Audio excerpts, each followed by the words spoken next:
Of the inbounder here, if you're Philly. It's off to Leonard, defended by Simmons. Is this the dagger?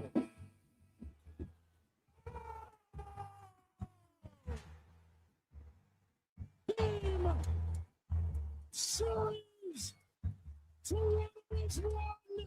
All sports, all day. Feels like you're floating out there sometimes. He's hit this one pretty well to the opposite field. It is gone!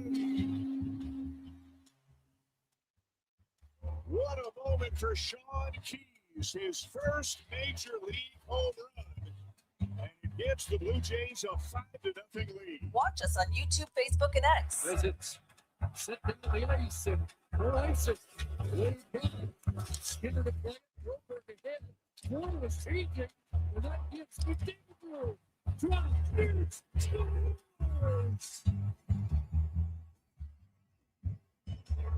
His first goal since the Calgary series 2 years ago in Stanley Cup playoff action. Edmonton's sports leader. We are Sports 1440.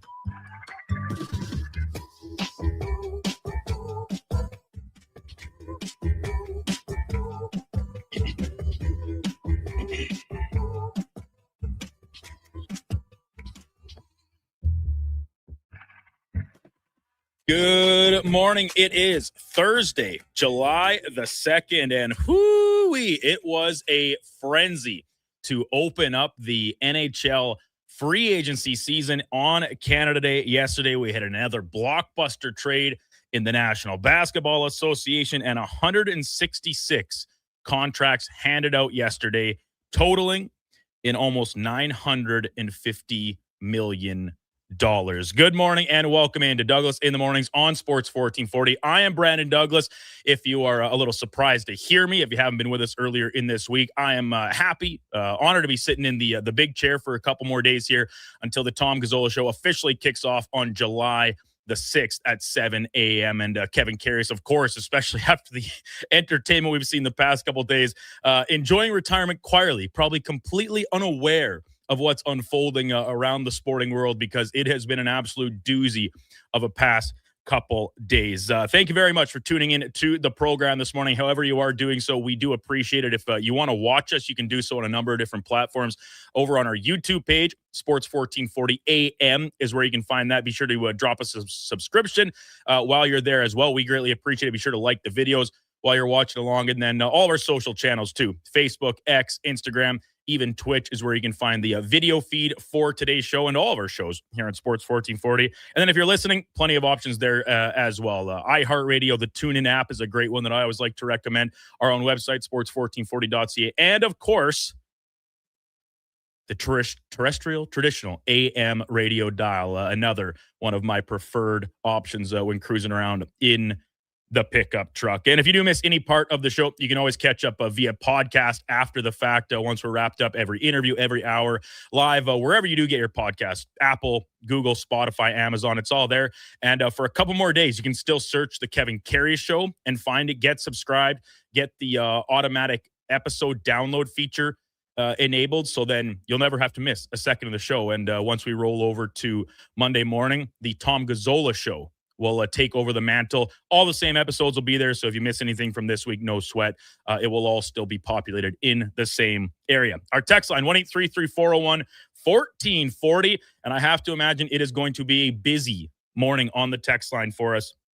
As the Edmonton Oilers, slow start to the day, much to the chagrin of our very own Alan Mitchell, low tide, sitting in on the Fantasy Frenzy show inside this studio yesterday from 10 to 1, waiting, pondering, seeing some crazy money get handed out around the rest of the NHL as the market opened. But the Oilers biding their time. And LT, he's been on this for a year now. The Oilers shouldn't be doing anything on July 1st. They only make mistakes on the opening day. Get the bargains on July 2nd and the days thereafter. Well, they didn't have to quite wait that long, but they did find themselves some bargains and a pretty drastically different looking Edmonton Oilers club here as of this morning, and maybe, just maybe, still more to come as the Oilers total yesterday 7 new players. Some of them you've definitely heard of. Others maybe a little more unfamiliar with.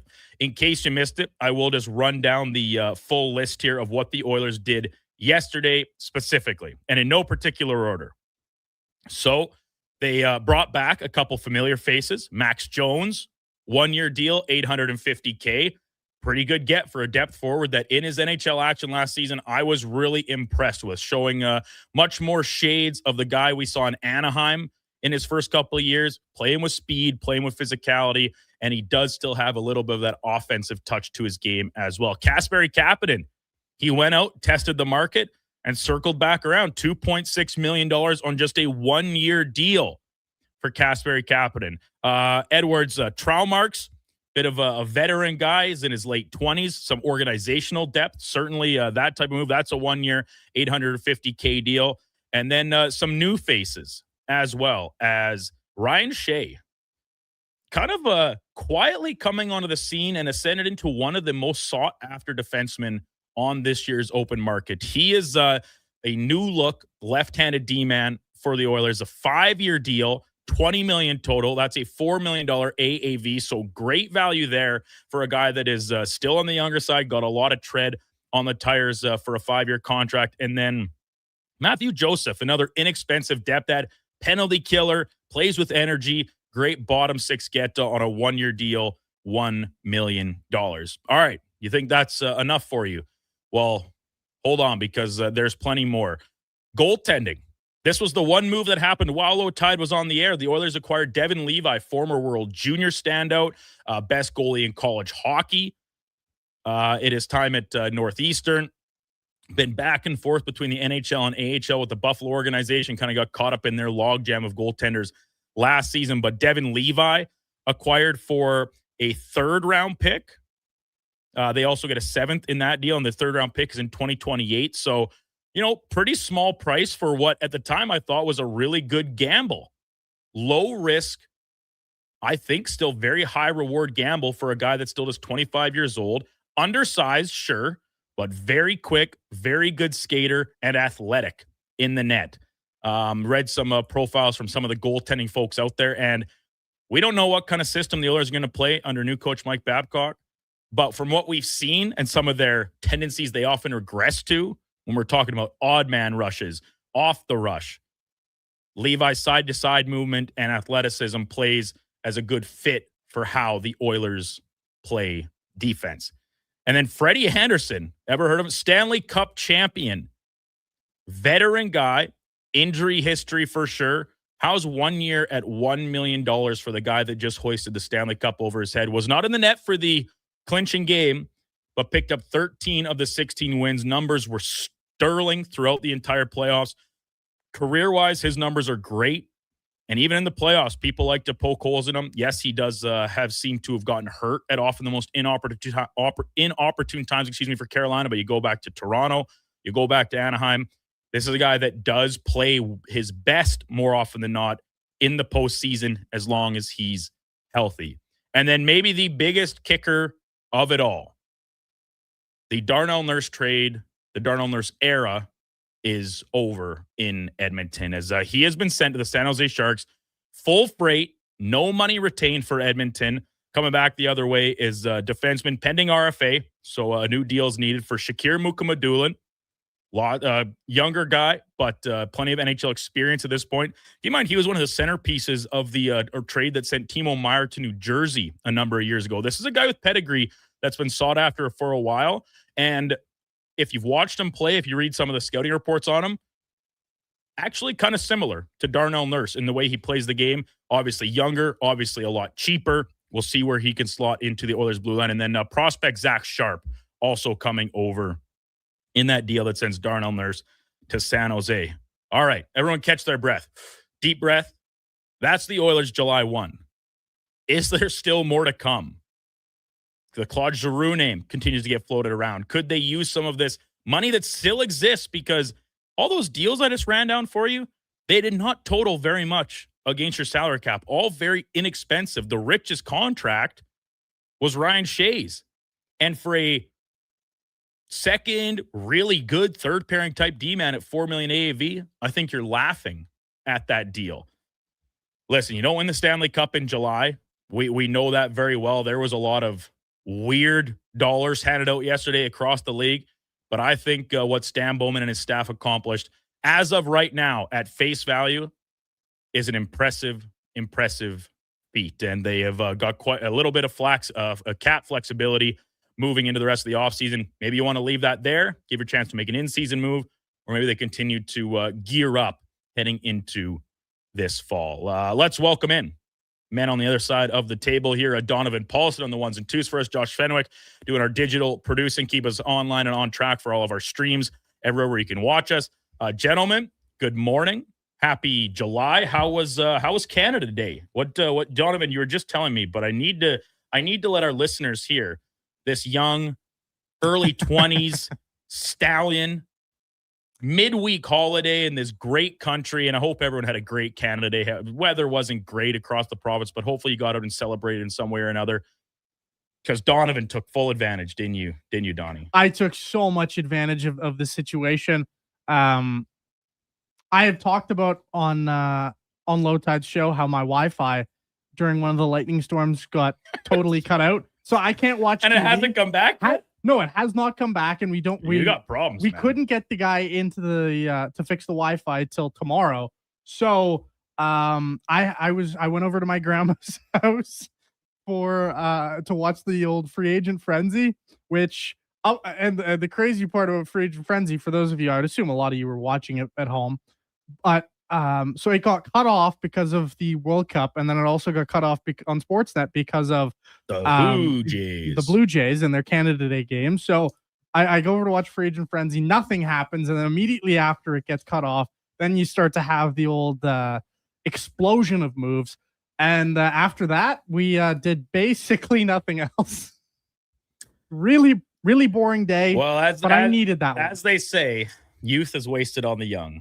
Donovan. And then, so Donnie, just before we get to Josh here and bring him in yesterday, you mentioned the inactivity that seemed to plague the Oilers and to an extent the market as the day kind of got going. But then there was a huge rush. I mean, we're looking at a similar, like some familiar faces back, but let's be frank, a pretty different looking Oilers team here, just one day removed from what we're talking about when the market opened yesterday. So just your initial impression on what the Oilers specifically did yesterday. Oh, well, I thought it was really funny that a lot of Oilers fans were, Stan Bowman, is he asleep? What is he doing? It's been 2 hours. How could you not make a move? Right. And then you get 4 hours in and Stan Bowman has just blown the doors off and traded Darnell Nurse and he's done all this stuff.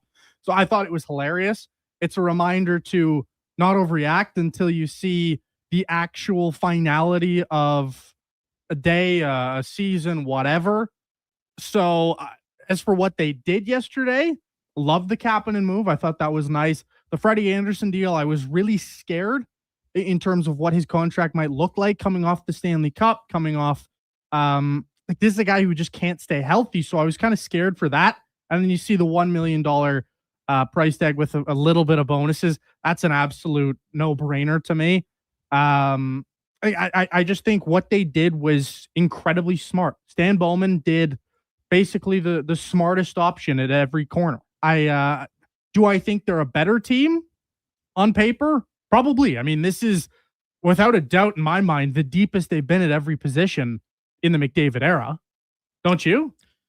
It's hard to argue. I think the way they've reshaped this D-core right now is much more promising. I still have questions about Matthias Ekholm's ability to log those top pairing minutes alongside Evan Bouchard at this stage of his career. I think we've seen signs of some slippage, and then obviously the health factor and I mean, those are a lot of hard miles in his body. Still a great player that can contribute.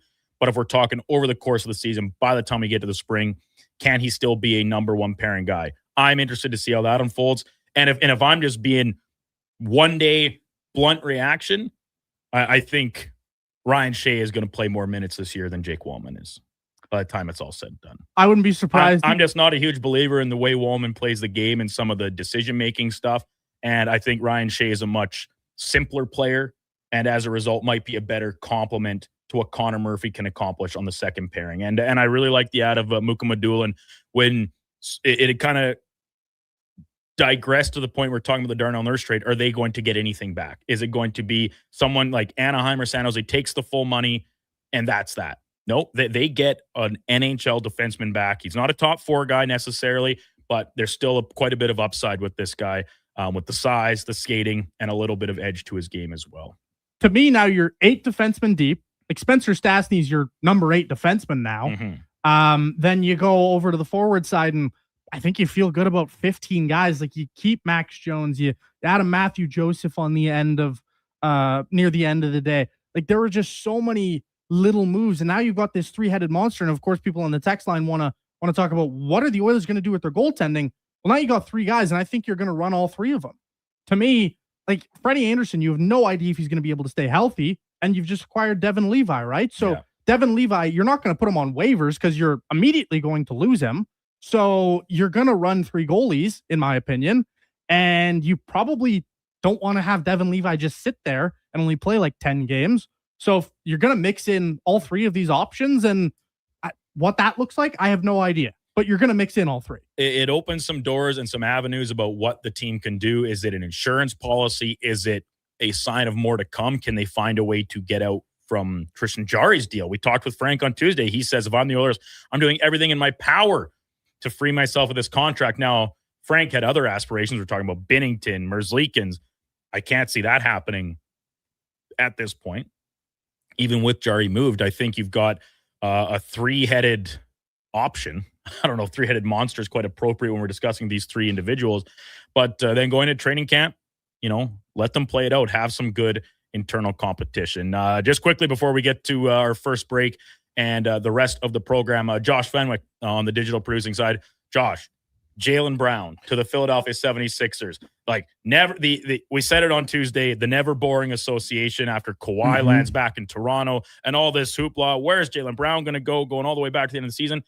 And he goes to a division rival, and the return, to at least my eye, is so underwhelming for a guy that just had the best season of his career.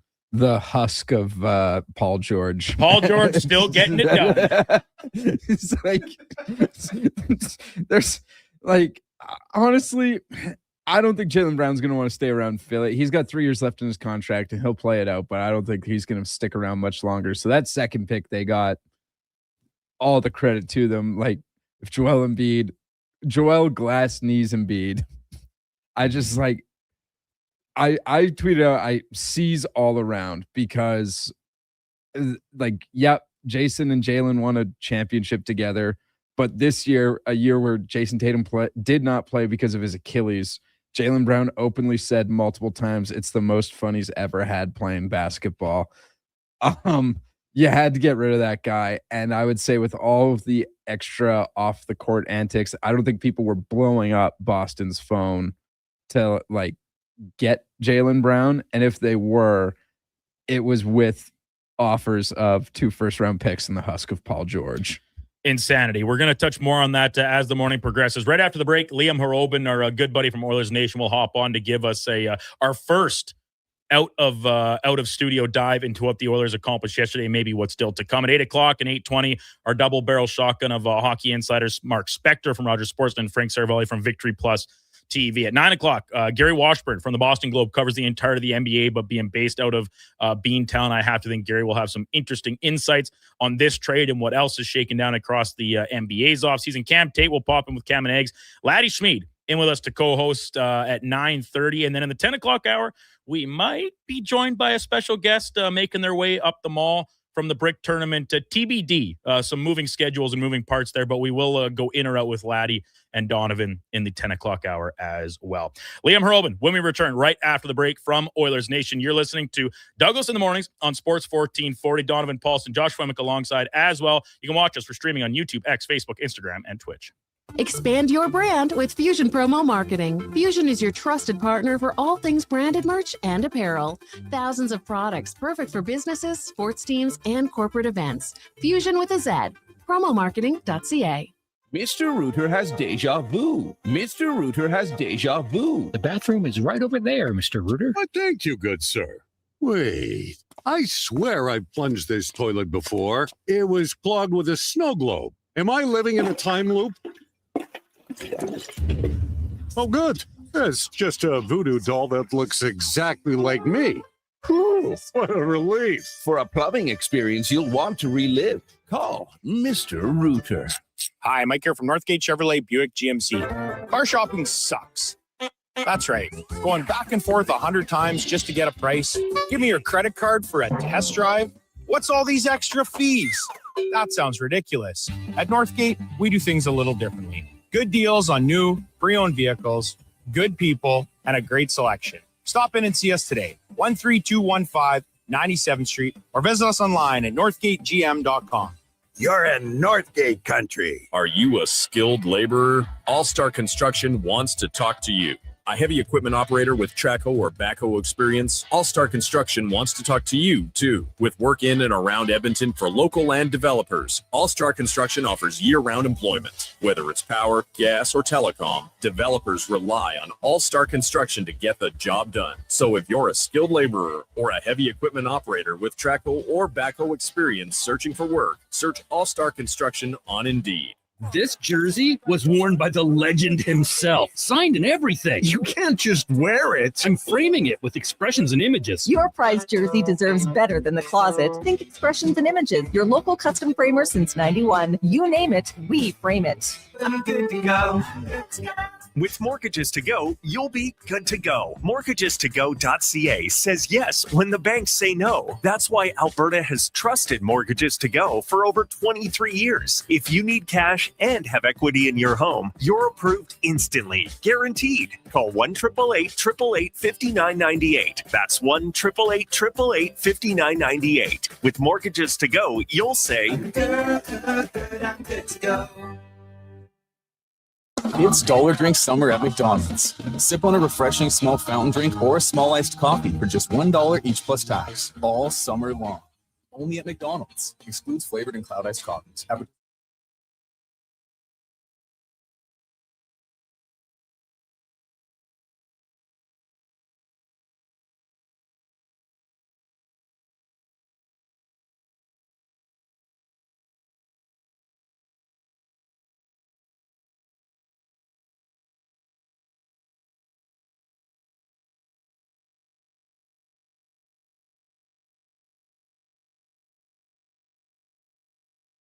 Sports 1440 mornings with guest host Brandon Douglas on Edmonton's sports leader, Sports 1440.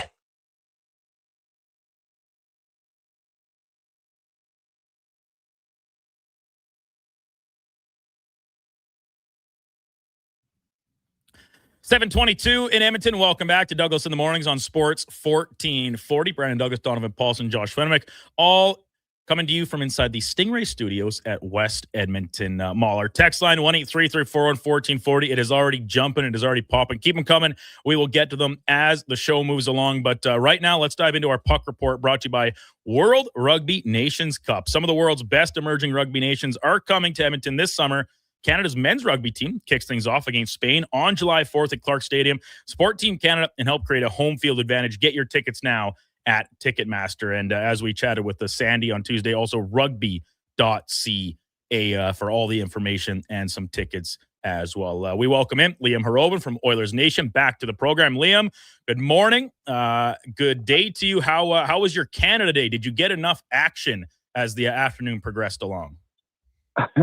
Well, my morning was filled with watching England making me suffer for 90 minutes, and then gradually the Oilers started making moves. So yeah, it was a very active day. So I guess maybe that is the place to start rather than finish our conversation with the simple question: is it coming home?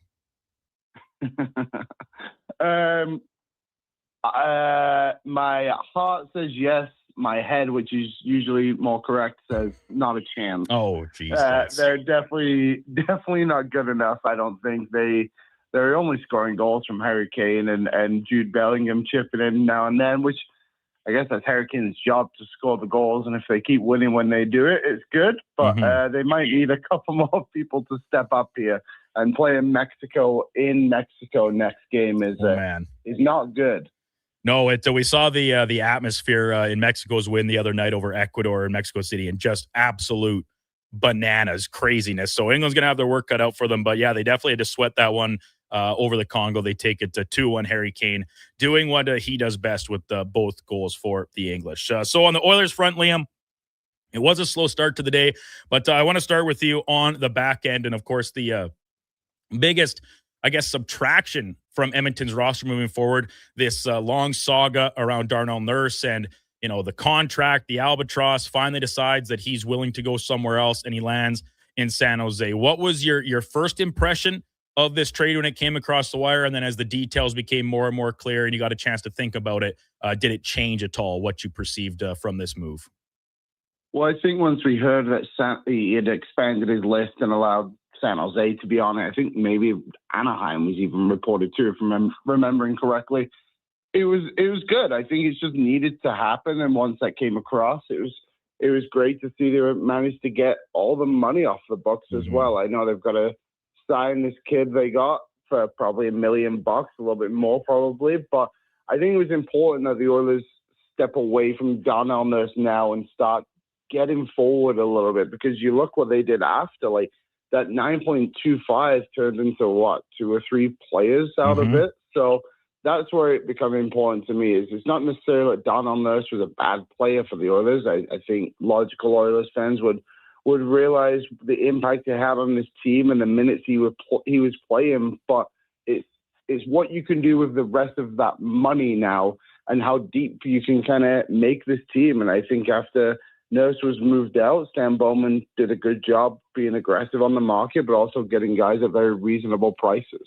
Yeah, I was quite impressed with his body of work by the time the day was concluded. And sticking on the back end, the big addition there. Yes, they get Mukamadulin in the trade, but he's likely a depth piece, a third pairing with still some upside moving forward in the future. But Ryan Shea, this was a guy that had kind of quietly climbed his way into one of the better names on the free agency class on the back end. And we saw some crazy money get handed out for the likes of Jacob Trouba. John Carlson heads down to Tampa Bay. But this deal, 5 years at $20 million total at a $4 million AAV, you have to be liking this addition to the Oilers' blue line as another stable option on the left side. Yeah, I think so too, especially with the way Matthias Ekholm is aging. Like, he just turned 36 years old at the end of the day. So to have Shea and Jake Wallen both locked up for a few years, I think that allows Ekholm to regress a little bit, while those two will likely elevate their games. He's a very interesting player, isn't he? Because he's only really had the one season in the league. I know he played 30 before, but this was his true full season. But admittedly, didn't know a ton about him. But it looks like he's a solid penalty killer. He played a lot of his time with Chris Letang last season too, which I think shows the kind of player he is, right? So I'm curious to see not where he starts with the Oilers this season, because I'm assuming he'll be one of their, on the left side, probably third pairing with Emberson to start the year, but where he more finishes, and can he keep the form that he had with the Penguins? Hopefully he's not just like a one-season wonder, but I think with $4 million of the way the market is right now, it is well worth the risk. And even if he does just become a third pairing guy for the 5 years that he's here, I don't think that $4 million is going to really be harmful for a guy who looks like he's going to be on the penalty kill every night, can make a pass out of the defensive zone and get it to the forwards. And for him, it was interesting. He's known to be a good penalty killer, but reading his stats, his 5-on-5 defensive numbers aren't the best, which is kind of strange for someone, again, who's a good penalty killer. But hopefully he can just find the form that he had last season, and that $4 million, I think, is a perfectly fine number for him. Liam Hrobin from Oilers Nation with us here on Douglas in the Mornings on Sports 1440. So when you look at this Oilers decor now, and my day one, I don't even know if you can call it a hot take, but intuition moving forward, just based on what we've seen in years past, is like I like this move by Shea, or addition of Shea, to the point where I can see him playing more minutes than Jake Wallman next year. And I get it, Wallman will probably have an inside track to the second pairing spot with Connor Murphy, but when you look at Shea and how he profiles as a player, he's a pretty decent puck mover. He moves pretty well, but he's got size, and you talk about his penalty killing ability. I kind of really like the idea of Murphy and Shea as a pair, both at 5-on-5, and then as your top penalty killers too. You in on that, or do you think that it's all but certain that he'll be looking at third pairing minutes, whether they're alongside Mukamadul and Ty Emberson or someone else? No, I think the spots are there at camp to fight for, and I think Jake Wallman has a lot to prove, to be Very honest. much Like, so. He was not good last season. And I know there was injuries that derailed his season every now and then. I think it is, how many games did he play? However many it was. He's never played more than like 60-something in a season. But when you get injured and you're out the lineup, then you have to come back. They say it can take close to 10 games to really get your feet back onto you. So if you're consistently missing time like Jake Wallman, but then you get Ryan Shea, who's just available and in the lineup, isn't that kind of what Darnell Nurse did to Jake Wallman in a way too? Very much so. He just played, so, and kept him out of the spot. So I think Jake Wallman, I think he's probably the Oilers' highest ceiling last shot defenseman, looking at it with Ekholm and Ryan Shea there as well, obviously. But yeah, I don't think it's a lock that Wallman just deserves to be the second pairing guy, one, because he was here last season, and two, that he makes the most money. But to be honest, I think Wallman should be aiming higher than that. I think there's a path for him to be on the top pair with Bouchard as the season progresses. Yeah, Liam Hurlbin from Oilers Nation with us here on Sports 1440. So, Liam, let's change gears and move further back down the ice and into the crease, where it is a drastically looking, different looking, that is goaltending group for the Edmonton Oilers right now. Tristan Jarry, that contract, it's probably going to be there for a while still, unless Dan Bowman can continue to pull some rabbits out of hats. But the low risk, high reward, in my opinion, addition of Devin Levi, and then the almost equally low risk and high reward potential of a guy that just won the Stanley Cup in Freddie Anderson, at just 1 year, $1 million commitment. This was like the big topic coming in, the uncertainty around Darnell Nurse, and if a deal could get pushed across the wire. That was almost set aside for a lot of the fan base and those of us that cover the team. But the goaltending was the top priority, and they've addressed it, not in a way of, a huge blockbuster name ad, but they've certainly shored things up in a way that inspires a little more confidence. Yeah, I think so. I think when Freddie Anderson plays, he's a legit starter in the NHL, of course. He just won the Stanley Cup. The problem is when he plays. I mean, last season, how many games did he actually get in? 35 in the regular season, 22 the year before, 16 before that, 34 before that. Like, that becomes the problem with Freddie Anderson, is his availability. But I guess that's why you're keeping 3 goalies on the roster, and hopefully a bit of load management on Anderson can keep him at least available for the 82 games. And I think if you were going into the season with Levi and Jarry, like obviously it looked like for a few hours there they were going to, while I believe Levi is a perfectly good NHL goalie, and I do slightly believe, and not all of me, a little bit of me, believes that there's no way Tristan Jarry is as bad as he was last season. I mean, at the end of the day, he had like an 8.57 with the Oilers. Like, there's a path for him to get a little bit better too. And I just think the competition between the three of them is, okay, you all have a lot to prove here, despite Anderson being a Stanley Cup champion. Show us what you've got, because this blue line, I think is kind of the big part of it. Like, the defensive scheme the Oilers do next season is what's going to help these 3 goaltenders, because last season, as average as Jarry, Ingram was on most nights, and Jarry slightly below it, a lot of the goals they gave up weren't even really their fault half the time, because of just poor defensive play in front of them. So I trust that the goaltending is slightly better, at least. And I'm curious to see who starts on the opening night. I would assume it's Freddie Anderson at this point, but I'll be curious. I guess the answer more is who's in the press box on the opening night more than who's in the crease on opening night at this point. And so are you convinced, at least as of right now, that they are going to have this 3-way competition? I guess you said it perfectly. All 3 guys have something to prove here. Levi unable to stick at the NHL level, Anderson's health, and then Jarry bouncing back from just the brutal stint he had since coming over from Pittsburgh. Or do you think there could be another move in the works here where Stan Bowman does find a way to move on from Tristan Jarry? And is that a move that you're comfortable with, knowing the question marks that still surround the likes of Levi and Anderson? I think they will start with 3. I think Jarry's contract is just going to be too difficult to move. I think there's a huge difference between what they just did with Nurse and Jarry, in the sense of, like, Nurse is a top 4 defenseman in the NHL. Yeah. Jarry, we're unsure if he's an NHL goalie at this point. I would run with the 3, for the other reason being Devin Levi does require waivers. And I think giving up a 3rd-round pick to just potentially lose a guy like that is just poor asset management. So I would run the 3.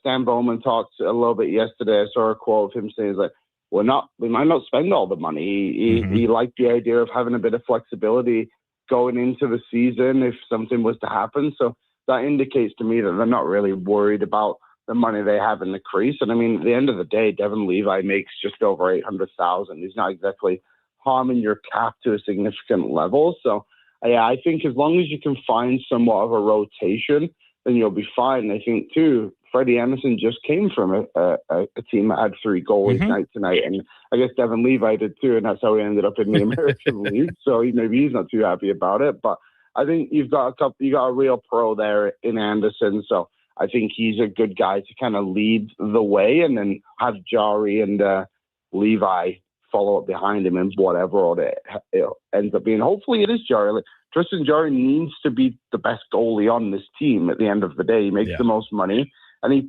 probably has the most upside today of those 3. I think potential-wise, Levi obviously has got a bit of a brighter future, but Jari should be a legit goalie in the league, and he's the one that needs to find it more out of the 3 they currently have.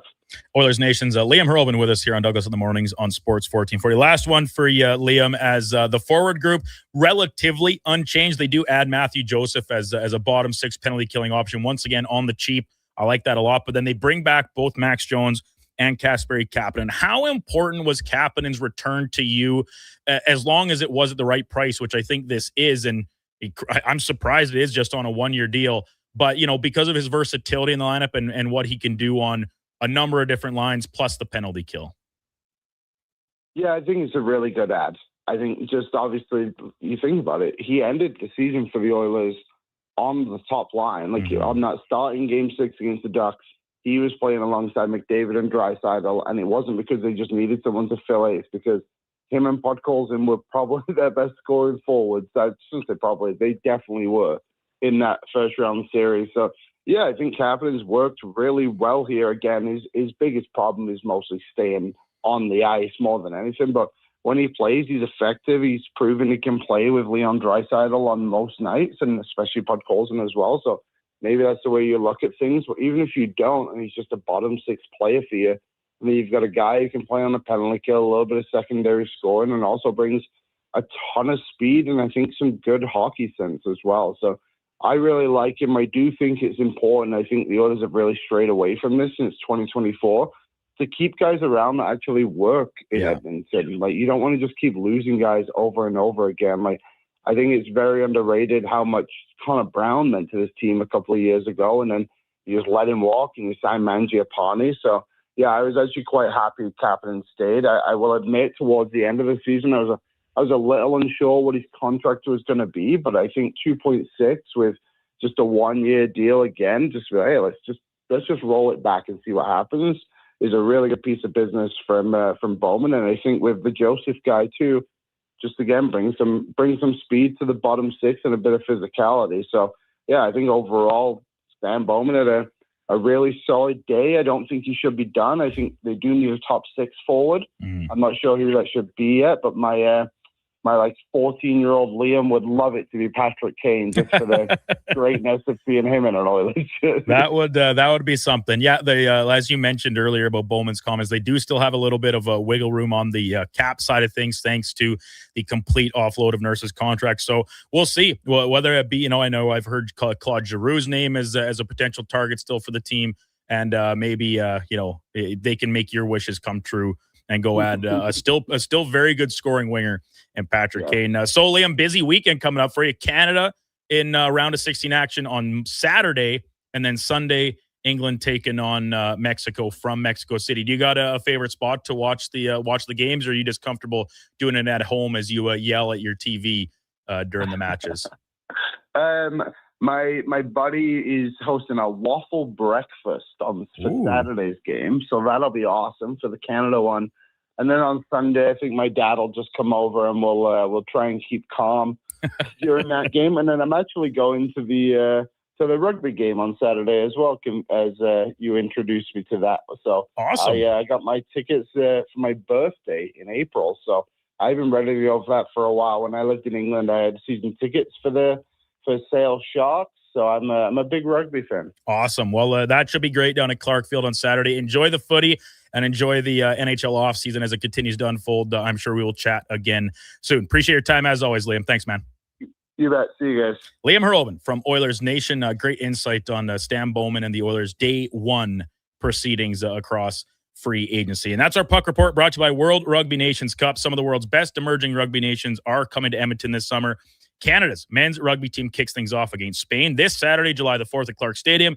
Support Team Canada and help create a home field advantage. Get your tickets now at Ticketmaster or rugby.ca. And keep in mind, hey, you can run into Liam Hurlbin there. That's a treat in and of itself. Share a pint with a true Brit, a true rugby fanatic. He can point out some of the finer things of the game to you, I'm sure, if, like me, you're a little unfamiliar. And then Canada will play here again next Saturday, too. So against Portugal. So if you are unavailable this weekend, fear not, because they are back at it. And that's a doubleheader next weekend, too, with the game earlier on in the day, including, was it Tonga? Because there's a Pacific Island nation that we always, Donovan's just coming up empty here. We had Sandy on Tuesday. I'll double check that. I can't remember if it was Tonga or Tuvalu, one of the Pacific Island nations that are playing in the doubleheader ahead of Canada and Portugal next Saturday.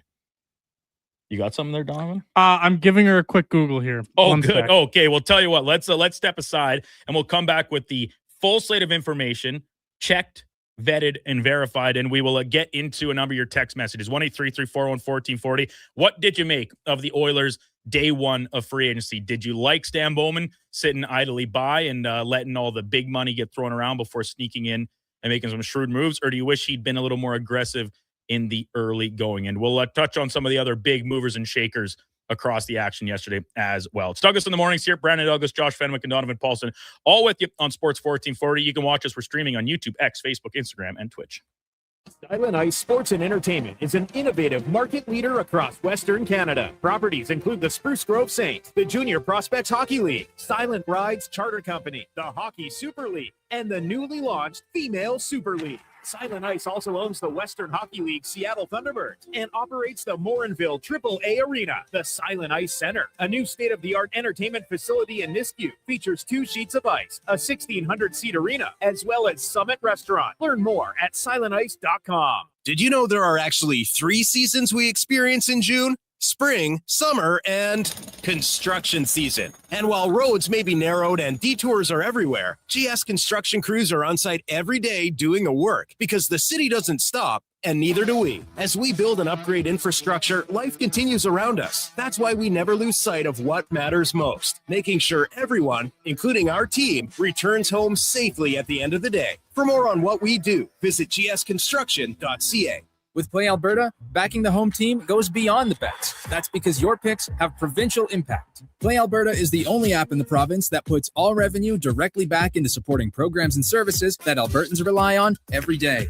By investing in the General Revenue Fund, every play, bet, and buy made on Play Alberta helps make a difference across the province. Visit playalberta.ca/Gregor to learn more. That's playalberta.ca/Gregor. Must be 18 plus to play. If you gamble, use your game sense. At Leading Edge Physiotherapy, healing doesn't have to feel heavy, because in our SwimX aquatic therapy pools, you literally float your way to recovery. Whether you're dealing with arthritis, back pain, joint injuries, post-surgical rehab, chronic pain, balance issues, mobility challenges, or just feeling a little creaky, warm water and gentle resistance have your back, your knees, and your hips. Trusted by pro sports teams and rehab hospitals, our SwimX pools help you move sooner, hurt less, and recover faster. So take the load off. Let the water do the work. Life shouldn't hurt. LeadingEdgePhysio.com. Get the lowdown with Low Tide. Weekdays from noon to 2 on Sports 1440. He's seen it all and then some. From stats to stories, he breaks it down like no one else. Proud to be Edmonton's sports leader. Sports 1440.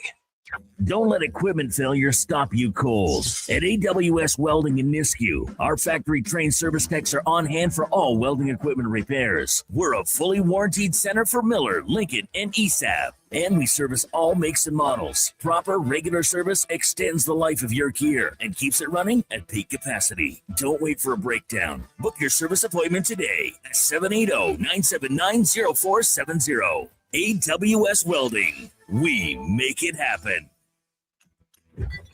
Okay, new strategy.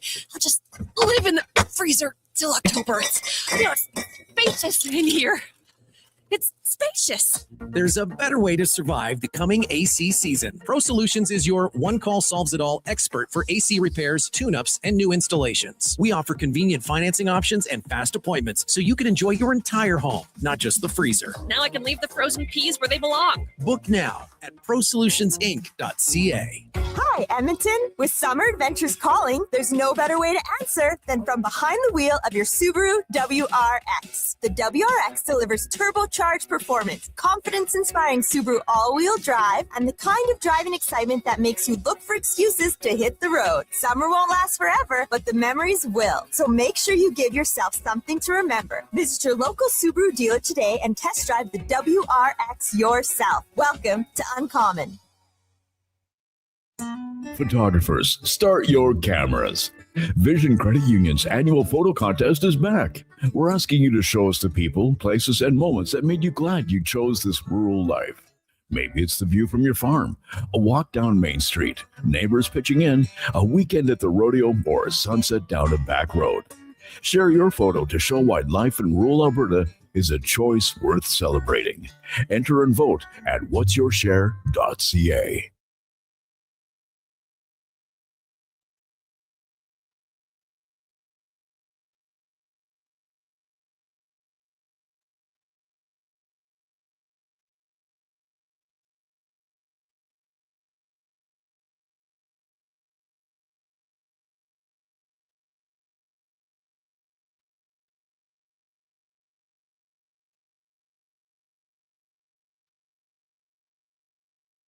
Sports 1440. All sports, all day. On YouTube, Facebook, and X. Thanks for listening to Edmonton's sports leader.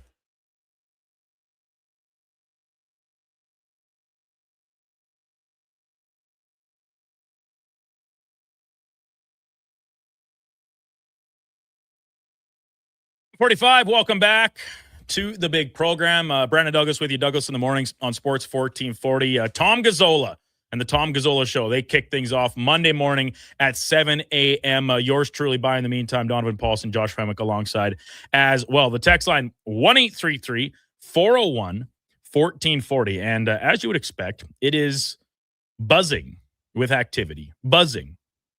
Let's rewind back to the start. Jay and Victoria.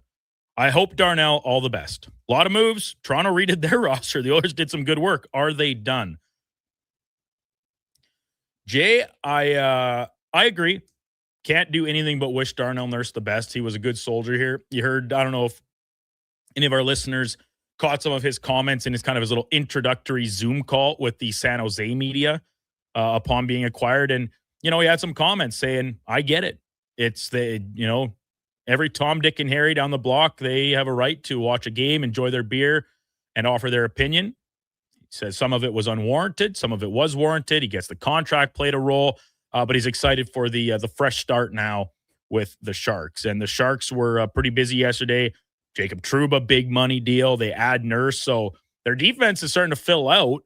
I don't know if it's particularly strong at the top end, but they've got a lot of veteran guys to complement the likes of Sam Dickinson. And I doubt, Keaton Verhoff's not going to play there this year, but down the line, you talk about Trouba and Nurse, these guys aren't going anywhere anytime soon. So a good little piece. And then Mason Marchment, the other big ad for San Jose yesterday. As for the Oilers, are they done? I think there's a lot of people that would like, as Liam said, maybe add another forward with some of this newfound money that's at their disposal. Liam wants Patrick Kane. A lot of people want Claude Giroux, who is the top name still remaining on the market. Donovan, is that fair to say, or yeah? No? I think it's debatable between him or Patrick Kane. I think Patrick Kane's Anthony Mantha will be the guy who probably gets paid the most. But Patrick Kane is probably still the best player in terms of fit for the Oilers. It's Giroux. I agree. I do. That is the, I think, clear and obvious fit. This is a guy who I really want to see win a Stanley Cup. I've always had so much respect for Claude Giroux. And what better spot to win a Stanley Cup than Edmonton? That would be a fun one. But there's a lot of options. We should also say people have been asking about how much cap space the Oilers have left to make some more potential moves. As of right now, they have $6.4 million. They can pretty easily send down an extra $2.3 million between a guy like Max Jones and Matthias Janmark, and that gives you an extra 2.3. But then you got to factor in the RFAs. So let's say they sign for probably, I don't know, 1.5 each. You're going to be around $6-ish million to make another impact signing.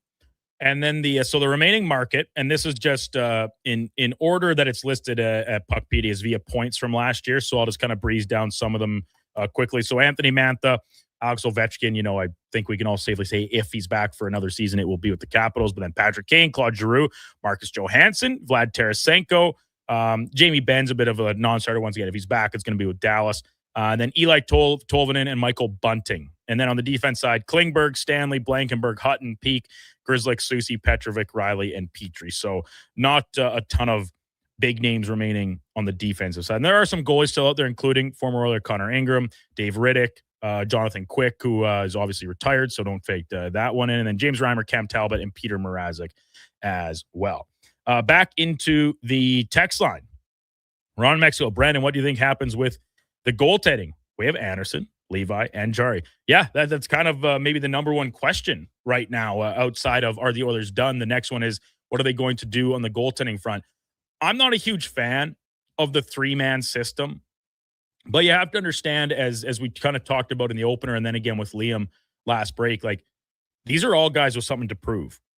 Anderson is, by all accounts, when you talk about over the course of his career, like the consummate pro.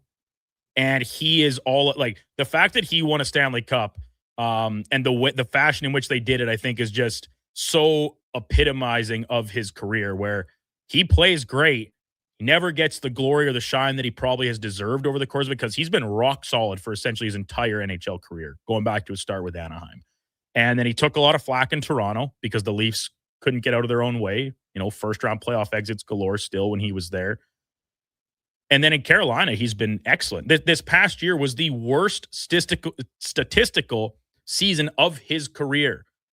And then they name him the opening starter in the playoffs, and myself included, who you will not find a bigger Freddie Anderson fan than me. I'm left scratching my head saying, this is a bit of an interesting choice by Brind'Amour and company. But he delivers. I mean, they sweep through the first two rounds, has a blip on the radar in the opener against Montreal after 2 weeks off, and then great for the rest of that series. And then, listen, Vegas is good. And we know he was nursing a bit of an injury that eventually led to him not playing. And Brandon Bussi comes in, kind of gets a lot of the glory because of the nature, the season he had off waivers. All he did was win, was a huge buoy to Carolina on route to finishing first place. And then he's still in the Stanley Cup. But, I mean, you heard his teammates talk about him in all the post-game interviews and stuff, how much Anderson meant to this team. He will be a big part of the Oilers' success if they're able to manufacture it. I strongly believe that because of his experience, because of his leadership, and because of his professionalism. Now, if I had to tell you right now what I think is the only other option outside of the three goalie system is they find a way to dump Tristan Jarry's contract. I don't know on who. I don't know what's the cost of doing that business. But I would sooner see them give Tristan Jarry away and have to pay a price than lose Devin Levi to waivers at the start of the year. And I say this before ever seeing any of them touch the ice in an Oilers uniform. I get all that. But Devin Levi has the pedigree. He's showing flashes. There's a lot to like there. Jarry has just as much of a potential to bounce back as Levi does of breaking through. If we're trying to weigh some odds here and factor things in. But I'm just not a huge fan of the three goalie system because you want each guy to get reps, especially if one of those guys is a developing goalie still. I think what's happened in Buffalo is a big reason as to why Levi almost kind of stalled out. Coming out of college, he was the number one guy in goaltending prospect rankings. He was the goaltender of the year in college hockey. He might have been the player of the year, I think, at Northeastern. But yeah, just couldn't quite get traction. Maybe asked to do a little too much too quickly for the Sabres. And then they bring in these other guys, UPL emerges, and all of a sudden he's third, fourth, even on the depth chart. Well, it's tough to get any action in. His numbers in the AHL are good, very good. So we'll see. Ron Mexico, I don't have an answer for you. With the understanding Jarry could bounce back, I almost think you might just try and wash your hands of it and move on.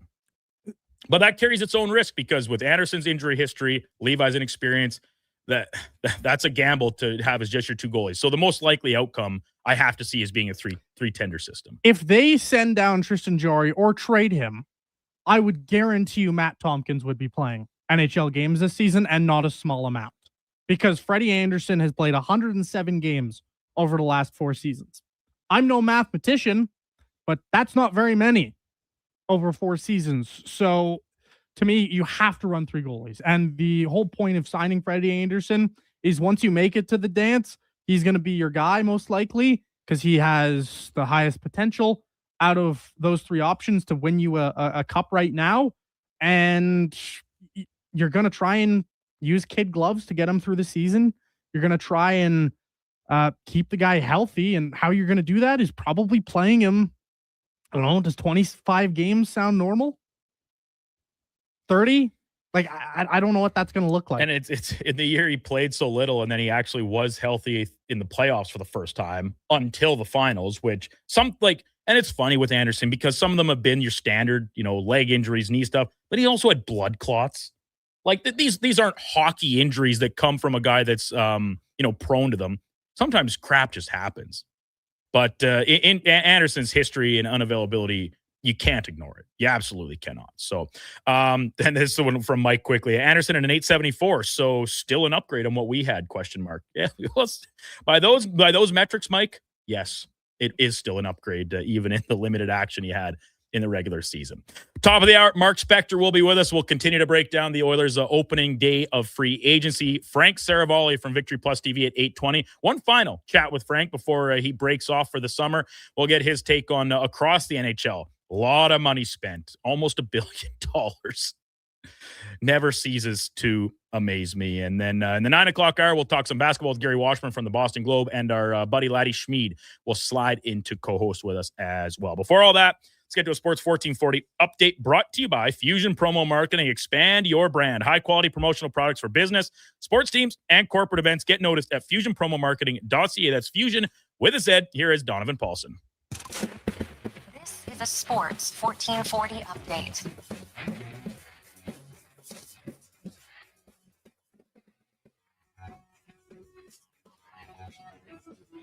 In case you missed it yesterday, NHL free agency news, the Oilers traded Darnell Nurse to San Jose Sharks for 24-year-old defenseman Shakir Makamadullin and prospect Dax Sharp. The Oilers then go on to sign goalie Freddie Anderson for 1 year and $1 million with $1.8 million in bonuses. Ryan Shea joins the Oilers for 5 years and $4 million. Kasperi Kapanen re-ups for 1 year and 2.6. Some other massive deals from around the league. John Carlson joins the Tampa Bay Lightning for 2 years and $8.5 million a season. The Mammoth signed Anders Lee for 3 years and 16.2. The Devils, they make an offer sheet for 1 year and $4.775 million to the Mammoth Barrett Hayton. Some other news around the sporting world. NBA offseason news. Jaylen Brown is going to the Sixers from the Celtics for Paul George, 2 firsts and 2 seconds. The Jays blew out the Mets yesterday, 9-3 in their annual Canada affair. The Cubbies torched the Padres 23-3. The Red Sox fell to the Nats 10-2, and the Yankees dropped one in extras 6-2 to the Tigers. Coming up, we've got Mark Spector right after the break. I'm Donovan Paulson. That is your Sports 1440 update. Sports 1440 in West Edmonton Mall and Wetaskiwin. CKJR is a Stingray radio station. Download the free radio player app and listen wherever you go. Albertans love to debate the best way to enjoy summer sports. No. Playing on the field is the best, man. No way. Watching from the sidelines, way more relaxing. You're both crazy. Checking out the game from the Bro Zone is where it's at. But there's one thing every sports fan agrees on. Wilhauk Beef Jerky. Wherever you catch the action, load up on Alberta's best beef jerky. Wilhauk Beef Jerky, because you can't have summer fun with salad. Only available in Leduc. Boxing Week is back at the Brick. Don't wait until winter. Get blowout pricing now. Save 55% off sofas when you buy the matching piece. Save up to 25% off bedroom and dining. Save up to 40% off select mattresses. Plus, get free local delivery when you use your Flexity card. And buy more, save more. Up to $500 off select major appliances. Don't miss the return of Boxing Week, only at the Brick. Exclusions apply. See in store for details. Don't miss a moment of Blue Jays baseball this season. Join play-by-play announcer Ben Shulman for the games live on Sports 1440. The Toronto Blue Jays are on Edmonton's home for all things sports. Sports 1440. You don't just need property services, you need problems handled. HireGood provides cleanup, debris removal, site monitoring, and safety attendance across Edmonton. We reduce issues on your property, keep spaces safe, and take pressure off your team. We resolve real problems for businesses while creating real impact because our team is built on second chances and they show up every day ready to prove it. Visit hiregood.ca or call and mention Jason Greger for a first-time discount. HireGood. Stable jobs create stable lives. 60 years ago, we started selling trucks as Western GMC Buick. Today, we are Wolf GMC Buick. We're still located on the corner of 184th Street and Stony Plain Road with the same ownership for over 2 decades. Our customers have trusted our family-owned, community-driven business. And for that, we are thankful. If you're looking for a truck or SUV, pop in and one of our seasoned professionals will get you a great deal, hassle-free. Come trust our team at Wolf GMC Buick. Wolf GMC Buick. We're making it easy. It's cone season at McDonald's, which means vanilla cones are $1 each plus tax in the McDonald's app all summer long. Soft, creamy, and crunchy. For just $1 each plus tax exclusively in the McDonald's app. App download and registration required at participating McDonald's in Canada.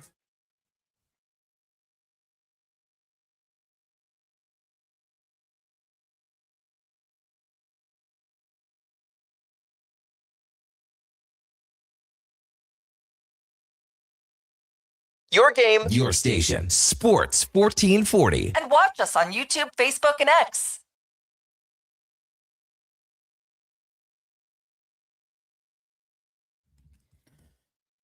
Just after 8 o'clock, welcome back to Douglas in the Mornings on Sports 1440. Brandon Douglas sitting in this week. Tom Gazzola, the G-Man. Tommy G, all gas, no breaks. He will get going with the Tom Gazzola Show on Monday, July the 6th, starting at 7 a.m. Happy to be in the meantime. Donovan Paulson, Josh Fenwick alongside as well. And 8 o'clock, as always, means time for On the Mark, brought to you by Northgate Chevrolet Buick GMC, the June Road Trip Ready event. Biggest sale of the year. Enter for a chance to win free gas for the summer and weekly prizes like detail packages or free tires and $19.95 multi-point vehicle inspections to get road trip ready. All at northgategm.com. As we welcome in Mark Spector from Rogers Sportsnet. Good morning, Spec. I hope you had a great Canada Day. Did you make your way back to the lake last night after all the dust had finally settled? Freaking Canada Day. What Canada Day? Wrote 2 columns, drove in the city, drove out. Where do you land on that, Spec? I mean, it's always been this way, but is it crazy that the NHL, which knows that so much of its market is on this side of the border, that they have one of their biggest days of the year on a national holiday? I think it's totally disrespectful to our country, and I'm not kidding now. I'm being completely serious. I think it's the National Hockey League is every year slaps in the face the Canadian fan. Who, and I mean, I know no one cares about the media. I don't expect you to care. I get paid to work yesterday and I got paid to work, and that's fine. But the Canadian fan that supports this league, frankly, far greater than the American fan. We've built this league to a huge, if you want to go on a per capita basis, to a massive extent. Canadians have been awfully good to the NHL, and in turn, the NHL turns around and takes one of the most compelling days and biggest days and makes a whole bunch of people work and a whole bunch of other people have a TV on Canada Day. I've said to Bill Daly straight to his face, why don't we do it on July 4th? And he kind of looks at you like, oh, well, that's the calendar and we can't do that. But in fact, they don't want July 4th to get distracted. And listen, I hate it. I think it's awful. And if they wanted to change it, they could. They tell you they can't. They can do anything they want. I'm right with you, Spec, 100%. Like, you can have this a couple days previous so the dust is settled by the time that the national holiday rolls around. I mean, goodness sakes, what's wrong with July 2nd? Like, who cares if we're doing that this morning instead of yesterday, right? I can't wrap my head around it. But right, or June 30th, who cares? There's a lot of ways we can do this, but it's not a priority. So anyhow, having said that, it was a hell of a day, wasn't it? It sure was, and you were kept very busy between your hits with the Gene on Sportsnet, and then you hopped on with the Low Tide early in the going as well. And at that point, it was all still pretty speculative for the Edmonton Oilers, but they do take care of a lot of business across all position groups, some forwards, some defensemen, and of course the goaltending. I want to start with you with this spec, since we are in the sports media biz and it's all about, first impression. This just happened. The Edmonton Oilers yesterday, are they winners of July 1st? Are they losers, or are they somewhere in between? What say you? Well, out of 32 teams, are they the winner? I mean, you could certainly have that conversation. They're right at the top. They're, listen, like you got to break it down a little bit. Obviously, any player who makes 9.25, who isn't like Mikko Rantanen or, Leon Draisaitl, to trade his number, and when you're trading it for the sole reason that the guy is overpaid by 30%, probably. What do we think Darnell is? A nice $6.5 million defenseman, let's say. Mm-hmm. I'm not trying to beat him up, maybe 7, whatever. You're trading him because he's overpaid, and not only do you not retain any money, but you get back a really useful piece in the defenseman whose name I'm still learning how to pronounce properly. Donovan made the joke this morning. He's like, he can't wait for low tide to try and stumble over this for the next several days consecutively. Yeah, Muka Madulin. If I look at it, I can say it. It's not hard to say, folks. You just have to say it a few times. Yeah. Russian guy. Everyone quite likes him. I had a long chat with Drew Menda about him. Mm-hmm. And he says there's a bunch of defensemen there. He's a 4-5 guy right now, but he's very young and can get a lot better. And he's 6'4", and so you get back a piece you can use. I don't know Sharp, the prospect, but he looks like an actual prospect, not a chuck in a contract guy. Mm-hmm. So anyway, that's a massive success for Stan Bowman to trade that 9.25 and basically get, I don't know what they're going to have to pay Muka Madulin, probably $1.5 million or something. Mm-hmm. So that's great. Then in the end, you pick up some guys that you like. Everybody likes Ryan Shea quite a bit. And then you end up with Anderson at the end of the day. Like, that's just and perhaps the icing on the whole cake, and this number's gone up overnight somehow. Did you notice that? Brandon, the cap number went up overnight? I did not notice that, to be honest. Yeah, when I wrote my piece last night and went to bed, the Oilers had $6.4 million in cap space on Puckpedia. And I wake up this morning and they have $7.253 million in cap space. So they didn't make any moves overnight, right? No. So they must have recalculated. So let me tell you, folks, the equation is, if you take your cap space, not LTIR space, it's got to be pure cap space, right? Mm-hmm. And you want to know how much that's going to be worth at the deadline, you have to times it by 4.5. So the Oilers' current cap space, if the deadline was like next week and they don't spend any more money, they're going to have $32.6 million at the deadline, which literally means you can bring in guys whose AAVs add up to $36 million. Like, you could bring in 3 $10 million players, which is, insanity. And So- really quickly, Spec, Donovan just let me know the reason that's reflected on Puckpedia. Max Jones, currently slotted in as a non-roster forward, when I'm sure yesterday after re-signing was probably on the active roster. So maybe that's the difference in change that you've noticed in the Okay, I mean, listen, what's the difference? Yeah, 100%. The point is, not only do you have, they're not a perfect team. They've got some things they need, and they may dip in and spend some of this cap space. But if you're telling me that in March, when guys that I'm open off of certain teams that aren't open right now, that aren't available right now, and you're pushing for the playoffs and you're heading to the deadline, and you could, like, let's just say for fun, there is a pending UFA that's an absolute superstar out there, you can afford them. And that, to me, is massive. It's huge. Sportsnet's Mark Spector breaking down the Oilers activity from July 1st with us here on Sports 1440. So the goaltending, you mentioned Freddie Anderson, and it's a bonus-laden deal, that could provide some more money against the books down the road. But for this year, to have a guy that just won a Stanley Cup, put up sterling numbers in the playoffs, we know his health is a huge concern. We know his availability is a huge concern. But this is incredibly low risk. It's $1 million against your salary cap on a 1-year deal.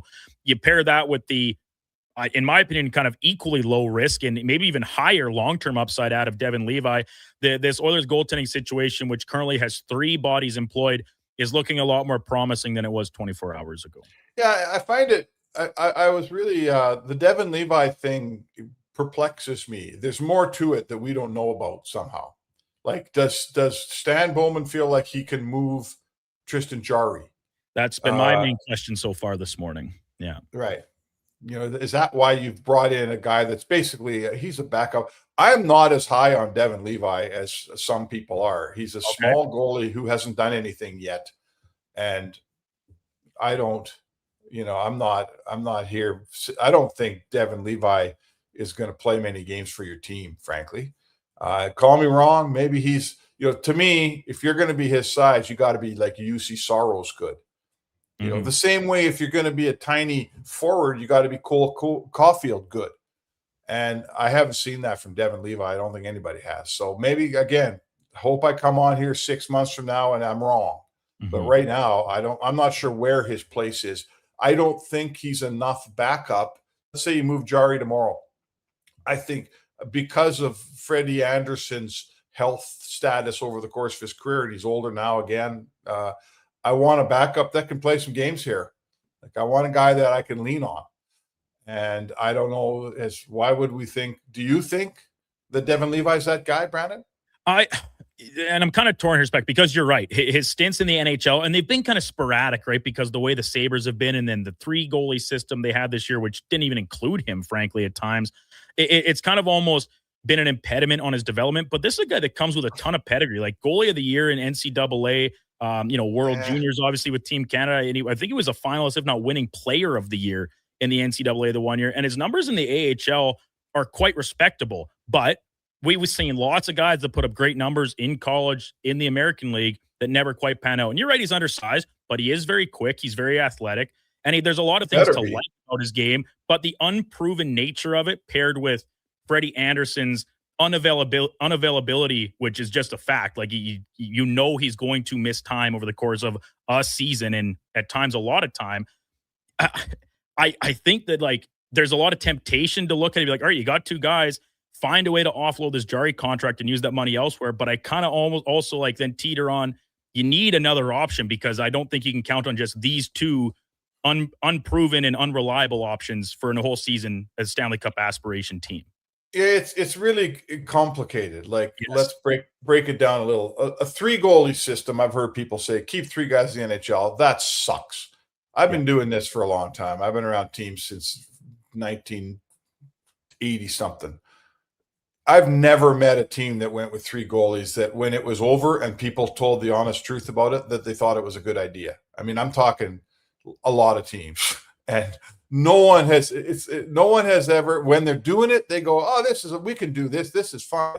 And then 3 months later, when you go, how'd that 3 goalie system work? Every goalie coach, every head coach, even the players go, that was so stupid. I'm glad it's over. So let's not have some uneducated debate about how a 3 goalie system's not as bad as we think it is. I don't like it. Right? It sucks. And here you are making your roster. There's no need to make a roster with a 3 goalie system in it.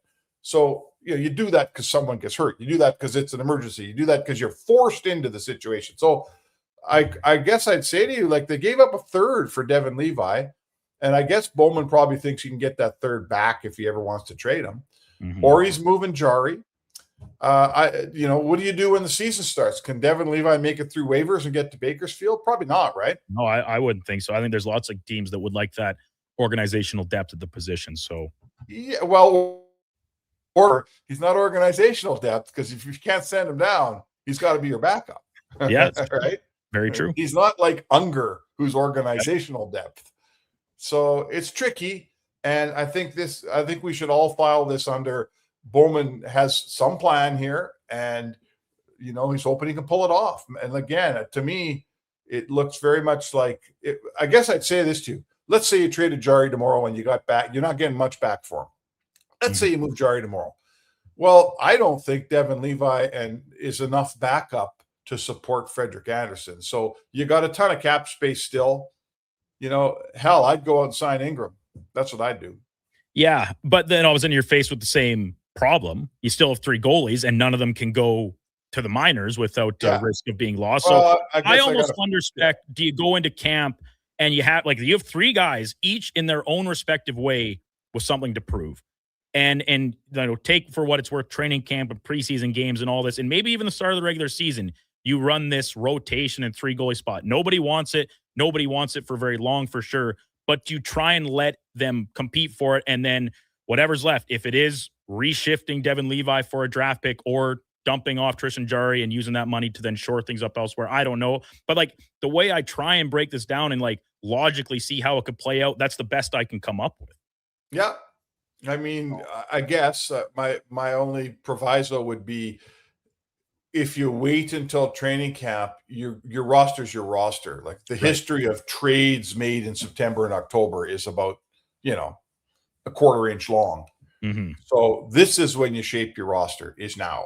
This is when there's cap flexibility. This is when people are moving people. This is when people are saying, well, I do need a defenseman, or I do need this goalie or whatever. So, hey, listen, Stan's got it figured out. He had a really great day yesterday, and good for him. Like the July 1st around here, we spent a lot of wind on this station talking about how bad they've been the first couple of July 1st for Jackson and Bowman. And I think we owe it to the guy. He had a hell of a day yesterday. That is a good July 1st. When you walk out with a goalie for the first time ever, and in Edmonton, we've spent a lot of wind on that. And you walk out with, they've got a couple of nice players like this Ryan Chase. Again, he's well spoken of. I don't know him personally, but they've Mukamadulin and him will more, be able to eat up the nurse minutes, and you get the goalie, and you walk out with this much cap space. That to me is a pretty good day. I'm in agreement with you. And for the Freddie Anderson ad, the feature of your most recent piece, I think that was your latest one last night after it was kind of across the wire later in the day. Make sure I encourage everyone to go check it out at sportsnet.ca. It's a great one on as you talk about this Oilers goaltending carousel and maybe finally having a solution to it. As a Sportsnet's Mark Spector with this last one for you, Spec. Are they done? Do you see more activity here? Like I said, they've got a little bit of space to play with, and there's some names still out there, and people clamoring for Patrick Kane as a scoring winger option. Claude Giroux, the versatility provides you. What can you see fleshing out here as the offseason continues to roll on day 2 and beyond? Well, the one thing I would say to you is $7.2 million in cap space is more than you need, to be honest. Like, if our 4.5 rule, like you could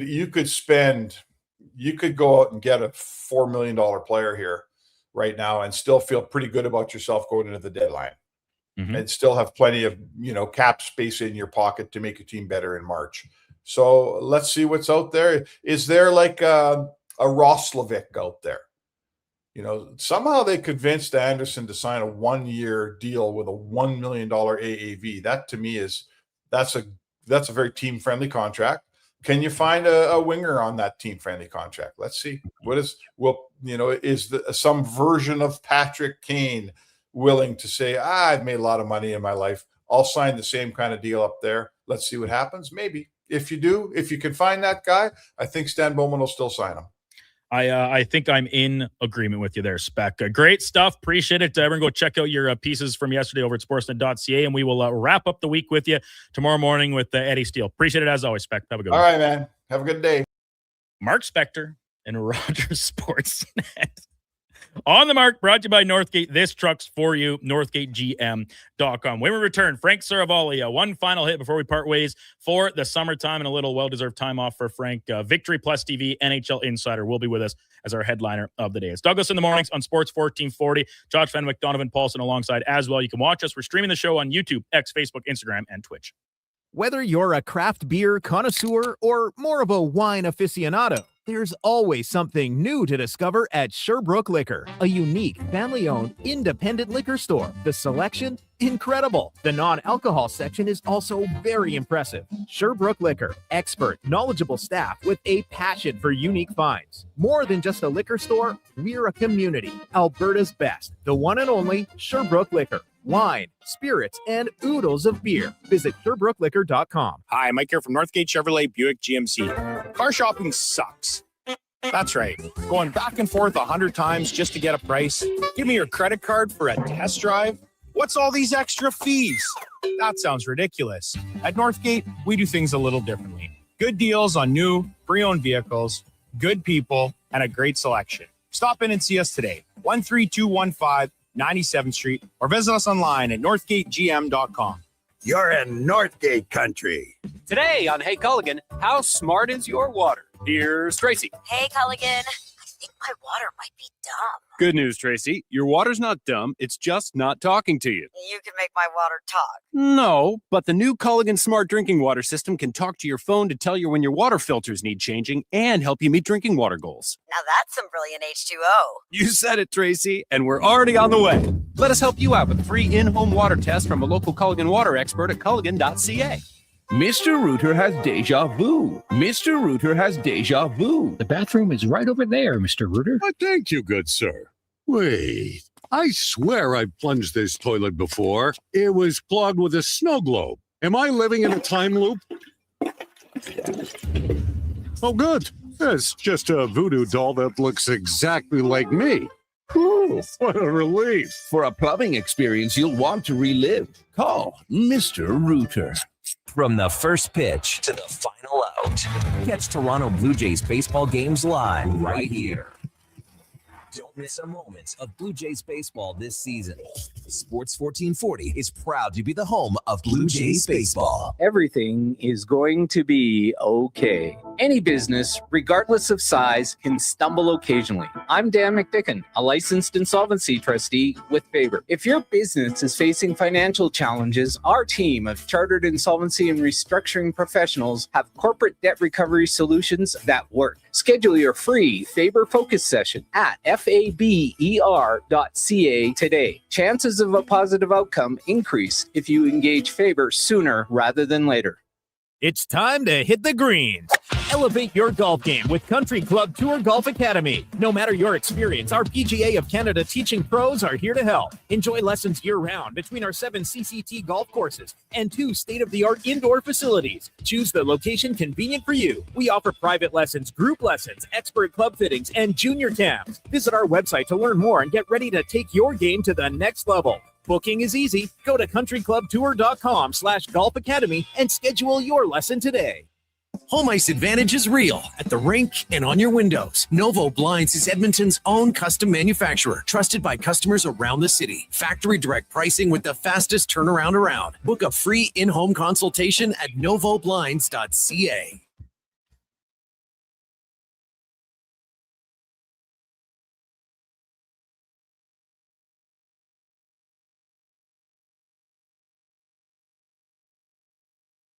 You're listening to Sports 1440 and watch us on YouTube, Facebook, and X. Sports 24/7. We are Sports 1440.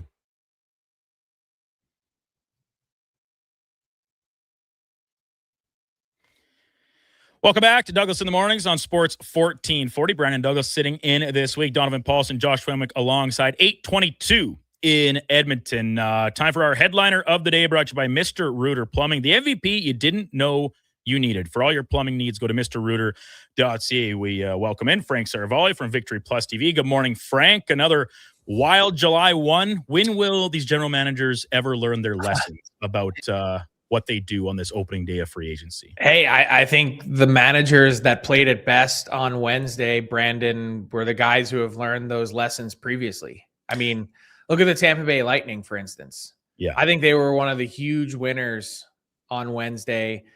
They cut loose Darren Radish, which I'm sure was a difficult decision for them, but 8 times 8.5 is a risk that they didn't want to take. Mm-hmm. They had one incredible season out of Darren Radish, but weren't sure if that was the new norm. Plus, Victor Hedman was coming back.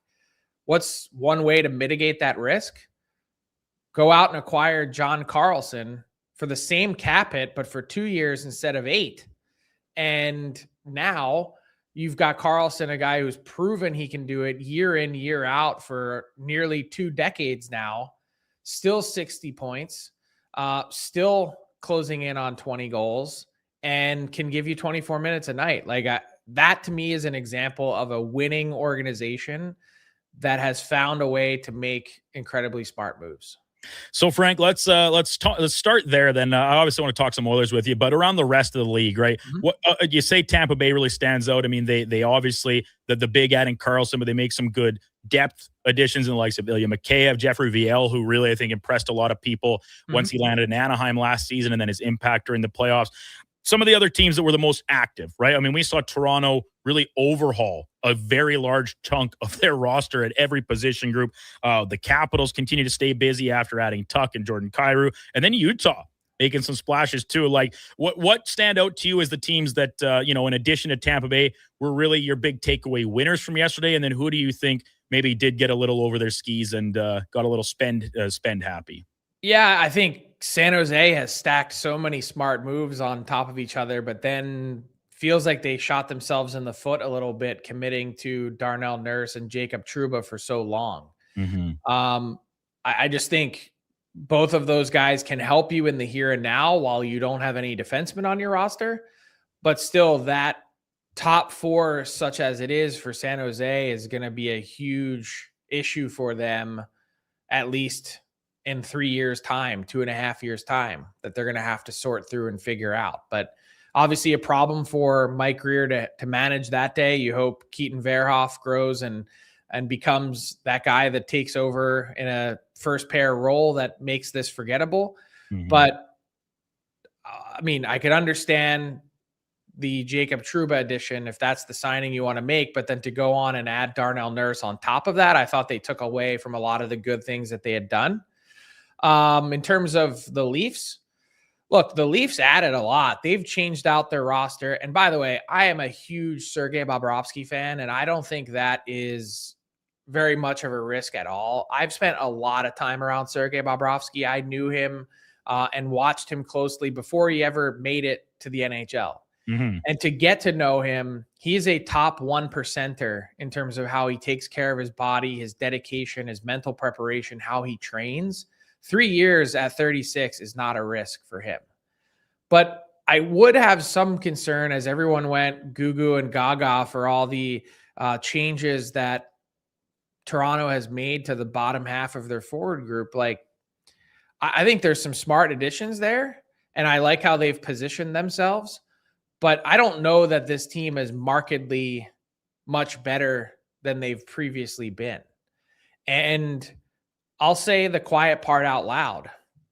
If Austin Matthews doesn't get back to being the 50-goal, 100-point player that everyone knew him to be, I don't care how many guys you add, your team's not going to be any good. Well, and I think, that's exactly the last sentence there. It doesn't matter what you put around him because he's the centerpiece. He's supposed to be the best player, this, one of the best in the league. And frankly, he just hasn't been for the past year and change. So it matters a lot. And I think you can appreciate what John Chaika is trying to do, get his fingerprints on the roster, on the organization. But when you look at some like the money to Sissons, and then the act like Nick Paul, like that's a great veteran ad for you. They kind of do a Tampa a bit of a favor in the money side of things in the process. But like, is this, as you see it, a playoff team in what is quickly becoming maybe the most competitive division in the entire NHL? Not right now for me. I mean, they're getting closer. They took a step in that direction. But again, it all hinges on Matthews. If he's an average player, if he's scoring 30 goals and putting up 60 points, they're not going to get there. They have to be a threat. Darren Radish helps change that power play, which they desperately needed. Obviously, Bobrovsky gives them some more support. I like the direction that they're trending in on their blue line, but I don't think they're in the realm of competing yet with Florida. I don't think they're better than the Montreal Canadiens or the Buffalo Sabres. And that's to say nothing of the Tampa Bay Lightning. Like, if you're heading into the season hoping that you can grab 5th place so that you can edge out one of the teams in the Metro from getting a wild card spot, to me, I know that's their play. That's their plan because they don't have their own first round picks the next 2 seasons, which makes sense, but they're not there yet in my view. Frank Saravalli from Victory Plus TV with us here on Sports 1440. So here in Edmonton, Frank, the Oilers have what I'm sizing up as a pretty impressive day. They don't make very many long-term commitments. The dollar price that they bring in and bring back and bring in all the bodies are coming in at quite low numbers. I want to start with the guy that maybe you've seen a little bit more of and are more familiar with than a lot of those of us out west here, and that's Ryan Shea, who kind of broke out with the Penguins last year. He kind of, as a late bloomer, emerged as one of the top guys in this free agency class, particularly on the back end. I don't know if we'll see the offensive production again that we saw him last year with the Penguins, but what kind of player are the Oilers actually getting here where some of his underlying metrics aren't that great, but he seems to be quite good on the penalty kill and reliable on the back end? Yeah, I'd say he's pretty steady all around. There isn't one part of his game that's necessarily exceptional, but he does a lot of things pretty well. I think there's some risk there in that he really kind of had one season that popped, and I understand making the bet. And you look at a lot of the other deals that were handed out on Wednesday, and you say, well, kind of seems to be just the right amount of wagering to do. Again, some risk in that he hasn't proven it over a longer NHL career and at this level for that long.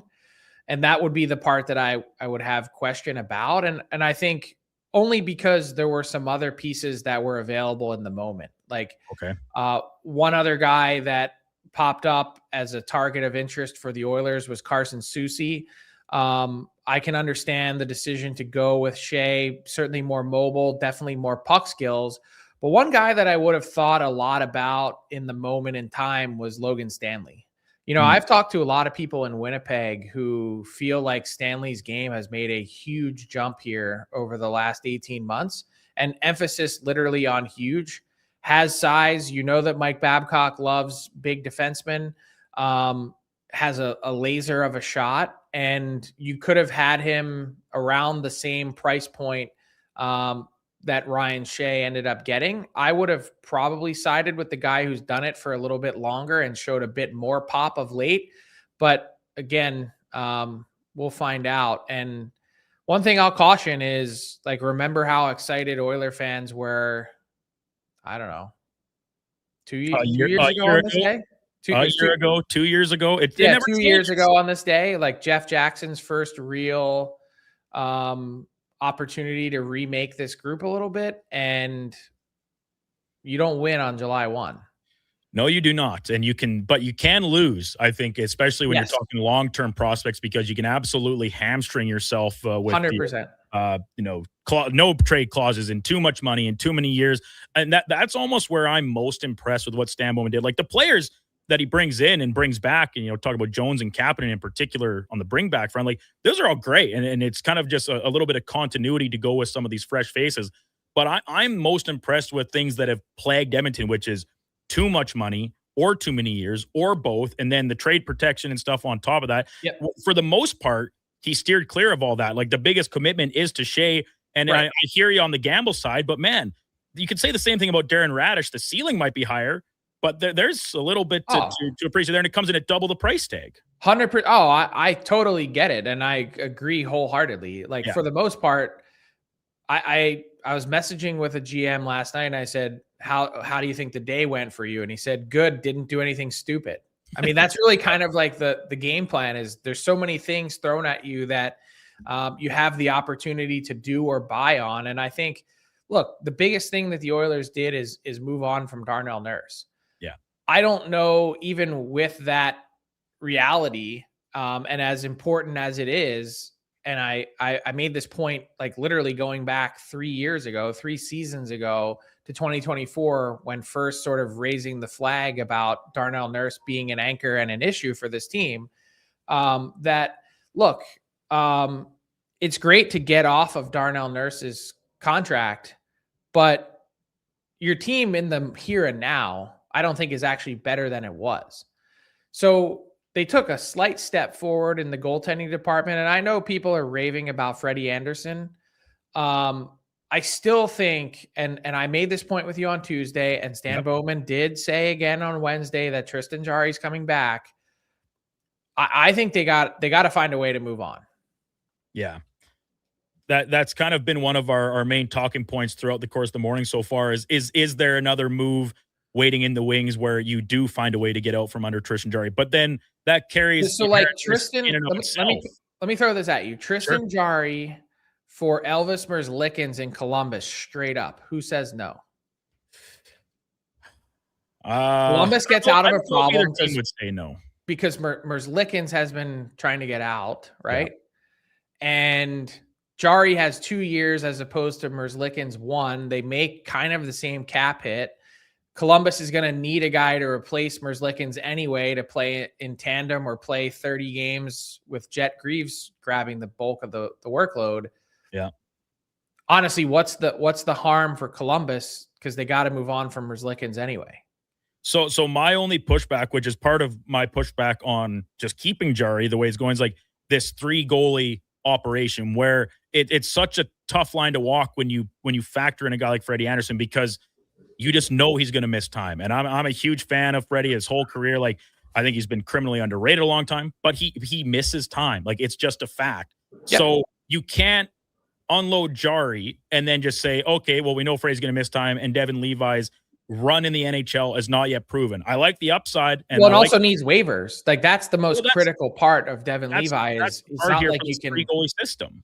Yeah, you're not going to be able to dump him in Baco for a half season and say, hey, get your game together and we'll see you when Freddie Anderson goes down, inevitably. Right, but that same problem persists if it's Merzlikins instead of Jari. Like, you've still got 3 guys and they all are at the NHL level. You can't move. The only difference is Merzlikins is the guy you could put through waivers to start, because no one's going to claim him at 5+, because no one has taken him right now. And you could do the same with Jari theoretically, because no one's going to take him right now either. But I mean, maybe that's the play, is to bury Jari in Bakersfield for a bit and have him find his game again. Yeah. And it's you talk about the Oilers goaltending. It is tangentially improved when you talk about how it looks today versus at the end of the season, but there are still a ton of question marks, because if you keep Jari, you're expecting him to bounce back to a much more respectable level of NHL play, or alternatively, you're waiting for Freddie Anderson to play enough games to make him a viable tandem option. And then Devin Levi, you hope or are expecting the same words get used over and over again for him to take that step at the NHL level. So I'm much more comfortable with the Oilers goaltending, but I think you have to take all 3 guys, whether it's Jari or Merzlikins or insert another trade flip option. You have to take all 3 into camp and kind of let them duke it out and then make your decision then. Yeah, and I think a really smart way that you just framed it, but the hope is that you only really need one of those to carry the ball for the period of time when it matters most. Yeah. And that could be Anderson. I think the risk with Anderson is, as well as he played, like, why weren't the Carolina Hurricanes bringing back Freddie Anderson at that same price point? Yeah. To me, I just think there was this push for Freddie Anderson to get to this point in the playoffs. He played as well as any goalie can play through the first 13 games of the postseason.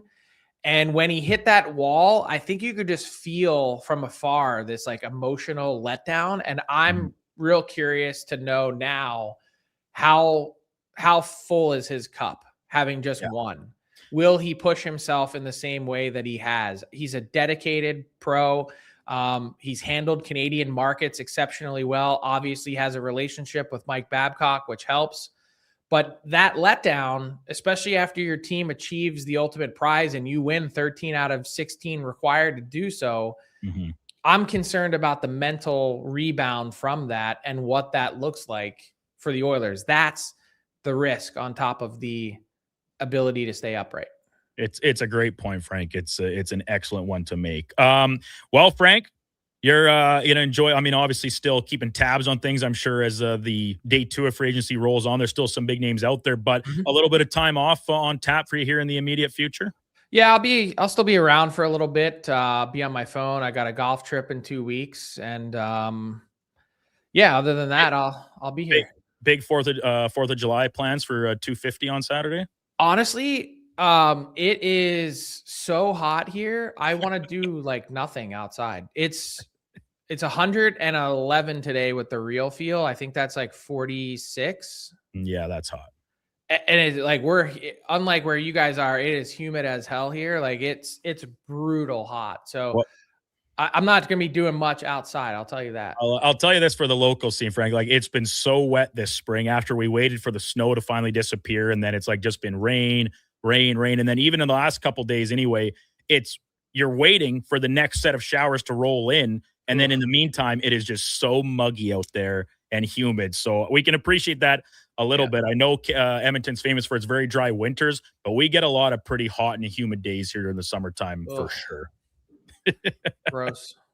Well, Frank, appreciate it as always. Have a great summer. I'm obviously turning things over to Tommy G for the next chapter of this morning show starting on Monday. And listen, I don't know any of the details, but I certainly hope we will be able to reconvene, continue this great relationship once the season gets going again in the fall. So that'd be great. Your contributions as always. Have a great summer. We'll look forward to catching up again soon. Thanks so much, Brandon. Have a great summer.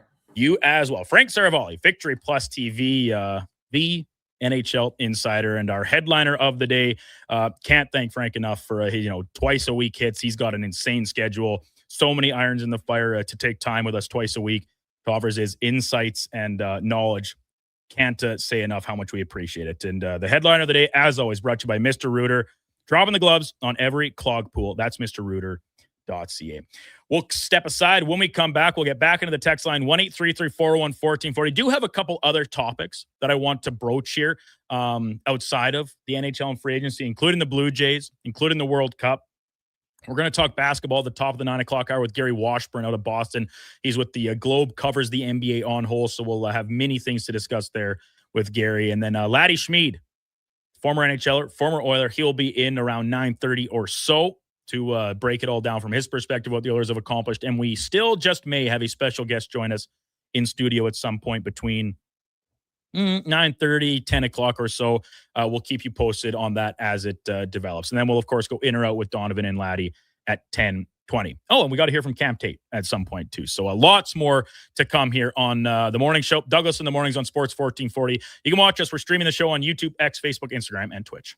Are you looking for safe and reliable transportation solutions for your wedding, corporate retreat, or golf trip? Look no further than Silent Rides, Alberta's premier charter bus company. Whether your group is big or small, Silent Rides has you covered. We offer 3 different sizes of units to cater to your needs, and we provide first-class service at affordable rates. Get your quote today. For more information and to request a quote, contact sales at 877-748-0991 or visit silentrides.ca. With Play Alberta, backing the home team goes beyond the bets. That's because your picks have provincial impact. Play Alberta is the only app in the province that puts all revenue directly back into supporting programs and services that Albertans rely on every day. By investing in the General Revenue Fund, every play, bet, and buy made on Play Alberta helps make a difference across the province. Visit playalberta.ca/Gregor to learn more. That's playalberta.ca/Gregor. Must be 18 plus to play. If you gamble, use your game sense. 60 years ago, we started selling trucks as Western GMC Buick. Today, we are Wolf GMC Buick. We're still located on the corner of 184th Street and Stony Plain Road with the same ownership for over 2 decades. Our customers have trusted our family-owned, community-driven business. And for that, we are thankful. If you're looking for a truck or SUV, pop in and one of our seasoned professionals will get you a great deal, hassle-free. Come trust our team at Wolf GMC Buick. Wolf GMC Buick.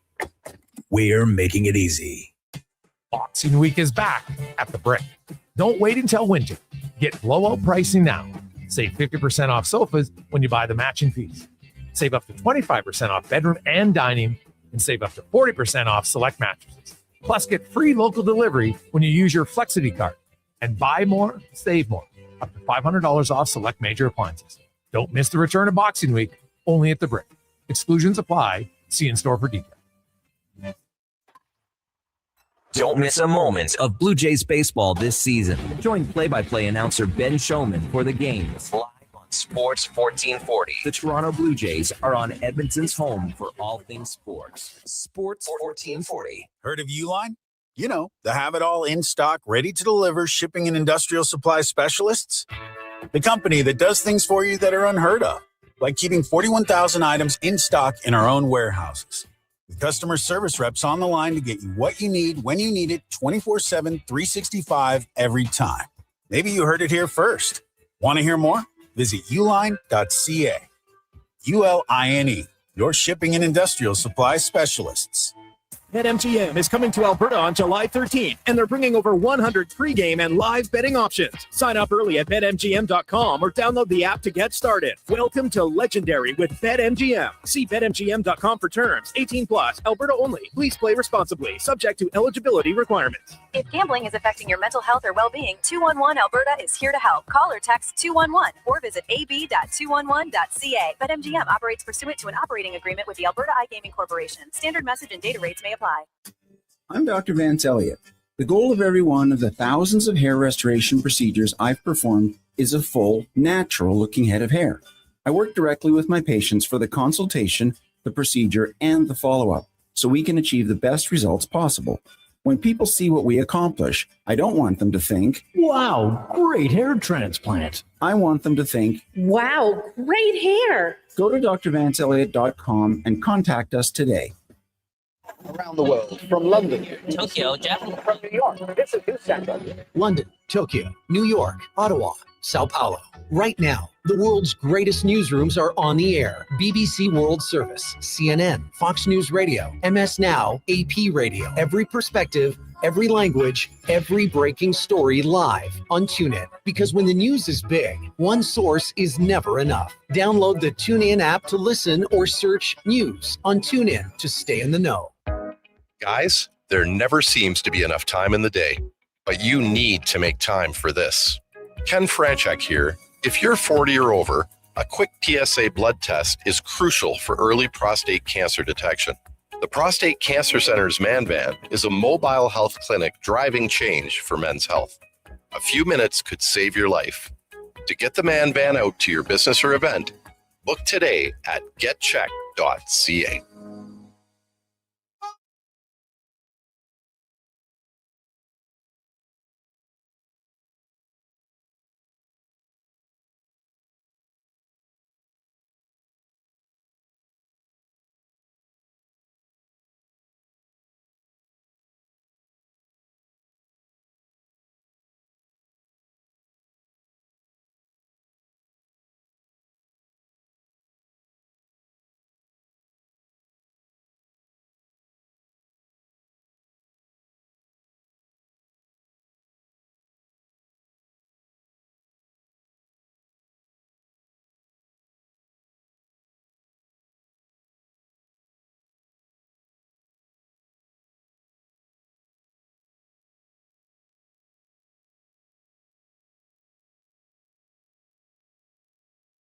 Sports 1440 mornings with guest host Brandon Douglas on Edmonton's sports leader, Sports 1440.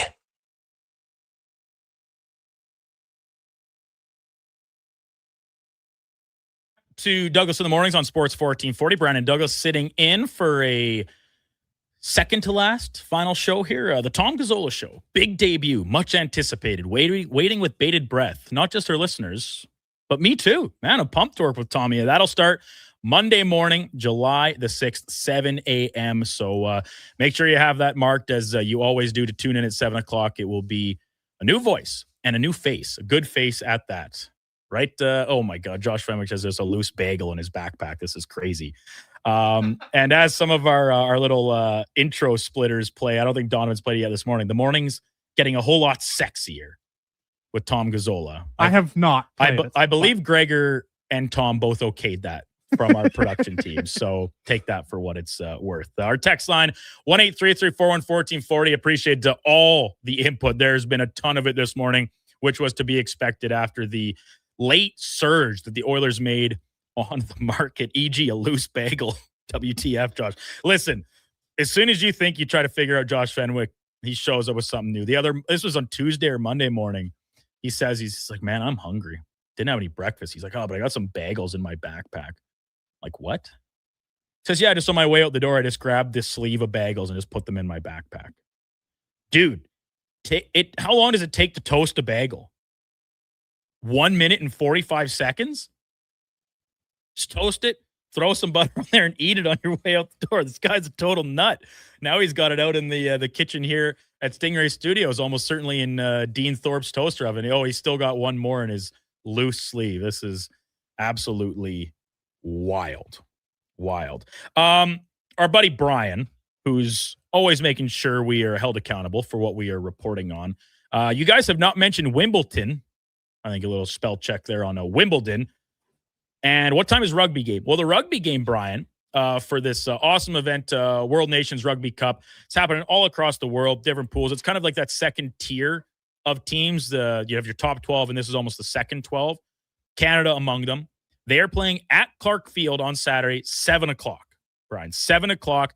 Ditto next Saturday. They will take on Portugal. And there's actually a game earlier in the day as well. Tonga playing Spain in that one. And we fact-checked it, too. It was Tonga, not Tuvalu. In case you don't want to get your island nations in the Pacific Rim mixed up. So 7 o'clock, both games at Clark Field. You can get your tickets at Ticketmaster or rugby.ca. Brian. And on the Wimbledon front, Bianca Andreescu back at the big dance. She lost her first round match. I believe Felix won his first round match. And then one of the big, maybe the biggest story was Serena Williams returning. 44 years old and back on the grass courts at Wimbledon. Just exceptional. I mean, she's the greatest tennis player. Women's for sure. I'll hear the arguments that she's the greatest tennis player of all time. There's been the men's debate is awesome, and Djokovic and Federer, and the list goes on. But Nadal, of course, the clay master. But Serena's right there. But she lost her first round matchup. I don't know what the expectations really were, but she fell in 3 sets. So an awesome story come to a close. So there's a little bit of a Wimbledon update, Brian. Unfortunately, just not really quite top of mind right now. Not top of mind right now. But the Blue Jays, they pick up a win yesterday over the Mets from downtown Toronto. The annual Canada Day game, they got the red jerseys on. Really liked the new hats with the blue brim. Donovan, you're a huge complainer about things. What did you make of this little twist on the Canada Day ensemble for the Jays? And they win 2 of 3 against the Mets. They'll have a day off before taking on or heading out to the West Coast and playing Seattle here over the weekend. I wasn't actually a huge fan of that brim. I don't know. Shocker. It felt minor leagues to me personally, but like minor. What about it is minor leagues? Tons of teams run two-tone hats. I don't mind two-tone hats. I just didn't think it looked all that great. Did you see the replica jersey that the first 15,000 fans got? It was like a retro Canada Day Shane Bieber jersey. That thing was nails. I wanted one so bad. I don't think Yaremchuk went to the game yesterday because he was a little busy with all the free agents activity. Tyler Yaremchuk, that is. But I know he'd been at the games a couple days previous, and you have to think he's kicking himself and like, why could I not go on Canada Day and get one of these unreal retro jerseys? That was unreal for sure. I'm right there. So how can you like that and hate these hats? Because and helmets, batting helmets? Because to me, it's a little bit different for me, the jersey versus, like, I don't know, that jersey when you're also, any freebies are nice, you know, and you but no, as for the Jays going forwards here, this was a series where to me you had to find a way to win it, and they did that, right? They kind of have the stumble in the middle, but you have a pretty boring first game of the series. Yesterday, was anything but boring. That was kind of a blast, right? You watch them absolutely torch the Mets 9-3. And is this the sign of the team waking up? I don't think so. As much as I hate to say it, I think they... You think they just are who they are? I think they are who they are. Yeah. Like, I'm worried about this team. They don't have enough pop. I don't know if you've seen the stats. They're 27th in batting average with runners in scoring position. Like, this team just, versus last year, the magic, they just don't have it. Like, I'm sorry to say it. They just don't have that magic. Well, Josh Fenwick predicted that if they swept the series, then that would be the turning point of their season. They did not accomplish that feat, so maybe we can put a pin in that for the time being. Did want to note just from the game, and yeah, they opened it like they led 9-0. They gave up a couple in 8 and then another in 9. A couple home runs, including Francisco Lindor, finally contributing in some way to my fantasy baseball team with the solo shot. But Sean Keys, the most recent call-up, he made his debut in the opener, I think, his MLB debut in the opener against the Mets. Got some real nice power down at the minor league level, and he gets his first career home run yesterday. So the 3-run shot, awesome for him. Great feel-good moment. And Kaz Okamoto remains hot. He bats, goes 2 for 3 with a run scored and an RBI and then a walk to go along with it too. So Kaz Okamoto really driving the bus for the Jays right now. Guerrero, in case anyone is interested, 1 for 4, 1 run scored, strikeout twice, and 1 walk on his day as well. Just lost. He's lost up there. It's not great. I don't know if I've ever seen a guy who looks more counterable. Like, I think every time he goes to the plate, I know exactly what's going to be thrown. Don't you? It's like he's just fighting it. And there's like, you read the reports from like Ben Nicholson Smith and all these guys that are on the team. Like, it's not like he's taking this lightheartedly. Like, he is working incredibly hard behind the scenes, in the cages, at batting practice, all these things. And it's just one of those ruts that he cannot seem to swerve his way out of right now. Needs some grippier tires on the front end of the Jeep from St. Albert Dodge. It is kind of crazy, though, how some of the league's best players are inept this year. They can't do anything. I mean, look at Cal Raleigh. Well, that's what they're going to see next. Cal Raleigh went from one of the best, if not, like, that's probably the best catcher season of all time. I know there's some other ones that you could debate about, but Cal Raleigh has been shocking. I don't know what happened. I don't know what happened to Vlad. I mean, look at Francisco Lindor. He's a great player, and this Mets team just can't do anything. Bo Bichette. There's been so many players who are just appalling this year that are sensational guys. Yeah, there's a pretty top-heavy in the majors here. The teams up at the top of the table, and then a very large, mushy middle, including the Blue Jays. They'll be at it tomorrow against the Mariners.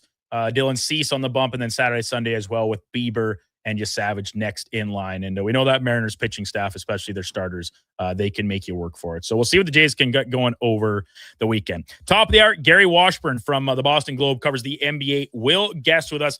Man, absolute blockbuster. Jaylen Brown traded in division to the Philadelphia 76ers. Draft picks and Paul George headed back to the Celtics in the deal. We'll chat about that as well as Kawhi Leonard landing back in Toronto too. Before that, Sports 1440 update brought to you by AWS Welding Supplies in Nisku. Product sales, servicing, calibrating, and free same-day delivery of in-stock items to Leduc, Nisku, and South Edmonton. Your one-stop shop for all things welding, awswelding.ca. Here is Donovan Paulson.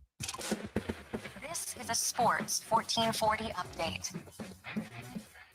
In case you missed it yesterday, NHL free agency news, the Oilers making a pair of trades as they traded Darnell Nurse to the San Jose Sharks for 24-year-old D-man Shakir Makamadullin and prospect Zach Sharp. They also had a Devin Levi and a 7th-round pick from Buffalo for a third. The Oilers then signed Stanley Cup champion Freddie Anderson for 1 year and $1 million with a $1.8 million bonus. Ryan Shea then joined the Oil for 5 years and $4 million a season. They signed Matthew Joseph for a 1x1. The Leafs signing 2-time Stanley Cup champion Sergei Bobrovsky for 3 years and $21 million total. John Carlson in a late night deal goes to the Tampa Bay Lightning for 2 years and $8.5 million a season. NBA offseason news. The Celtics have traded Jaylen Brown to the Sixers for Paul George, 2 firsts and 2 seconds. We'll hear about that after the break. The Jays blew at the Mets 9-3 in their annual Canada affair. The Cubbies torched the Padres 23-3. Coming up, we're going to talk a little Celtics and Sixers about this trade. I'm Donovan Paulson. That has been your Sports 1440 update. This is Sports 1440, a Stingray radio station broadcasting on Treaty 6 territory. Download the free iHeartRadio app and listen to CKJR wherever you go. You may get up early, but more than likely, the team at GS Construction have already gotten up before you, grabbed a coffee, headed to the site, and started their day. So while Edmonton wakes up, GS crews are already underground, quietly keeping things moving, upgrading, and laying the new underground infrastructure for our growing city. If you're the kind of person who goes to sleep with their steel-toed boots on, GS Construction wants to hear from you. We're looking for a maintenance foreman as well as a building and yard attendant. Visit gsconstruction.ca for more. Scott McGilvery here, HGTV host and renovation expert. The one upgrade I know homeowners will love, better, fresher Culligan water straight from the tap. Culligan's Aquasential reverse osmosis filtration system takes your water to the next level. With up to 7 stages of filtration and 14 filter options, they're certified to reduce over 90 contaminants. Your tap water is about to get a major upgrade. Safer water that tastes great.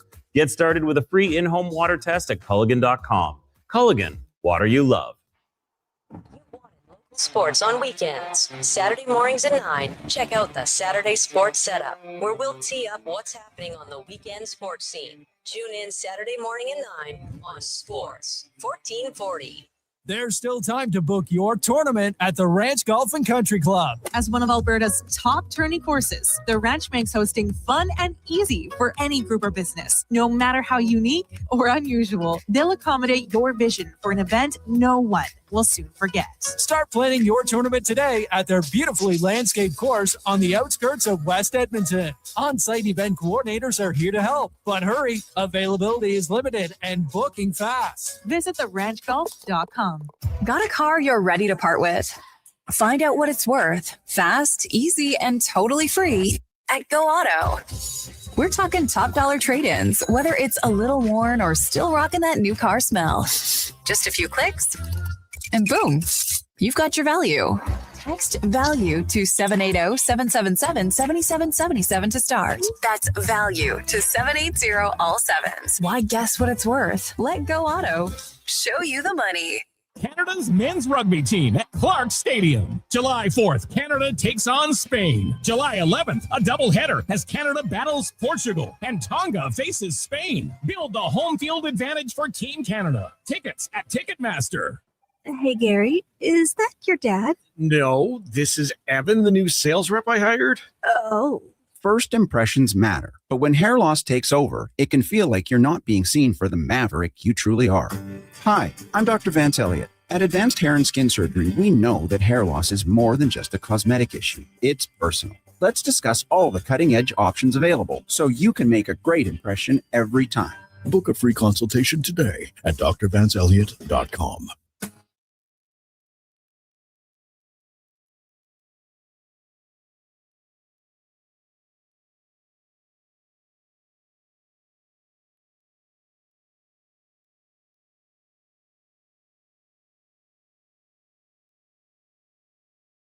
Sports 1440. All sports, all day. On YouTube, Facebook, and X. Thanks for listening to Edmonton's sports leader.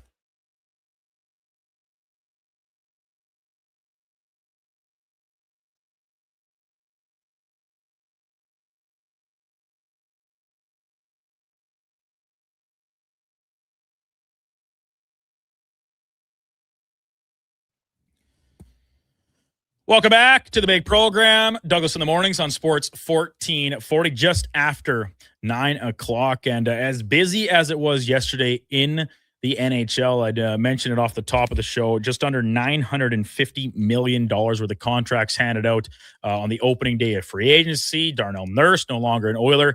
Man, the NBA just can't help themselves. They had to come in with the hammer late, and the huge, massive deal that sends Jaylen Brown to the Philadelphia 76ers. Paul George and draft picks headed back the other way. Let's dive into that with our next guest. Gary Washburn from the Boston Globe covers the NBA out of Beantown there. Gary, good morning. Thanks a lot for taking some time with us. As what I'm sure is a very active and busy time for you covering the Celtics and the rest of the league.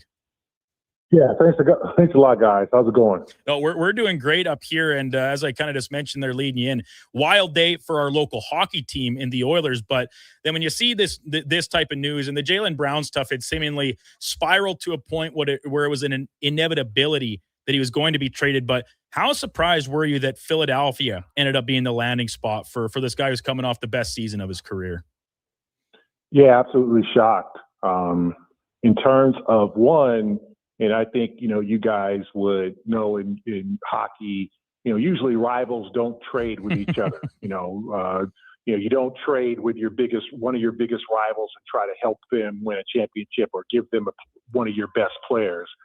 And the fact that they traded him to a division rival, a team that just knocked them out of the playoffs, a team that's been their rival for the last 60 plus years, going back to Chamberlain against Russell.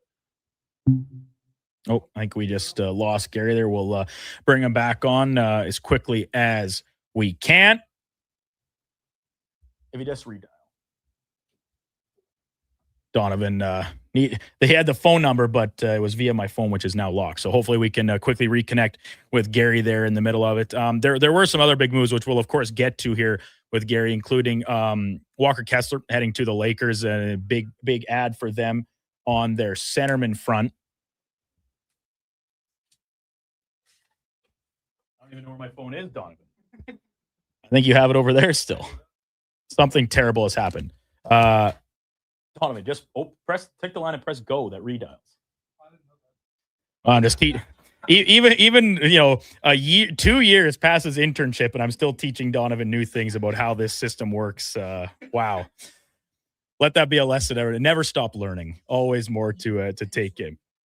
But anyway, sorry. Yeah, Walker Kessler, new big man for the Lakers, obviously, in what's now going to be the post-LeBron era. That's a big ad for them, no doubt about it.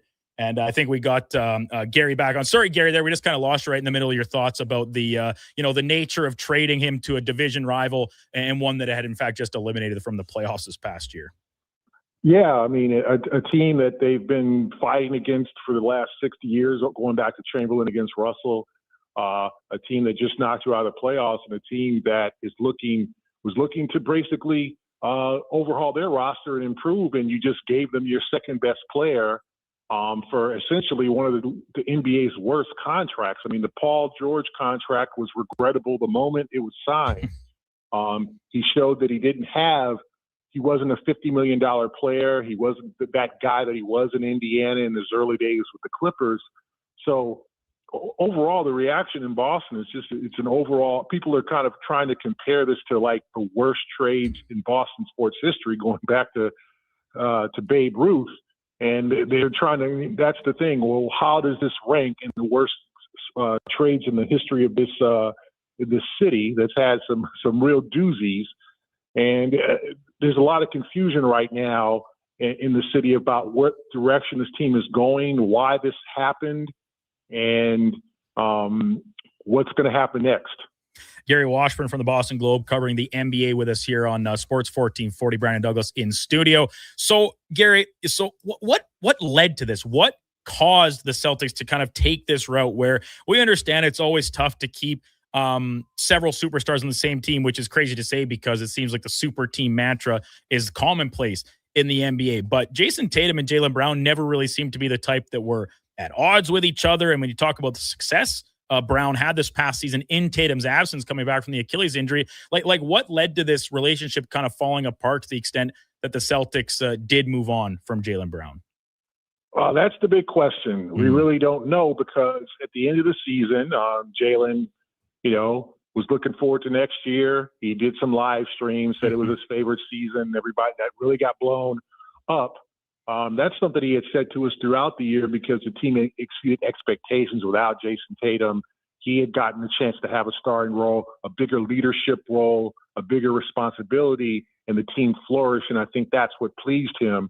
I don't think losing in the first round was something that pleased him, or being without Jason Tatum. I just think the fact that they fought back from that adversity where people were saying it was going to be a gap year, and for them to come back and win 56 games was most satisfying for him. But that got blown out of proportion.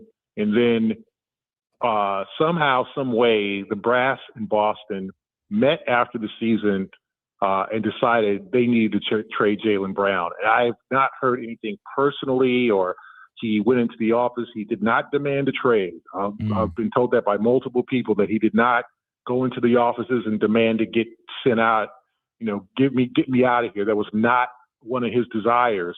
He was looking forward to coming back next year.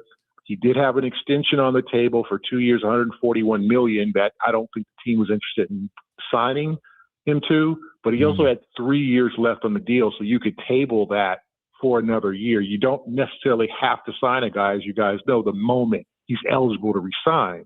So there's a lot of things the Celtics could have done to get a better return, or to make this work where it's a more popular deal. But it seems like they just kind of did this out of desperation. They just wanted to get out of the Jaylen Brown business, and this was the only thing they could take. There's the only thing on the table that was viable to them that other teams were offering. Talking all things NBA with Gary Washburn from the Boston Globe on Sports 1440. So now, Gary, with this changed landscape in the Eastern Conference, of the association. How do you see things stacking up here from an offseason perspective? I mean, Giannis now down in Miami, LeBron's future still uncertain with ties to, of course, the Warriors, maybe back home in Cleveland. The Raptors bring back Kawhi Leonard, and then this big swap between the Sixers and Celtics. Do the Knicks still sit alone at the top as defending champions, or how do you kind of see things stacking up here?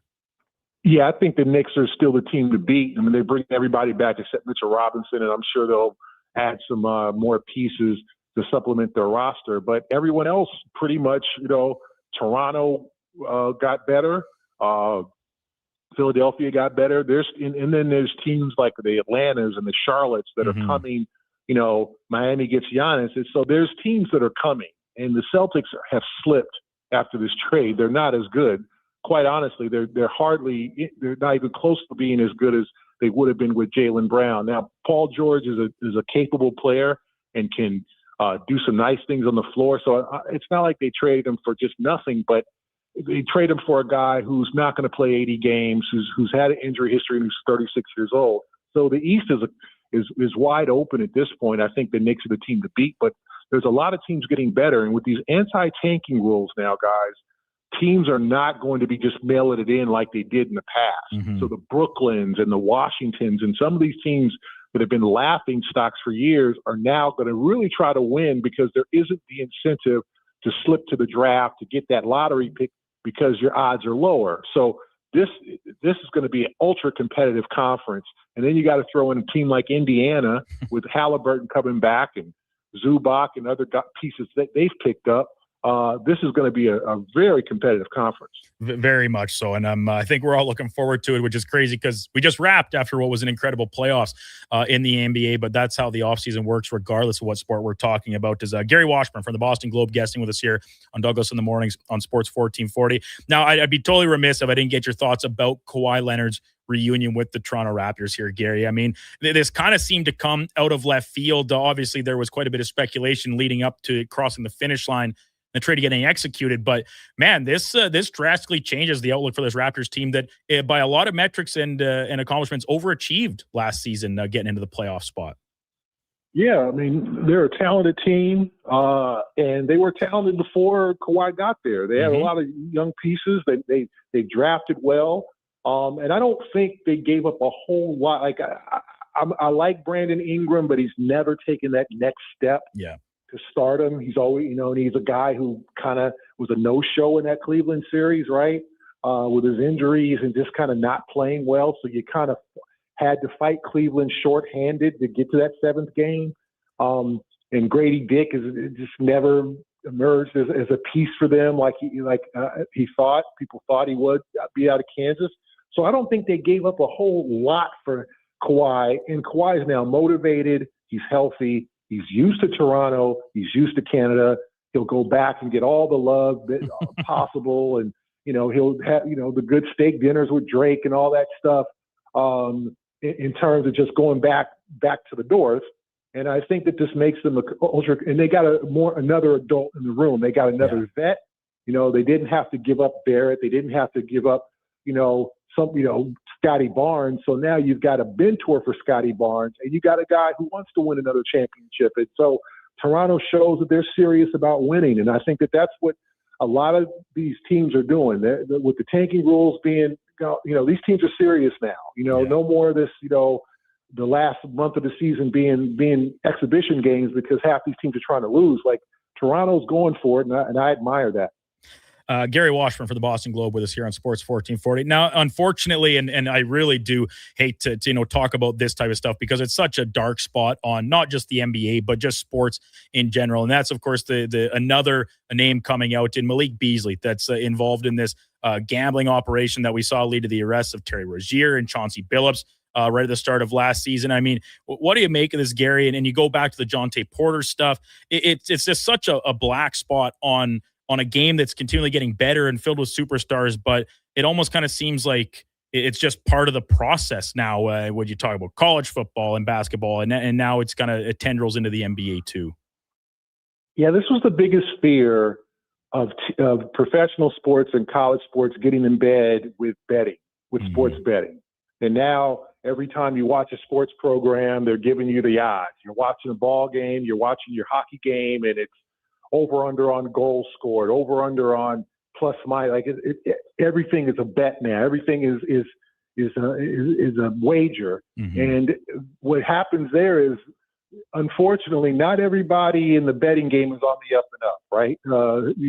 Bookies just didn't disappear. Yeah. The people who did this illegally, where your uncle would be making a side call before the big game, those guys are still around. So you have guys who don't make a whole lot of money in terms of like a guy like a Jonte Porter, who didn't make a heck of a lot of money as a professional athlete and who gets offered $100,000 or $200,000 to, impact his own stats, not impact winning as much, and suddenly he's banned from the league. And I just think this is kind of the worst case scenario you were going to get, where there were going to be some guys on the tape. Yeah. There were going to be some guys, not a lot of guys, but enough to say, okay, how much are you going to pay me to do this? Okay, I could use the extra $100,000. I could use the extra $500,000, even though they're making, Terry Rozier made $26 million in the final year of his contract. Somehow that's not good enough. Mm-hmm. And that's the unfortunate part about this, is you are going to get a handful of players, and even the kid from Texas Tech, the quarterback, who's betting games and now trying to get into the NFL, that we're going to get caught up into this. Yeah. And so this is not a surprise. I don't think anyone who knew why the NBA did not partner with betting sites for years. David Stern would never do that. He did not want to bring the team to Vegas, but Adam Silver feels differently. And I think we're seeing some of the negatives from that partnership. Yeah, it's really too unfortunate, and we'll continue to keep tabs on that situation as it develops. Beasley, by the way, for our listeners, in case they missed it, pled not guilty to those charges. Altering his play in certain games to enrich sports bettors and ease his own debts, using the wordage from the court documents. So last one for you here, Gary, and we'll try and spin it to a little bit more of a positive, speculative note. Where's LeBron James playing basketball next year by your best estimation? Or is the super team for the Golden State Warriors going to make a good push here? Is he back home in Cleveland? What do you think? I would say I gotta say the word. I don't think it's going to be Cleveland. I don't think the Cavs have enough, and I just don't think they're made up to kind of take on LeBron and win. I'm not crazy about him playing with James Harden. I don't think that's a combination he wants, to jump into. So I say the Golden State Warriors. I just say playing with Steph, playing with Draymond, playing with those guys, and like you said, they'll be the Golden State Warriors, and they'll give you 25 good minutes, and then the second half they're probably gonna run out of gas. But I do think it'll be entertaining. You could throw in a wild card like the Denver Nuggets or the Minnesota Timberwolves, a team that could really use LeBron, and that could be a LeBron away from getting to the finals. Mm-hmm. So I think he'll have his choices of teams. I still think he's a very, very good and effective player, and he does bring the entourage. He does bring a lot of, I don't say baggage, but a lot of responsibilities when you have a guy like him on your team, and the media and what he's going to bring and the attention. But if you're willing to deal with that, and I think it's tired some teams out, but if you're willing to deal with that, I think he's a good addition. So I would say Golden State, and then wild card to be Denver and Minnesota. Awesome. Well, Gary, awesome stuff. Really appreciate you taking some time with us this morning. Great insight. Appreciate it greatly. And enjoy the rest of the offseason. And we look forward to maybe catching up with you next season once the ball gets tipped off again for the 26-27 campaign. Well, I got to admit, I'm a LA Kings fan, so I kind of cringe when the Edmonton, I can't believe the Warriors just pound my Kings. So I kind of cringe when I got this call. But great talking to you guys. Awesome. Well, hey, things moving upwards and forward for the Kings. Busy yesterday in free agency. Take care, Gary. Have yourself a great summer. Thanks a lot, guys. Gary Washburn from the Boston Globe, and I guess big time LA Kings fan. Didn't know that. So how interesting. What? You're talking Sacramento Kings. We're talking Sacramento Kings here, I think. Why would he bring up the Oilers then, Josh? Oh, my bad. I missed the end of it. He said LA Kings. I thought he said Sacramento. I just heard Kings fan. This guy. So I was like, oh, Sacramento Kings? Poor guy. Between your Lewis Bagels and Donovan not knowing how the phone operates, we got this text in from Hitch. Got the B team handling things today. No, Hitch. This is the D team. We're not even close to the B. Like, if we're talking minor league baseball, we're playing like single A complex league down in Dunedin right now. We're years away from the majors. Years away. Yeah, this is Sacramento Kings. What are we talking about? What else do you think you said? I really cringed when I got this call from Edmonton. I'll be honest, I missed it. Josh, it's okay. We all make mistakes. And as Brian texted in here in response to Donovan learning how the phone works for the first time after working here for 2 years, the reason I don't know everything is so I can learn. Thank you, Brian. What a great perspective, Brian. I think we should all approach life with that outlook. We should a little bit more. But yes, big thanks to Gary Washburn from the Boston Globe, covers the NBA, for his thoughts on this insane falling out weirdly between Jaylen Brown and the Celtics that now sees him as a Philadelphia 76er. When we come back, we'll hear from Cam Tate, today's edition of Cam and Eggs, and we'll do a little potpourri topics around the rest of the NHL's free agency, some of the other moves that stood out to us. Overpays, great value, good gets, good ads, and what teams kind of were left sitting their hands empty a little bit. We'll touch on all that before Laddie Schmid, and as Laddie Schmid rolls in here in about 10 minutes time or so. 10:20, we'll go in or out with Donovan and Josh, and still hoping that a special guest is going to join us sometime between 9:45, 10, fresh off of a game down at the Brick Invitational, which we can update you on as well. Brandon Douglas with you here on Sports 1440. Josh Fenwick, Donovan Paulson alongside for Douglas in the mornings. You can watch the show. We're streaming it on YouTube, X, Facebook, Instagram, and Twitch. Come for Canada's largest trade shows, the biggest names in entertainment, exhilarating sporting events, and more. And stay for the experience at the Edmonton Expo Centre. Looking for the perfect place to host your next big event? From trade shows to galas, meetings, and concerts, the Edmonton Expo Centre has the space, event expertise, and service to make your next event unforgettable. With over 522,000 square feet of flexible event space, in-house catering, and operational expertise, they bring your biggest vision to life. Learn more at EdmontonExpoCenter.com today. Hey, sports fans, we've got a clear choice for you. At Crystal Glass, we provide customers with the perfect glass for any job. From home to auto and even commercial, installation or repairs, we're your team. Call 310 Glass or visit crystalglass.ca. Crystal Glass. You wanted local sports on weekends. Saturday mornings at 9, check out the Saturday Sports Setup, where we'll tee up what's happening on the weekend sports scene. Tune in Saturday morning at 9 on Sports 1440. It's Dollar Drink Summer at McDonald's. Sip on a refreshing small fountain drink or a small iced coffee for just $1 each plus tax, all summer long. Only at McDonald's. Excludes flavored and cloud iced coffees. At participating Canadian restaurants. Taxes extra. Prices exclude delivery. Ends Wednesday at Pet Value. Save $10 on Hill Science Diet dry dog and cat food, $9 on select Acana dry dog food, and $5 on sweet scoop litter. Shop in store and petvalue.ca. We just dropped a massive payload at Nisku 4. It's time to unload some deals at the Truckload of Savings event. If you've been waiting to upgrade, we've backed up the savings with unbeatable offers on our toughest Fords. Right now, haul away exactly what you need and take advantage of massive price drops across our entire lineup, including the legendary Ford F-150 for the job site or the weekend getaway. Shop the Truckload of Savings at niskuford.ca. Nisku Ford, above expectations.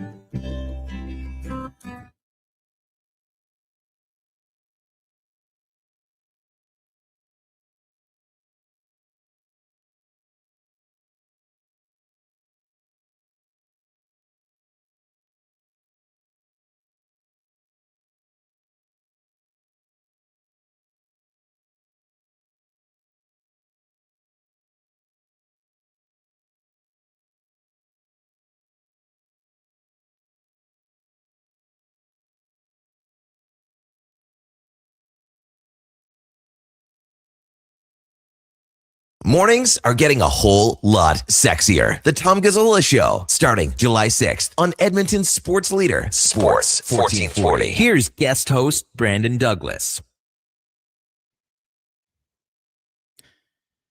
Welcome back to Douglas in the Mornings on Sports 1440. Brandon Douglas in studio. Josh Fenwick and Donovan Paulson both alongside as well. The Tom Gazzola Show next Monday. Maybe the most anticipated debut in Edmonton history ever. All things.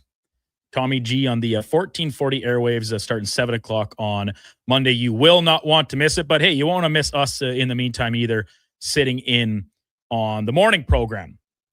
9:24 in Edmonton, the text line, and in response to, you finally played that splitter, Donovan. Morning's getting a whole lot sexier with Tommy G, MTR. Should Kevin be offended by that? Well, this was my opening bit when it was announced that Tom was taking over. Kevin Carius is your mom's Tom Gazzola.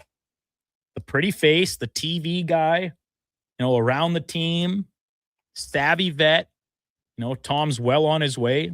And I'm sure he'll be the first to tell you, if he can carve out a career like Kevin Carius has in this city, he's well on his way to it. I think he'd be pretty happy.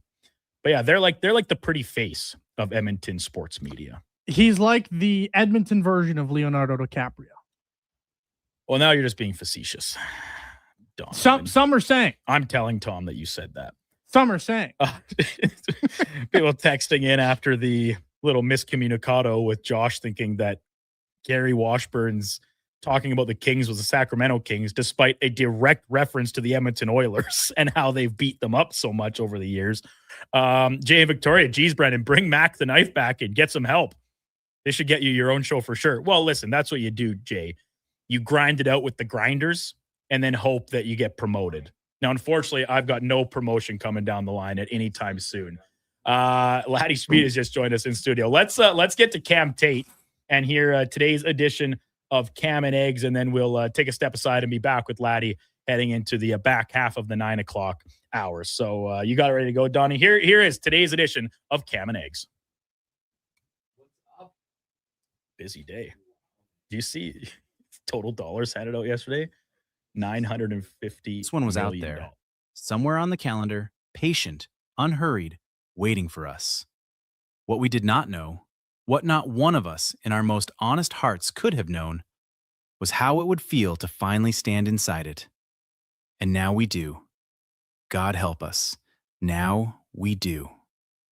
For we had wanted, in the greedy, aching, wholly forgivable way that every one of us wants, for the McDavid era to run on forever. 97, 29, 25. We have spoken that trio of numbers so many thousands of times that it stopped being arithmetic and became a prayer. Something we whispered, half believing, into the cold Edmonton dark. 97, 29, 25. McDavid, Draisaitl, Nurse, the leadership group entire, our three. I cannot for the life of me tell you which game it was, and I beg your forgiveness for that. Some great Oiler win, one of so very many, all of them running together now like water through the hands. But the three men sent out to face the cameras that night were the three leaders. 97, 29, 25. We rolled into that room, and I shall carry the picture of it to the very end of my days. Not the score. Never, ever the score. The image. McDavid, Draisaitl, and Nurse sunk into their stalls, spent and waiting. And over the whole of it there hung, of all the things a man might expect on such a night, a great and holy calm. The Nurse trade, come down upon us on Wednesday, has changed the very blood and chemistry of this hockey club. And hard as it sits, and heavy as it lands, and much as it breaks something in us to say so, it had to be done. Darnell said as much himself on that introductory Zoom but a day ago, with a grace that near undid me. It was time for a change. Time for a change. And so it stands, the first great pillar to fall in the Connor McDavid era in Edmonton. Which leaves us, in the trembling end, with the one question that has ever truly mattered on this frozen prairie. How and when shall the last of them fall? And might it be, please, at long and aching last, before a Stanley Cup is finally, mercifully carried home. Back with Gregor this afternoon. Cam and Eggs, Sports 1440. Thank you very much, Tater. Very well said. The departure of Darnell Nurse, no longer an Edmonton Oiler after his trade to the San Jose Sharks yesterday. Shakir Mukamadulin and Prospect coming back the other way. We had a trade. Breaking trade involving Josh's Calgary Flames. Oh, boy. They're acquiring Jake Middleton Okay. from the Minnesota Wild for Holy Mata and Blake Coleman. I know it's Holy Mata. I've always called him Holy. Blake Coleman. Yes, Blake All right. Coleman. Holy So, Mata. Minnesota shoring things up a little bit on their forward group while recognizing there's going to be some casualties on that defense price point wise if they wanted to get a extension done with Quinn Hughes, which still very much on the table. We will step aside for a quick break. When we come back, former NHLer, Oilers legend, Flames legend, Ladislav Schmid has joined us in studio. He's going to be our co-host for the next hour and a half. And we'll dive into what happened yesterday across the league with the Oilers action, some other names getting paid some pretty substantial coin. Now, all that, plenty more still to come here. It's Douglas in the Mornings on Sports 1440. Watch the show. We're streaming it on YouTube, X, Facebook, Instagram, and Twitch. Hey, hon, I'm getting expressions and images to frame my hockey card collection in the man cave. Perfect. I'll come with you and bring our wedding photos. For sports memorabilia and family treasures, think Expressions and Images, your local custom framer since 91. You name it, we frame it. The perfect place to host your golf tournament or fundraiser, company event, celebration of life, wedding, birthday party, or private party. Cattail Crossing Golf and Winter Club. More than a golf course, a fun, welcoming place with beautiful views, relaxing patios, and a team that truly appreciates each and every guest. Featuring Out of Bounds, Cattail's 5-star kitchen. Some say it's the best clubhouse dining they've ever had. Cattail Crossing Golf and Winter Club. Book your tourney or event today at cattailcrossing.ca. Mr. Rooter has deja vu. Mr. Rooter has deja vu. The bathroom is right over there, Mr. Rooter. Thank you, good sir. Wait, I swear I've plunged this toilet before. It was clogged with a snow globe. Am I living in a time loop? Oh, good. It's just a voodoo doll that looks exactly like me. Whew, what a relief. For a plumbing experience you'll want to relive, call Mr. Rooter. Smart, connected, community driven. Jason Gregor sets the standard for sports talk in Edmonton. Join the conversation on Sports 1440. Text Gregor 833-401-1440. Sports 1440, where Edmonton talks sports. Looking for auto repair with something extra? Cougar Paint and Collision is ready to help. We don't always work on your everyday cars. Lots of times there's stuff that's out of the ordinary. You know, it feels good when people phone and they ask for advice on what's the best way to do something, or even if they stop in just even to see if their car's worth fixing or not. Giving them advice and help along the way on how to fix their cars, kind of good. Cougar Paint and Collision, our family helping your family. Hello, Edmonton. Did you know the Subaru Forester has earned an IIHS Top Safety Pick Award or higher for 20 years running? With advanced eyesight driver assist technology, 360-degree surround view monitor, driver-focused technology, and of course, the legendary Subaru symmetrical full-time all-wheel drive, all working together. And it's available as a hybrid, delivering fuel efficiency as low as 6.8 liters per 100 kilometers. Visit your nearest Subaru dealer and test drive the Subaru Forester today. Welcome to Uncommon. Hi, it's Dr. John Jans from Jans Family Dental on Mayfield Road, where we love creating an anxiety-free experience for kids. We also help teens and young adults with wisdom teeth extractions, and parents, if you need a root canal, we'll make it as painless as possible. We also do Invisalign and implants at general dentist rates. No matter your age, come see us at Jans Family Dental. Book an appointment at janzfamilydental.ca. Services provided by general dentists.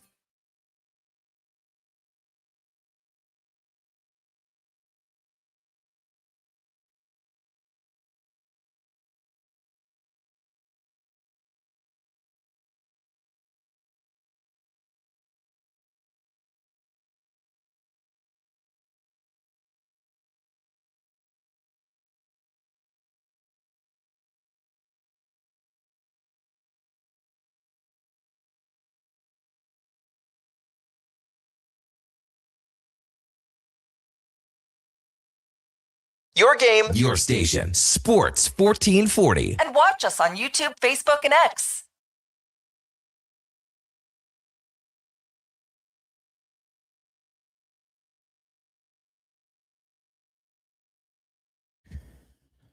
$9:34 now in Edmonton. Welcome back to Douglas in the Mornings on Sports 1440. Josh Fenwick, Donovan Paulson in studio. We roll through the 9 o'clock hour, and we're going to have a very special guest join us momentarily, but we've got our usual special guest with us right now, our Thursday co-host, former NHL defenseman Ladislav Schmid. Laddie, good morning. Good morning, How you doing? Duke. I'm good. It's kind of weird. Yeah. So no crazy shirt. All of a sudden, we cut the dead weight, and this program's never been flying higher. The old stench is gone, eh? Exactly. I do want to quickly rewind to last Friday, where you, myself, KK, and Eddie were out with Jason Beulah and a pretty crazy group of his friends, some real wild cats down at or up at Chop Steakhouse here on the West End. Big thanks to Brad German, as always, for a lineup. So food was awesome. Yes. You the last time we did this, you went double vegetable for your sides. Yeah. Not this time. Well, you should consider potato as vegetable. Right. We kind of had this discussion at the table. If classified as a tuber or a vegetable, but it doesn't matter. More carbs. Yeah, definitely. you couldn't turn it away this time instead of just like because it's turnips and carrots is the vegetable part of the side. Yeah, so and I got some extra asparagus. I'm pretty sure. Yeah, potato, steak. But the steak bites. Double steak. Double down on double steaks to intro. But then the finale, I'd eaten too much because I made the big mistake of going soup rather than salad. Too heavy. I'd filled myself up. You did not. The dessert, the chocolate cake. Chocolate cake was phenomenal. Did the leftovers make it home to Kim, or did you eat it on the way? My little guy ate it, and he loved it next day. Boss. He ate the rest of the cake. He was very pleased with me. It certainly looked good. Well, Laddie, we've got lots to get to about the Oilers, about free agency, the draft, even since we last talked, and then the Oil Kings taking a couple Czech guys in the import draft. Well, if you want to be successful, you need some Czech guys. You need Czech guys. I want to. We got time to get into all that, but we are joined in studio. Feel free to just grab a seat right here whenever you get a second. There, Gilbert Brulé here for the Brick Hockey Tournament. He joined us last year in studio. Came down. He's coaching with the team out of Vancouver, the Junior Canucks. Off to a so-so start, but kind of getting their feet back under them here. They won over Team Brick Alberta this morning. Yesterday, 7-2. Team Brick Alberta actually off to a pretty rough start, but that's besides the point. So, Gilbert, they should get you on the how to pick up the team process. Well, dude, look at my height. I'd fit in. I could still play, and they'd be skating circles around me. It's crazy. The talent is incredible. Gilbert, thanks for hopping back in studio with us again, second year in a row. Really appreciate it. Absolutely. Thanks for having me back. Awesome. So you and Laddie played together. Laddie just told me you guys were roommates. We were. Even during your time here in Edmonton. Yeah. So I have to imagine at that time for Laddie, that would have been quite the spectacle to see him full throttle. His English has gotten a lot better since I saw him last. I agree. For sure. Well, I'm on my second Canadian wife. You are, yeah, okay. It helps. And I got my European wife. You're European from where? Croatian, yeah. Nice, beautiful. Yeah, that's where I played a little bit in the KHL. So that's where I met my wife, and we've been married 7 years now. Oh, nice. Been together for 11 years. Ooh, total. How many kids? None. None yet. Not yet. No. See, so unlike all, he can coach. we talk about this list of former NHLers that seem to always, flock to the Brick Tournament, but they're usually coaching. They're usually coaching their kids. Gilbert just does it for the love of the game.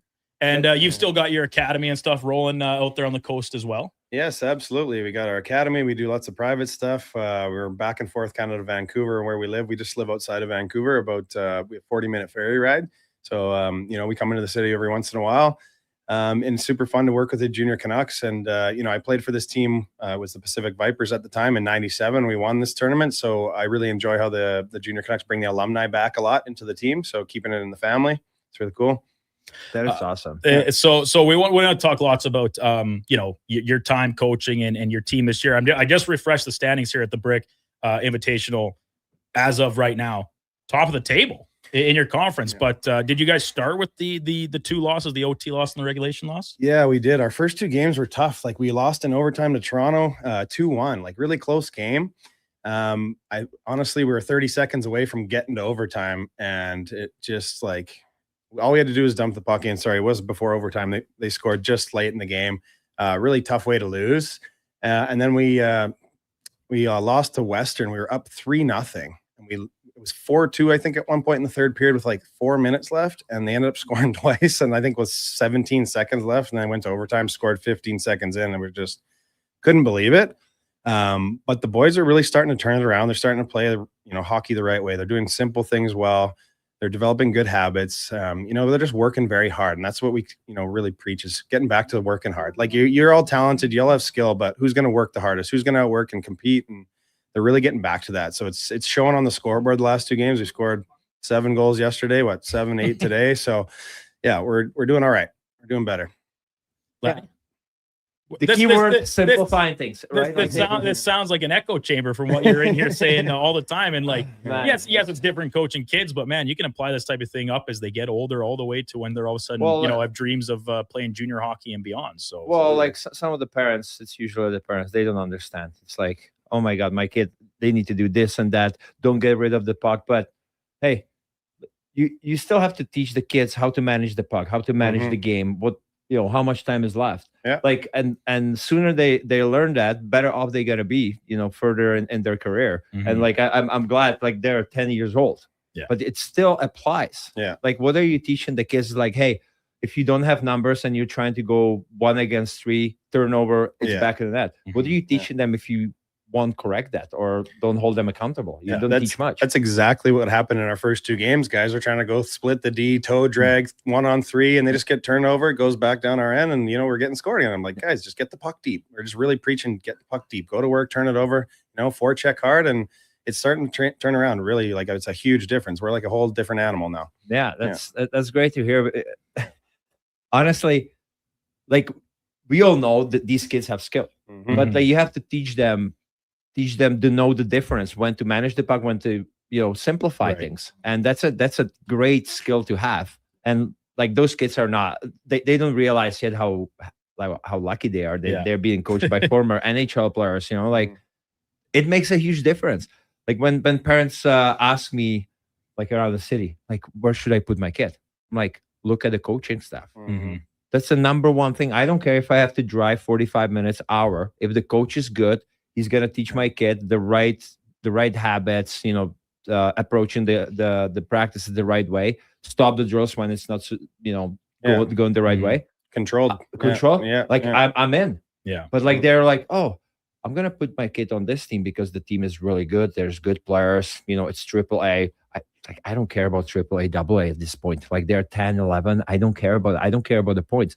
I want the development. Exactly. I want to see strides. Are you getting better? Are you growing as a player? That's what really matters. Is that's what we teach our kids too. It's hey, this is a hard game, very tough. But you're only 10. You're not going to be in the NHL yet. You still got 8, 10, 12 years, whatever it may be on your route. You have a lot of time to develop to get better, and that's what they need to realize. Is you just, as long as you're going up on that upward trajectory and you're keeping, striding, getting better, learning the game at a higher level, they're going to be good. Yeah.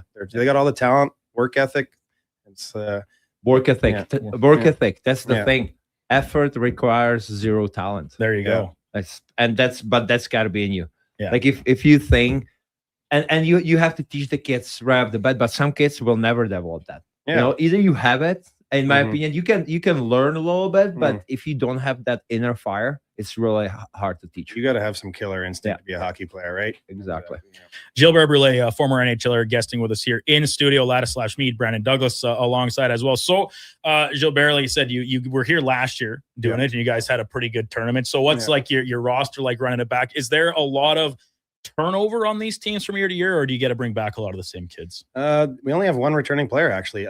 Bo Eckford, who had a hat trick today. He had a pretty good game. Yeah, I think he's set first or second in points in the tournament right now after today, probably right up there with Pedersen from Montreal. But so the only returning guy, so lots of new kids on the team, but it's different every year to year. It's different with the parent group, with the kids. Last year we had some really big studs on our team. We had Chase Rattray, who was tournament MVP on defenseman for us. He was just unbelievably offensive, really good defensively too. We don't have a guy like that this year, but we do have a solid D that are just good defensively. They make the right play. They can make the simple pass out of the zone. They don't have to be super flashy. They get the job done. They get the puck to our forwards, who do have a lot of speed, who have a lot of skill. and they can work it down low. And once they do that, they start to figure it out, and they're really gelling right now. And I'm really impressed, especially the last couple of games. We're starting to turn things around. It's just at the right time as we're going into the playoffs. So they're starting to play hockey the right way, and it shows. Yeah. When did you assemble this team? Like, how long they have been together? Yeah, so they do they're already doing tryouts right now. Their zones in BC and Washington for next year. So they have all these tryouts of, like, I think thousands of kids try out, and they eventually cut it down to 18. So by the time we come in, there's probably around 100 kids. I want to say 70 to 100 kids, and it's in December, January roughly, where we start to make the actual team, and then January, February, March in that area, and then April is when we come together and we have our practices. So April, May, June, that's pretty much when we just start practicing. So it's not a lot of time to work with them, but the development, the strides that they made in such a short time is huge. So it's great to see. And refresh my memory, because I'm sure Kevin asked you this last year. Did you play in the Brick when you were growing up too, right? Yeah, I did. I played 2 years. I played in 96 as an underage, and then I played in 97, and we won it, actually. And I was the tournament MVP. Unreal. Yeah. And so here, perfect segue, because our buddy Craig Stiles, who's been kind enough to do all this to kind of get you guys like I said, the glut of NHLers, former NHLers that come to this tournament, come down and guest with us. So this is the book, When They Were 10. If you're watching on YouTube, you can see it on the camera here. So Terry Jones, with Craig's very extensive help, put this together. Like, it's the history of the tournament, the history of the Brick Invitational, and it's got the full list of former winners and the champions. And you can find all that on the website too. But this book, we had Terry Jones in studio a couple months ago before we didn't get this copy of it. I'll tell you that much. Essentially loose leaf paper stapled together. Man, the history that's inside these pages from guys like yourself, our very own David Schlemko, Brick tournament alumni and stuff. And the list just goes on and on and on. So to get a chance to be a part of this as a player, and then now again as a coach, twice over each time, it's got to be a pretty cool experience. Yeah, it's super special. Especially last year was my first year back to the tournament in years, and back to the Edmonton. And it was, after I played here. So it was really nice to get back on the ice, and it just brought back so many memories. We had a practice before the tournament starts, and that was a lot of fun just to be back on the ice, and the memories I had from being out there with all my buddies growing up. And now I just want to give that back, and that, that experience and that opportunity to these guys, and really trying my best to develop them into good, not just good hockey players, but good people too. Mm-hmm. Yeah. That's just great. It's like, I wish I would have an NHL coach when I was growing up. I had no coaches, but you see and hear so many, it seems to be worse than ever across like minor sports and minor hockey stuff, about like these horror stories from coaches that get in a little over their gills, and they think it's a little bit more than there is. It is refreshing, and especially from someone that has the history and the pedigree, like Gilbert, like even you, Laddie, and Schlemmer at his academies where he's coaching stuff, like that. There is still actually some grounded approaches to what they're doing, and not just this lunatic type thing of my kid's on the team, he's going to the NHL, everything else doesn't matter. Well, I think Laddie, obviously he's played some very high level hockey, the highest level. He understands where I'm coming from, like through his experience in the NHL, through juniors, wherever he was playing in high level hockey. Myself is like, I learned a lot of things from coaches of what to do well, and then also what not to do, right? And how to treat people differently, especially nowadays with kids. You can't berate guys, and you can't coach out of fear, and guys squeeze the stick. You lose their confidence. You got to really, understand them as people, understand them as players. And then that's how I feel like if you watch Martin St. Louis, John Cooper, these guys get the most out of their players. I feel like because of how they treat their players, they want to know the player. They're not just like, hey, this is my way, is the highway, and that's it.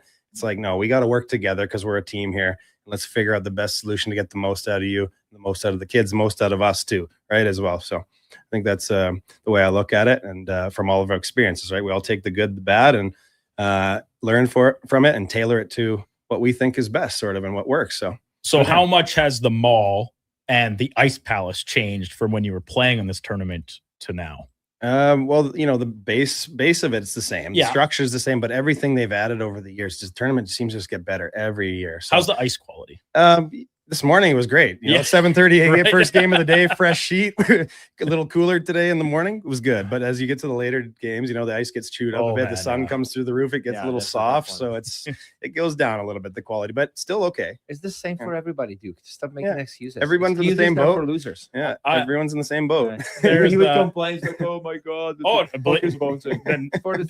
Laddie, my game is modeled after you. When I'm playing beer league hockey, I just envision myself as Laddie Schmid. But I can skate. You can skate. I've seen you. Maybe not as much so now with the knee, but now here we go. We're working our way back. So I wanted to ask both of you guys this, just to kind of pivoting over to the NHL landscape, and I don't know how much you keep up on things, Gilbert, especially this week when you're so engrossed in the coaching and everything. But man, you have to be thinking when you see the dollars and everything that gets handed out on July 1, year after year, some things never really change. Man, what do you make of it? Like, what comes to mind when you see some of these contracts? Yeah, I mean, it's crazy. I saw Demidov sign that huge deal, and he's like, what is he, 19, 20 years old? I'm like, man, back in our day, you'd have to play for 5-10 years to even get close to something like that. You know, so it's, you know, they're spending more money, and it's great for those guys. I'm sure they're really very happy, but yeah, definitely different than our time, I think, where we had to earn it a bit more. There was a lot of bridge deals. There was a lot of bridge deals. There's no bridge deals now. Everybody just takes the gambles and hopes that it pans out. Yeah, but like that. I mean, Demidov, good gamble. I think he's he's a good player. Like, he's earned, you know, he's a good player, but he has a little bit of time in the league. He has had what, 1, 2. It was the first year last year, right? Yeah. So I mean, like, first year, you're already signing a $70 million deal. That's wild. Not too bad. Yeah, but not bad at all. The teams are complaining, oh my God, we are against the cap. And I just talked to Duke. It's like, yeah, the cap is going up, but they're handing out way more money. So we're going to run into the same trouble in a year or two. So there's no more bridge deals, really. We thought there would be some. No, it's 7-8 years, boom, hand it out. Yeah, like, great for the players. But I feel like the players now, they have so much power. Like, when we played, we didn't have any power, and it was wrong too. But now it's, I think, wrong the other way. Swinging a little bit too far. Like the no movement clauses, right? It's like, it should be like 5% of the players have no movement clause. Now it's like 95% of the players, even players that I thought they would never get it, they have it, and the teams are screwed. So Gilbert, on top of all your coaching stuff, do you keep up with the league, like during the season, more so watching games and things? Anybody that you're watching that kind of jumps out to you, some of your favorite players to watch in the league this past year? Former BC Junior Canuck, Macklin Celebrini. Oh, can't beat that. Can't beat that. I'm pretty sure Mike Greer deserves a raise after that draft. Wow, what a first round. I'm looking at that and looking at what San Jose has. I'm like, man, in 4 or 5 years, they might win a Stanley Cup. I mean, they're going to have a good chance.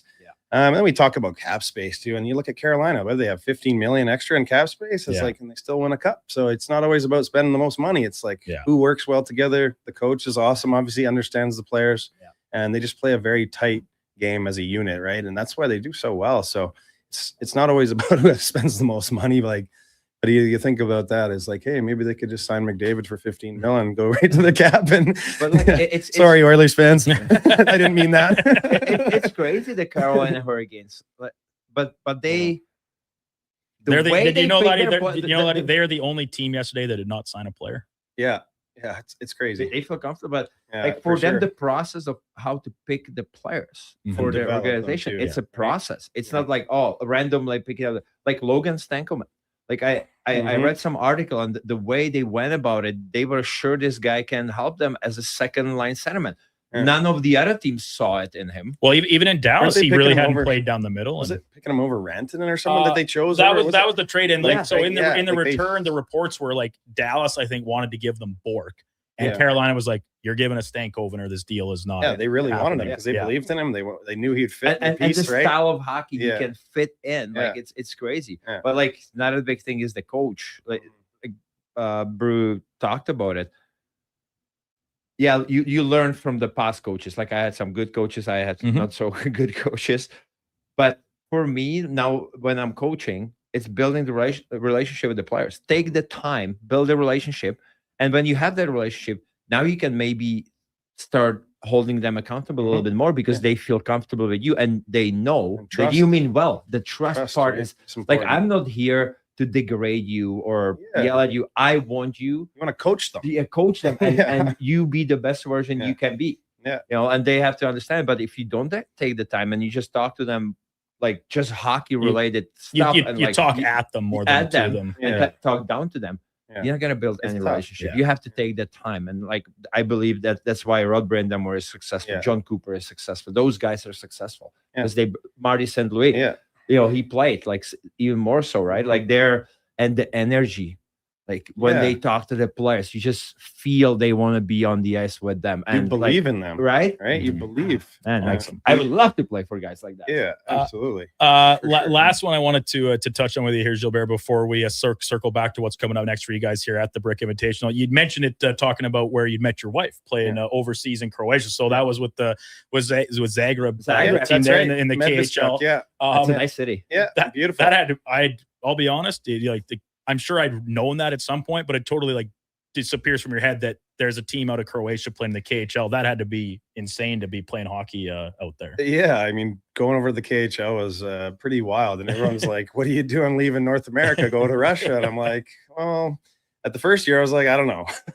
I'm lost over here. I don't speak the language. I don't know where I am. I'm by myself. I had no clue what's going on. So that was a huge learning curve the first year. But once I got through that, started to learn the language, the culture, the people, and the style of play over there, a puck possession on the big ice, a much different style than North America. Dump more and fun. Chase.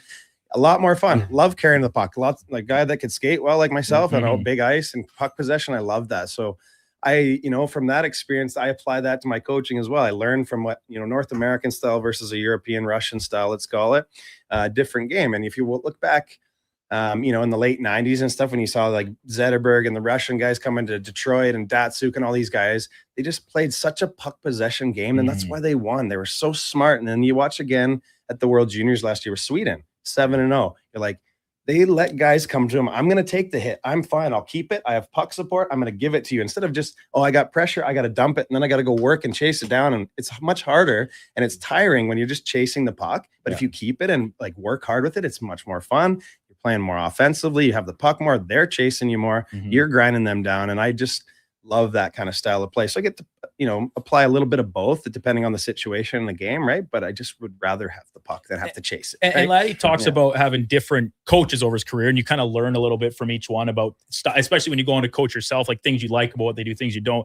How much do you think that have influenced you, like not only playing for different coaches, but playing an entirely different style of game on a different continent in a different league and things like that? Oh, all my experiences totally influenced that, I think, and everything, and taking the good and the bad, like we've talked about, and learning and applying what you think works and helps, and obviously these kids can learn from and what they can actually do. So, I think it was such an invaluable experience going over there, and not just for my hockey career, not just hockey in general, but just my life. I went over and I got to see more of the world and places that I probably would never go to, if I didn't play there. Like we went to some small towns in Russia and not so nice, some of them. And then you go to Moscow and St. Petersburg. These cities are just beautiful and just awesome places to go. And very fortunate that we had a team in the KHL in Zagreb, as well. So I was able to go back to Europe a little bit, go to Russia, and kind of get to see everything. And it was just really opened my eyes to the rest of the world. And you see that a lot of people in this world are very similar. Yeah. There's good people some places, there's bad people some places, and it's like, what kind of values do you have? What kind of person? How do you treat other people? And those are when you find the good people. And it doesn't really matter if they're wherever they're from. You find good and bad everywhere. So it was a great experience overall. You got anything else for Gilbert, Laddie? Was there any Czech guys on the Zagreb team? Was Radek Smoleniak there? Yes, Radek Smoleniak. Yes, Smoley. Yeah, he was there, and we had another guy, Thomas Myrtle. Oh yeah, he was there too. Yeah.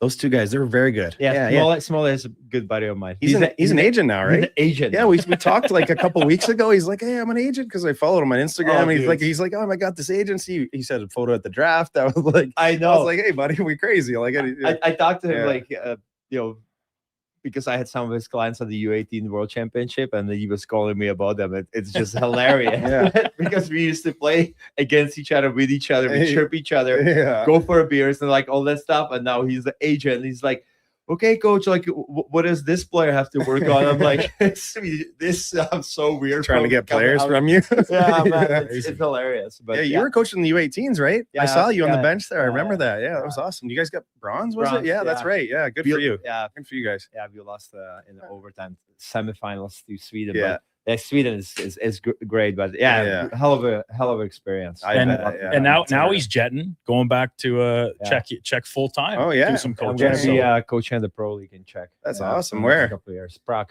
cool. It's big step, bringing the family and all that stuff. But I want to keep getting better and better, and was a great opportunity coaching with the guy I coached World Juniors with two years ago, and he asked me if I would be a D coach for his assistant. So I'm like, awesome, sure. My kids, they want to play hockey in Czech. They're 5 and 11, and I'm like, do you want to go? And my 11-year-old like, yeah, Dad, like I would like to go. Yeah. So I'm like, let's Cool. do this. So we are packing it up. In 3 weeks, we are jetting off to Prague. Were they born here? Yeah. Your Well, kids? the youngest was Yeah. born in Czech. Yeah. My other 2 kids were born in Calgary. Okay. Yeah. So they're more Canadian than Is Czech. that where you've been living in Calgary more No, so? Edmonton. Oh, Edmonton. Yeah. Okay. Edmonton. They were just when they were born when I played there. But now Yeah. all Edmonton Back, Edmontonians now. Yeah. Right. And not even Oilers fans. Maybe, I am. No, but your son is. My Maple son Leafs I think fan. we always will be Oilers Yeah. fans. You know? But he's Maple Leaf fan. Is he? Now, Oh, that's tough. now it's great. Oh, we signed Bobrovsky. This is the best thing. I'm like, shut up, man. McKenna too. Oh, he was pumped about I it. bet. Like, Dad, are you gonna take Stenberg or McKenna? I was like, I'm pretty sure they're gonna take McKenna, but I would take Stenberg. Sorry. Another BC junior Canuck, There McKenna, you by go. the way.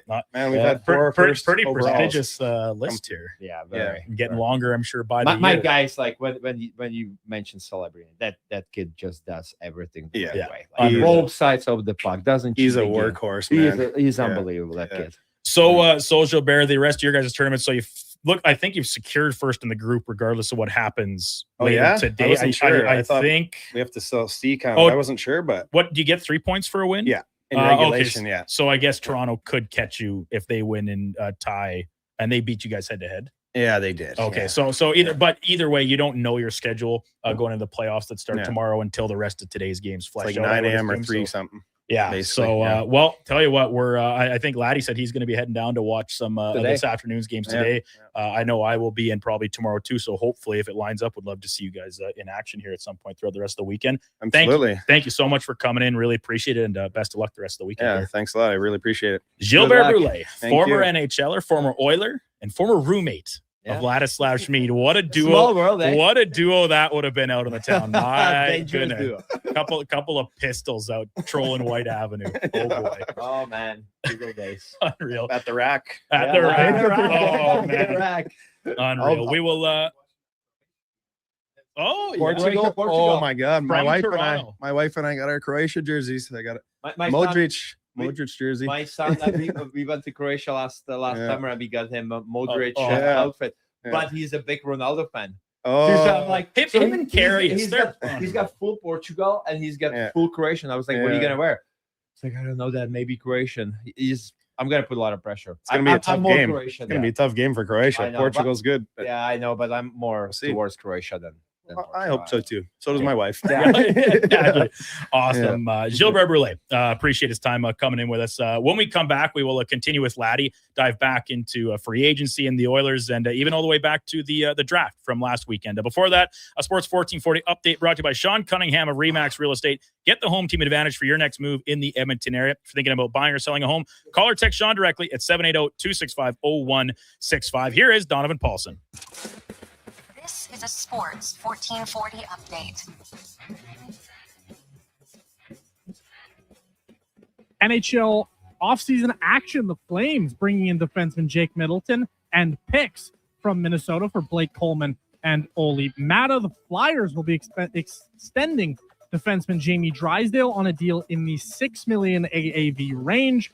Off the hard court, the Raps have extended their coach Darko Rajakovic on a multi-year deal. In the majors, no Jays in action, but the Padres looking to bounce back from their 23-run drubbing against the Dodgers. The Reds clash with the Brewers. The Phillies host their rival Pirates. The Rays battle with the Royals, and the Cardinals are in Atlanta. World Cup action: Spain taking on Austria.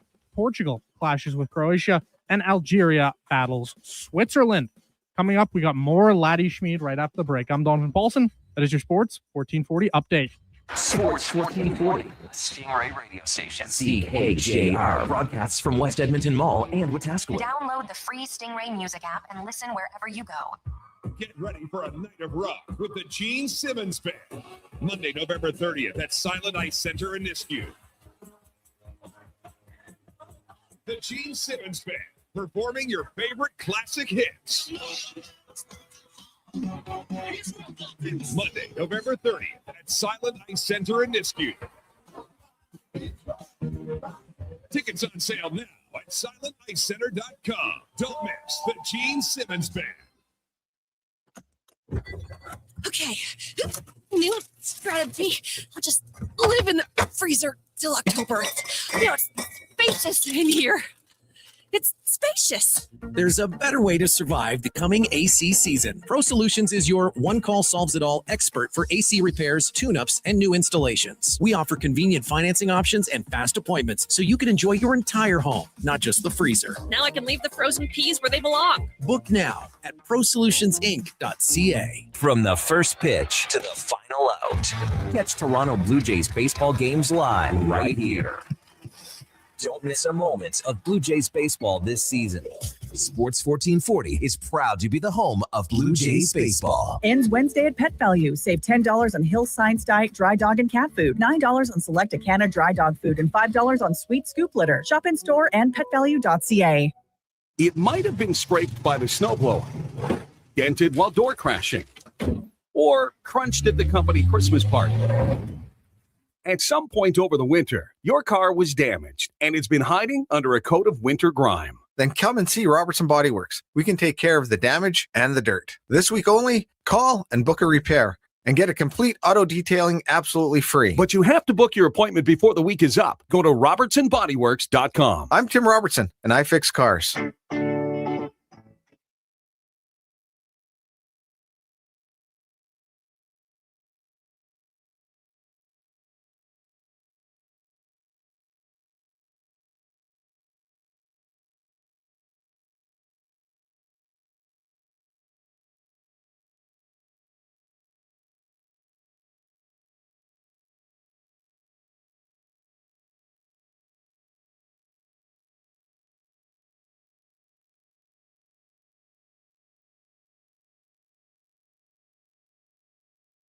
Mornings are getting a whole lot sexier. The Tom Gazzola Show, starting July 6th on Edmonton's sports leader, Sports 1440. Here's guest host Brandon Douglas. Just after 10 o'clock, welcome back to Douglas in the Mornings on Sports 1440. Brandon Douglas, Josh Fenwick, Donovan Paulson, coming to you live from inside the Stingray Studios at West Edmonton Mall. And Ladislav Schmid, the former NHLer, former Oiler, along co-hosting with us until 11 o'clock. Good catching up with your old buddy there, Gilbert Brulé. Oh, I love catching up with my old teammates. So you can read about Gilbert's exploits in, once again, this book, When They Were 10, by Terry Jones and Craig Stiles. So you see all these guys on the cover here, laddie. Let me just read you out who these players are. Ryan Nugent-Hopkins. Cole Caulfield. Yep. Quinn Hughes. Macklin Celebrini. Jack Hughes. Braden Point. And Connor Bedard. Not bad, eh? Is that good? Yeah, pretty good. Yeah. And Bedard, assuming by this jersey, also a former junior Canuck. So this is crazy. When you stack BC, up these names, Brulé, Celebrini, Bedard, McKenna, pretty good. Pretty good. You can find that book for anybody interested. By the way, you go right to brickhockey.ca homepage. There's a link to it right there. And I really do recommend if you're like, the weather's kind of been like on and off. It's raining and then it's not. And when it's not raining, it's so humid, you don't really want to be outside that much. Come down and take in some hockey at the Ice Palace. Mosquitoes, It's just brutal. So these 10-year-olds, laddie, I'm watching them. And I've been watching the Brick for the past couple of years since we started here in the mall. And even I think maybe I'm, recency bias. Even in just the past couple of years, it does seem that I'm watching a better and better version each year still. Like, I wasn't aware, like at 10 years old, you could even like move that athletically, if you know what I mean. And like the way the goalies play, I think back to when I was 10 and like you're talking, just it's novice hockey. The goalies were just strapped up with the big Michelin man gear and they would literally stand there and then just drop straight down on the knees and hope it hit them really. And these guys are looking like Vasilevsky at 10 years old, the way they move in the crease. It blows my mind, blows me away.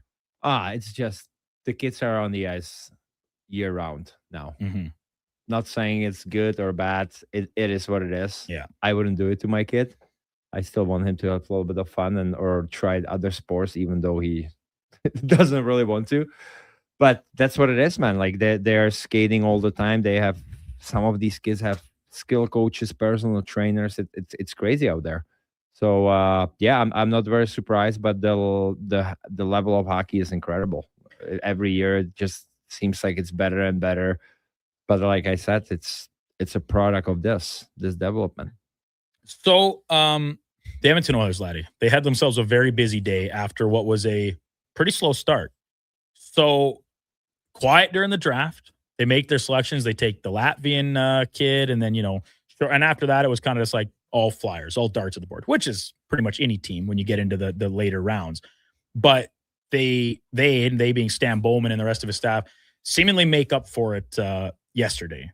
So they make a number of signings, bring back a couple guys, and find the taker for Darnell Nurse and his contract at full freight, nothing retained. As you were kind of keeping tabs on it, following along, what were your initial reactions and impressions of the business that the Oilers conducted yesterday? Well, for me, 3 key parts, right? Obviously, I wish Darnell all the best.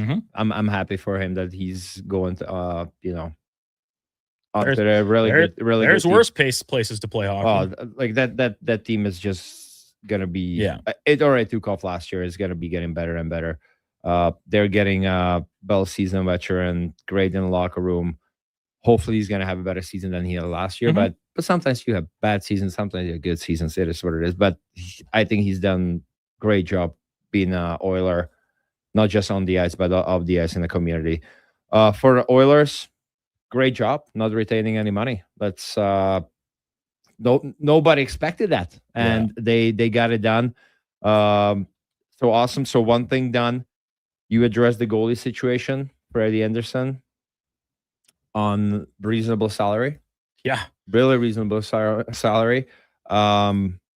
Yeah, we'll see how he's gonna be, right? Like, he didn't have a good regular season, but then he picked it up in the playoffs.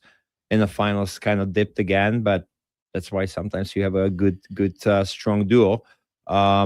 Hopefully, he's a little bit older, but that means well experience. I don't know how many games he's going to be able to play in the regular season. Yeah, like you're going to have to manage your load, so it's very important you have a number 2 that's going to be reliable, and going to have to eat probably 30 plus games. Oh, I would think so. And so, like, right now they're looking at a 3 goalie system. Tristan Jarry is still here. They acquired Devin Levi, who will need to go through waivers. He's got good numbers in the A, but not really good numbers in the NHL. He struggled to find his footing in the NHL. It's been kind of up and down. I think his best year was his first when he first came in. But I mean, like, this is a guy with a lot of pedigree, right? Like, was very good in college, was the best goalie in NCAA. He's not a big guy, though. 6 feet. Yeah. So he's not big by today's standards, but we're not talking like he's bigger than guys like Dustin Wolf. He's bigger than guys like UC Saros, who have found ways to have success. So I'm not saying he's those guys, because they at different points have established themselves as, one of the best goalies in the league at different points. Saros is established. I don't think Wolf had the one unreal year. Yes, a little bit of a step back this season, which I'll speak for myself. I think we kind of saw coming a little bit. Like, to maintain that with that Flames team for a second straight year would have been incredible, remarkable. That would be a Vezina Trophy candidate. Exactly, right? But you give him a 3rd round pick for Levi. Yeah, I get it. That's draft capital, but it's relatively low if you're putting it into, like, with pretty high reward potential. Like, it's a low risk, good upside type move for me. But now it just begs the question: are you just running a 3 goalie system, at least to start the year, as you kind of figure out who's going to play the best and almost earn these spots? Because we talked about it with Liam Harobin off the start, Spec, Frank, and now with you again, and even just amongst ourselves in studio. Like, every one of these guys has something to prove in some way or another.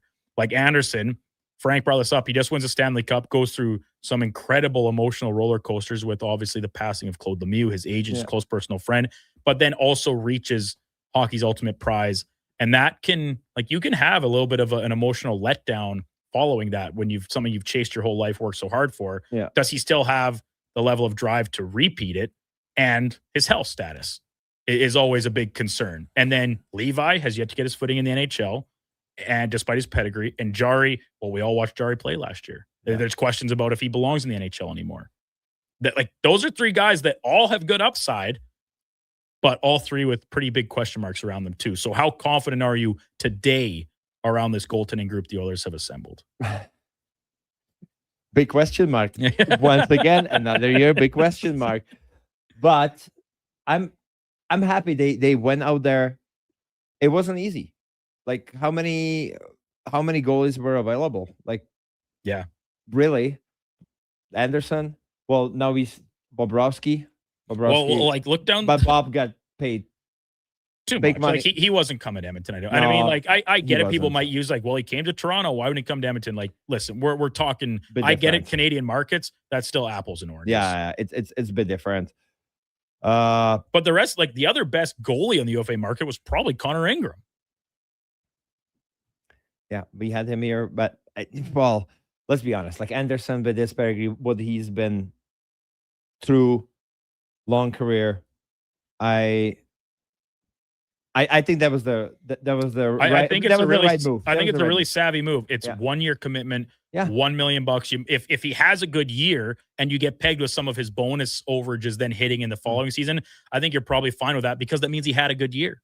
Yeah. Which means your team probably had a good year. Man, like I'm okay with that. Like I think it's better than last year. Then So like to start the season.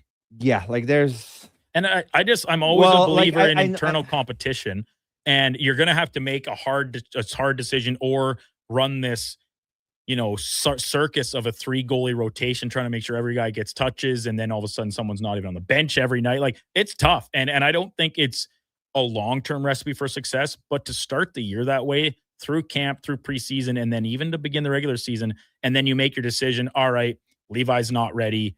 We take the chance on waivers, or even just try and flip them and recoup the 3rd round pick that you got. Like you're presented with options. yeah, and like you don't have to worry about Jerry's contract right now. Like it's 5 point, just under 5.4. Evens itself out with Anderson's deal. Exactly. So even when you factor in the $2.6 million buyout from Jack Campbell's deal that's on the books this year, it's still fine. you're still spending, what are we talking, 5.3, 6.3, 7, like $9 million in goaltending for what's technically 4 goalies. No. One of them's not on the team, but 3 goalies anyway. Not bad at all. Yeah. Like I'm more confident this upcoming year than I was last year. Yeah. So then the defense. Yeah. Nurse is out. They sign Ryan Shea. They bring back Shakir Mukhamadullin from San Jose. And then along with, still got Emerson, Wallman, Nurse, and of course, Ekholm and Bouchard. I think there's a lot of pressure, and the Oilers are putting a pretty big chip on Jake Wallman being much better than he was last year. He's paid to play better. $7 million locked up long term. I said it first thing this morning. I think Ryan Shea will be logging more minutes than Jake Wallman this year. I think there is a very good chance. I think once again, Jake Wallman will be the 3rd pairing left shot guy. Oh man, people were complaining about Darnell Nurse a lot. We'll see how this is gonna play out. I am happy they went out there and got Ryan Shea. He had a breakout season last year. Small sample size. Very hard to repeat. But at $4 million, at that price, it's fine. Playing on a pair with Connor Murphy, like you look at there's like, all right, like I think Shea's puck moving ability complements Murphy, and he's a little bit more defensively stout, but Shea's a good penalty killer. Yeah, hey, he's a good player. He had like really good year. He can move the puck. He can produce points too. Kind of all around. Like at $4 million, man, it's good. Yeah, it's good. Jake Wallman, $7 million, 3rd deeper. That's a pretty high price tag. But I'm not sure. They might start the year differently. Because I think they're gonna like give Wallman some pretty good runway to try and figure this out. They should. And then maybe Kevin talked about this a lot in the past couple weeks too. This hope that as Ekholm continues to age and probably, listen, father time comes for everyone, like deteriorate and take steps back. Do they want Wallman to take over as the top pairing guy? I think that's a pretty erratic deep pairing between him and Evan Bouchard. No, but my point being that him to take on more responsibility as a top pairing level defenseman, even if he's playing, say, on pairing number 2. But I nothing against Jake Wallman. I just don't see him as a number 2 defenseman. You're preaching to the choir here, Larry. Yeah. But even if he's playing in your 3rd pair, $7 million is a very expensive 3rd pairing guy. Yeah, When that's why I think he's going to be if top that's four. the case, that means most likely your second pairing as a unit is costing you $8.1 million between Murphy and Shea's deal. That's really good. You can't show me another group that's that unless it's somebody on an entry level deal or something. Yeah, show me another group that's. I want to take it. Is this defense a Good Stanley enough. Cup contender defense? So, do you have more? I am do you not- have, do I you have am more not- questions about the defense or about the goaltending as of today? No, I'm okay with the defense. I think there's really good pieces. Like you're adding Murphy. We have small sample. Yeah. We'll see how the full season is gonna translate. Same with Shea. Same thing. You don't know. He had a really good breakout campaign. Can he repeat it? Then you have Jake Wollman. He was injured quite a bit. You had Eggholm. He's been injured quite a bit. There's a lot of question marks. And I get every team's got a lot of question marks.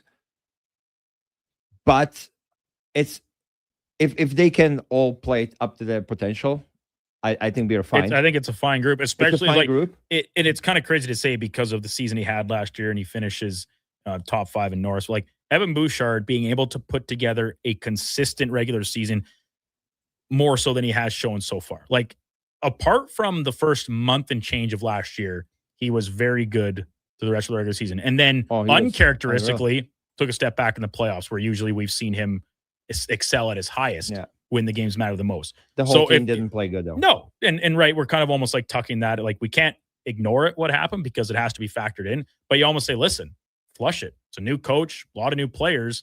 Come back with a different mindset, different approach. And so if Bouchard can play at a legitimate number one guy, both ends of the ice for the year, like teams would kill to have that type of player that can produce the way he can. You don't need a bona fide number 2 like some other teams have. You can have a collection of number 3s and 4s for the rest of your group, right? Yeah, but that's a big It's a big if. It's a big if you can play both sides of the puck. But I think when you add guys like Murphy and now Shea as well, and then obviously you still have Ekholm, and depends what you want to do with Wollman. Maybe Bouchard doesn't need to play as many penalty kill minutes, which we've seen I've been come up. saying it. I have been saying it past 2 years. Yeah. Why? Like why? Like let him. You can throw him out there when it's like maybe back-to-back penalty kills, and you need another to keep cycle him. of guys. Yeah, but why? Like I just don't understand. You're risking injury. Those are the minutes, or like you're just chasing puck. You're not gonna have any puck touches. You're not thinking about scoring. Why do you have him out there? Just rest him for the important parts of the game. Like that's my belief. And we talked, and it was a huge talking point going into the stretch of the season around the Norris Trophy vote, right? Because people were saying, well, Evan Bouchard plays more penalty kill minutes on his team than Cale Makar does, and on. And I say, well, that's fine to be out there, but to my eye, he's not a very good penalty killer. Well, he's got range. He has a pretty good stick. Jason Gregor's calling Ladislav Schmid right now, probably because he thinks we're supposed to be in break. So tell you what, let's step out. You can answer the call from Greg's, and when we come back, we'll go in or out with Donovan Paulson. It's Douglas in the Mornings on Sports 1440. Laddie Schmid, Brandon Douglas, Josh Fenwick, Donovan Paulson, all in studio with you. We're back right after the break. Did you know there are actually 3 seasons we experience in June? Spring, summer, and construction season. And while roads may be narrowed and detours are everywhere, GS construction crews are on site every day doing the work because the city doesn't stop, and neither do we. As we build and upgrade infrastructure, life continues around us. That's why we never lose sight of what matters most, making sure everyone, including our team, returns home safely at the end of the day. For more on what we do, visit gsconstruction.ca. Need a new ride for road trips, errands, or just life on the go? Go Auto offers a massive selection with over 15,000 new and used vehicles to choose from. With over 70 locations across Western Canada, finding your next ride has never been easier. Whether it's a roomy SUV for the family, a sleek car for the open road, or a rugged truck for your weekend adventures, you'll find it here at a price you'll love. Explore thousands of vehicles today at goauto.ca. Come for Canada's largest trade shows, the biggest names in entertainment, exhilarating sporting events, and more. And stay for the experience at the Edmonton Expo Centre. Looking for the perfect place to host your next big event? From trade shows to galas, meetings, and concerts, the Edmonton Expo Centre has the space, event expertise, and service to make your next event unforgettable. With over 522,000 square feet of flexible event space, in-house catering, and operational expertise, they bring your biggest vision to life. Learn more at edmontonexpocentre.com today. It's cone season at McDonald's, which means vanilla cones are $1 each plus tax in the McDonald's app all summer long. Soft, creamy, and crunchy. For just $1 each plus tax exclusively in the McDonald's app. App download and registration required at participating McDonald's in Canada. Don't miss a moment of Blue Jays baseball this season. Join play-by-play announcer Ben Showman for the games live on Sports 1440. The Toronto Blue Jays are on Edmonton's home for all things sports. Sports 1440. At Cougar Paint and Collision, caring family touches go the extra mile. I remember specifically there was a pretty old lady near the end of her driving career, and she came in and she was just distraught. She sat down, and within 5 minutes, she had a cup of coffee. She had a donut. A lot of shops don't offer things like that. You know, we realize how traumatic a vehicle accident can be. The little family touches like an animal or a coffee or a donut, they really go the distance. Cougar Paint and Collision, our family helping your family. I'm Dr. Vance Elliott. The goal of every one of the thousands of hair restoration procedures I've performed is a full, natural-looking head of hair. I work directly with my patients for the consultation, the procedure, and the follow-up, so we can achieve the best results possible. When people see what we accomplish, I don't want them to think, "Wow, great hair transplant." I want them to think, Wow, great hair. Go to drvanceelliott.com and contact us today. Stay in the know with news on TuneIn. TuneIn brings together news stations from around the world so you can hear what's happening as it happens. From breaking updates to in-depth coverage, it's all in one place. Listen to stations like CNN, BBC World Service, Fox News Radio, MS Now, Sky News, and more to stay connected wherever you are. When the story changes, you'll hear it first. Download the TuneIn app to listen or search news on TuneIn to stay in the know.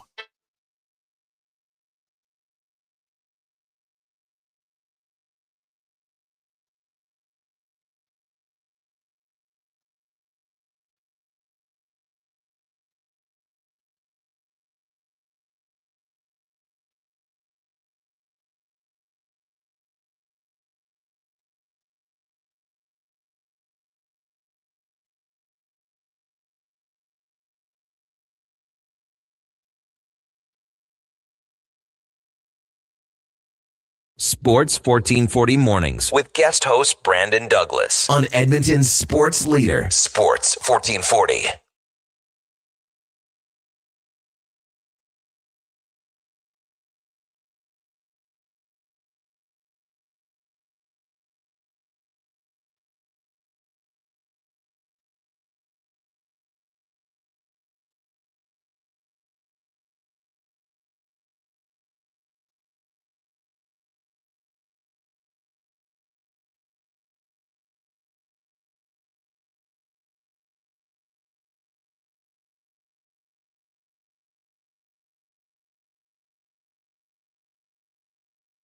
.25 in Edmonton. Welcome back to Douglas in the Mornings on Sports 1440. Brandon Douglas in for, well, the rest of today, remainder of this hour. And then tomorrow we'll wrap up the week as we always do with great guests, tee up the Elks, golfing with the G-Man. And then Monday morning, Tom Gazzola, the Tom Gazzola Show.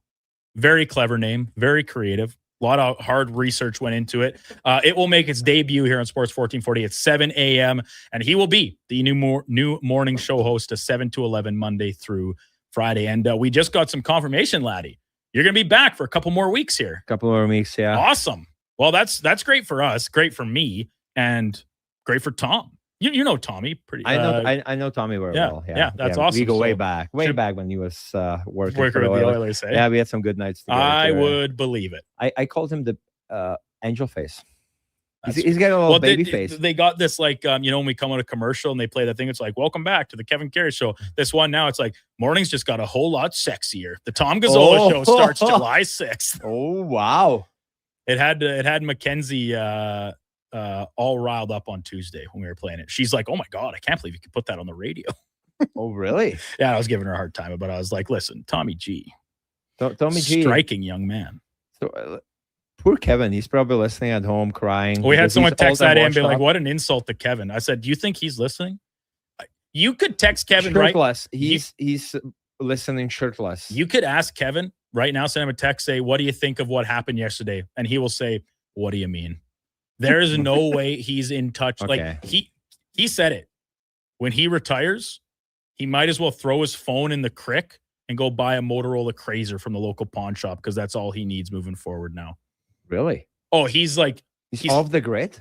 If he knew how to actually delete his Twitter, he would. But instead, it's just the app's deleted off of his phone. So you honestly think he won't be going to any hockey games?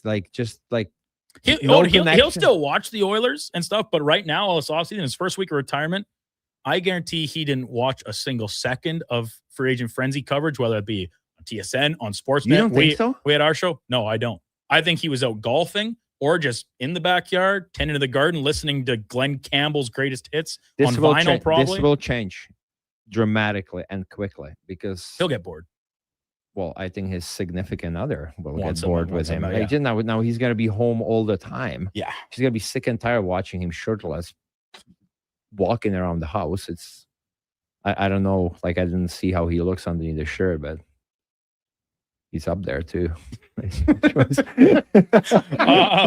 time now for In or Out, brought to you by Pro Solutions.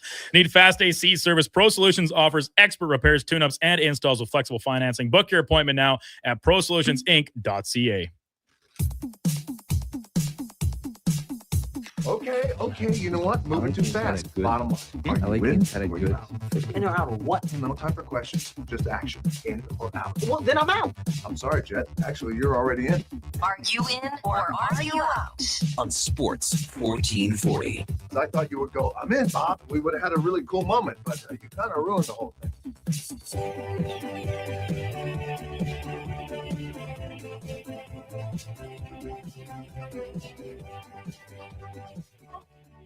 Well, fellas, first off here on the In or Out, with the Oilers goaltending trio, to me, we see two guys playing 30 plus games and one playing around 20-ish. Out. If that You got to turn happens, Laddie's. Oh, there we go. sorry, out. If that happens, we have a problem. There's problems. There is a problem. That means you're running this three-man system for the entire year. Yeah. No, Essentially, right? you need stability. So I can understand the approach where you're saying we expect Frederick Anderson will miss time. Yeah. How much time? Like, do you think they're just sort of going to keep him shelved and then be like, all right, time to play in the playoffs? No, it can't. There's no chance. I'm out on this too because I don't want this to happen because I don't believe in the three goalie system. I'm fine with it to flesh things out off the start and kind of make them battle for it and earn. And if it ends up with Tristan Jarry getting flipped away and just his contract lost for nothing or sent to Bakersfield for no cap relief, so be it. But whoever's playing the best, you need another viable option. That's why I think it's more likely that Jarry would get sent to the minors rather than traded away, even with the cap relief, factored in here, because Anderson's going to get injured, but is he going to get injured where you need Jarry to come up and play 20 games? I hope not, because you still have Devin Levi. So the last time that Freddie Anderson played even 40 games was 5 years ago. So he's due. He has played 107 games over the last 4 seasons. So I fully expect him to play maybe 25. Like, I don't expect him to play many games during the regular season. Playoffs is where it matters. So you're basically saying we are screwed here. No, I'm not saying they're screwed. I'm just saying, to me, as much as everybody's saying, oh, just send Tristan Jarry to the minors, while I expect that happens at some point probably during the season, you have a massive question mark in Devin Levi. Yeah. You have question marks with all three of these guys, really. So I do think Freddie Anderson's going to get banged up. How long the injury is, who knows? He's spent multiple stints on the IR for a lot of these seasons, right? So I just fully expect this is going to be a little different than some people anticipate. Okay. I came in the radio with the high hopes. Now you're putting me in a depression state. Well, okay, for me, the guys, longer you talk things out and flesh them out, you're like, oh my god, maybe this isn't that good. well, for me, guys, I wouldn't even and nothing against Levi. It might work out, but it hasn't happened yet. I don't know what's gonna change all of a sudden. Great numbers in AHL, in NHL. It hasn't translated into NHL yet. So for me, if we're gonna have a starter, it's between Anderson and Jari. Yeah, guys, I agree. 100%. That's where it's at. I wouldn't banging on Levi at all.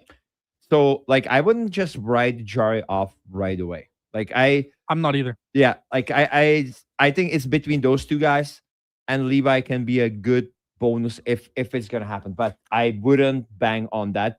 For me, it's between Jari and Anderson. I'm very comfortable with once again, to me, it's about I don't want anything just assigned when the team breaks for camp and the regular season's ready to start. Run a 3-goalie system for a week, 2, whatever. I get it. You're using up a roster spot. All these things factor in, and circumstances can change. But let them if Jari shows that he is capable of playing at the NHL level again as a tandem goaltender, I'm totally fine. And then you say, all right, Devin Levi, sorry, you just haven't. You once again have failed to seize this opportunity that has been placed in front of you.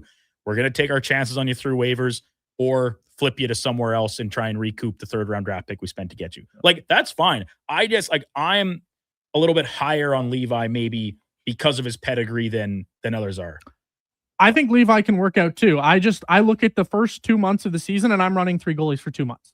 Because that's a long time. But man, you've got to give Devin Levi a chance, in my opinion, to work himself into the NHL. And are you going to trust a 2-week sample size with Devin Levi? I don't think you can, right? And so for me, I would almost maybe alternate, say I have 3 games in a week. I give one guy, I give him each a game.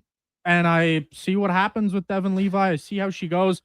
We do have some breaking news. Alex Ovechkin has re-signed in Washington, by the way. It is 1 year, and it's $9 million. Oh my God! Totally, potentially, but it's $4.5 million against the cap. Oh, okay. And then it's $4.5 million in bonuses. Yeah. Why not? If he plays 10, it's going to be 4.5 onto their cap next year because it's only 10 games. That's the only qualifier to get the $4.5 million bonus. Yeah. Oh, okay. So it's $9 million. Okay, so this is Washington pushing their chips in and trying to make it as flexible this year as possible. And then they might have to take a little bit of a step. It's basically just having Ovechkin for 2 years, but without him playing in the second year. Yeah, exactly. Yeah. So it's the same money either way. But that's interesting. No, okay. But back to the goalies. Just to put it to bed. If those two guys are working, there's no need to give Levi a month sample. But you just traded for this guy, and you think he might be your goalie of the future. I don't want to lose that guy. You think that's your goalie for a future? It might be I think based on the pedigree. I think they have interest in that being the case. I get it about How all old the. is he? He's 24 years old, laddie. He's been playing pro already for 3 or 4 seasons, and he's only played 39 NHL games. The pedigree I know, guys, is but massive. again, guys, The goalies take longer. What is the pedigree here? NCAA. And The best AHL, goalie- the best goalie in the country. You're typical Edmontonian fans. Again, high hopes, too much pressure. Well, what on else this are we kid. supposed to base it off Well, of? well, I wouldn't even talk about it. Again, you have a young then why- goalie, and we haven't learned yet. What happened to Skinner? Yeah, putting but so much Skinner pressure. was putting rushed him- sooner. This guy's already played 3 years of pro hockey. Yeah, and how? And he's tasted the NHL. And good or bad? Everybody thought he's going to be a It's not starter. linear. Everybody thought he's going to be a starter. Not every in game is Buffalo. terrible. Not every game is good. There I know, have been flashes. but he hasn't been really good in Buffalo. And again, pressure early. It came from NCAA, and oh my God, this guy's going to be it. Buffalo screwed up. Now we're going to put him in the same situation. He's still only 24. Mm-hmm. Yeah, and now we got to be putting him 3-man rotation, and this is our goalie for the future. I don't know. And I don't want to talk about the size. For me, starter, that's very rare. That Saros is a very rare case. Oh, it's rare. Very rare case that this works out as a starter. Okay, there's not too many other guys.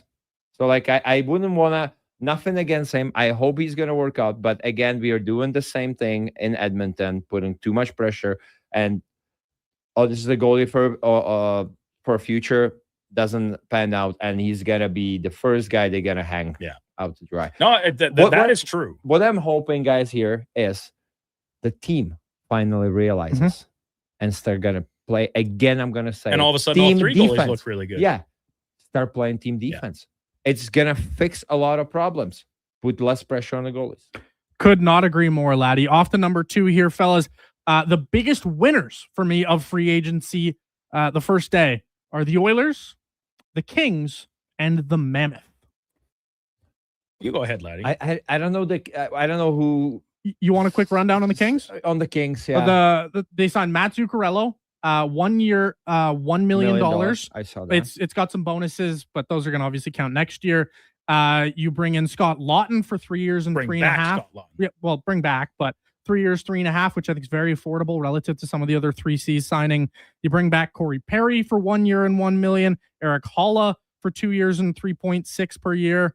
That's the rundown. And to me, those are all really, really quality signings. You keep getting older, but like you're trying to compete. Those are all players who really help you compete. You like the Kings because of the same reason you like the Oilers, in the sense that you filled some holes and made accomplished tasks without going crazy. They were right? They're all small value or small dollar figures, short years. Obviously, the Lawton deal is a little bit bigger at the 3-year ticket, but this is just the most Ken Holland assembled team I've ever seen. I'm out, guys. Sorry. I don't know. I don't think the Kings qualify. I'll take Utah for sure. I think you shore up down the middle. Now and then Oilers too. And the Barrett Hayton, we haven't even talked about this, offer sheeted by Jersey, Laddie. Because the reports are they were very close to a trade ahead of the draft that would send Hayton to Jersey. Oh. Then Utah nixed it kind of last minute. And so now Jersey comes over the top with the offer sheet on. What was it, 4.6? Yeah. So the compensation's second round that would have pick. been the same as Broberg, right? Second round pick. Yeah. Yeah. Same as Broberg. But if you're Utah, don't mention Broberg. If you're Utah, you already replaced him as your second line centerman in Vinny Trocheck. Yeah, sign Anders Lee, who, listen, it's almost like he's kind of faded from relevance because he hasn't been as prominent, but he's still got game left. I like Mammoth moves. Yeah, so I like the Oilers. I like the Mammoth, and my third winner instead of the LA Kings, going with the defending Stanley Cup champions. They didn't do anything. They just won the cup. They lost Anderson, I guess. That's their. But sometimes that's better. Keep your powder dry. If you're happy with what you have, you should be happy. Then stay still. I like Oilers. I like Mammoth. I wouldn't go with the Kings because I don't think Kings will make a playoffs next year. I don't think they will. I don't think so. And these you're just filling in the holes. But these players like Matt Zuccarello, hell of a player. Can he stay healthy for the Kings? And who is he going to be surrounded with? Like he's going to play with Panarin. Yeah, I guess. Is he going to be on the same line? Probably. Yeah. Oh. I would assume it'd be Panarin, Byfield, and Zuccarello. That's at least I think that's pretty the good. idea. That's pretty good. But who is the shooter there? Panarin's shown he can score a lot of goals in the past. He's a playmaker. But he scored 40. No, yeah. Like Panarin's game, I think can adapt. Whereas Zuccarello, pure passer, Byfield. I mean, Byfield. This is step up time. This is go time. There's no hiding anymore. Like he was hiding, not hiding, but they protected him. Yep. With Andrei Kopitar, who is here in Edmonton. But Byfield. I like Byfield. Big body. He's a good player. Mm-hmm. He can be a workhorse. I don't know, man. Like they just filled some holes, but like it's aging players. I don't like that. I would be more with Carolina Hurricanes. Like they just didn't do much. Sometimes that's the best thing. I think they got to be good. Obviously, wear and tear. There's some injuries that we didn't see, or we didn't hear about. But still, they won the Stanley Cup. They have a really good team. Nobody really left. Yeah, I would be more with Carolina Hurricane than the Kings. Yeah, but The other two teams, yes, I agree with. Off to the losers now, fellas. For me, those are, this might surprise some people, the Leafs, the Sharks, and the Detroit Red Wings.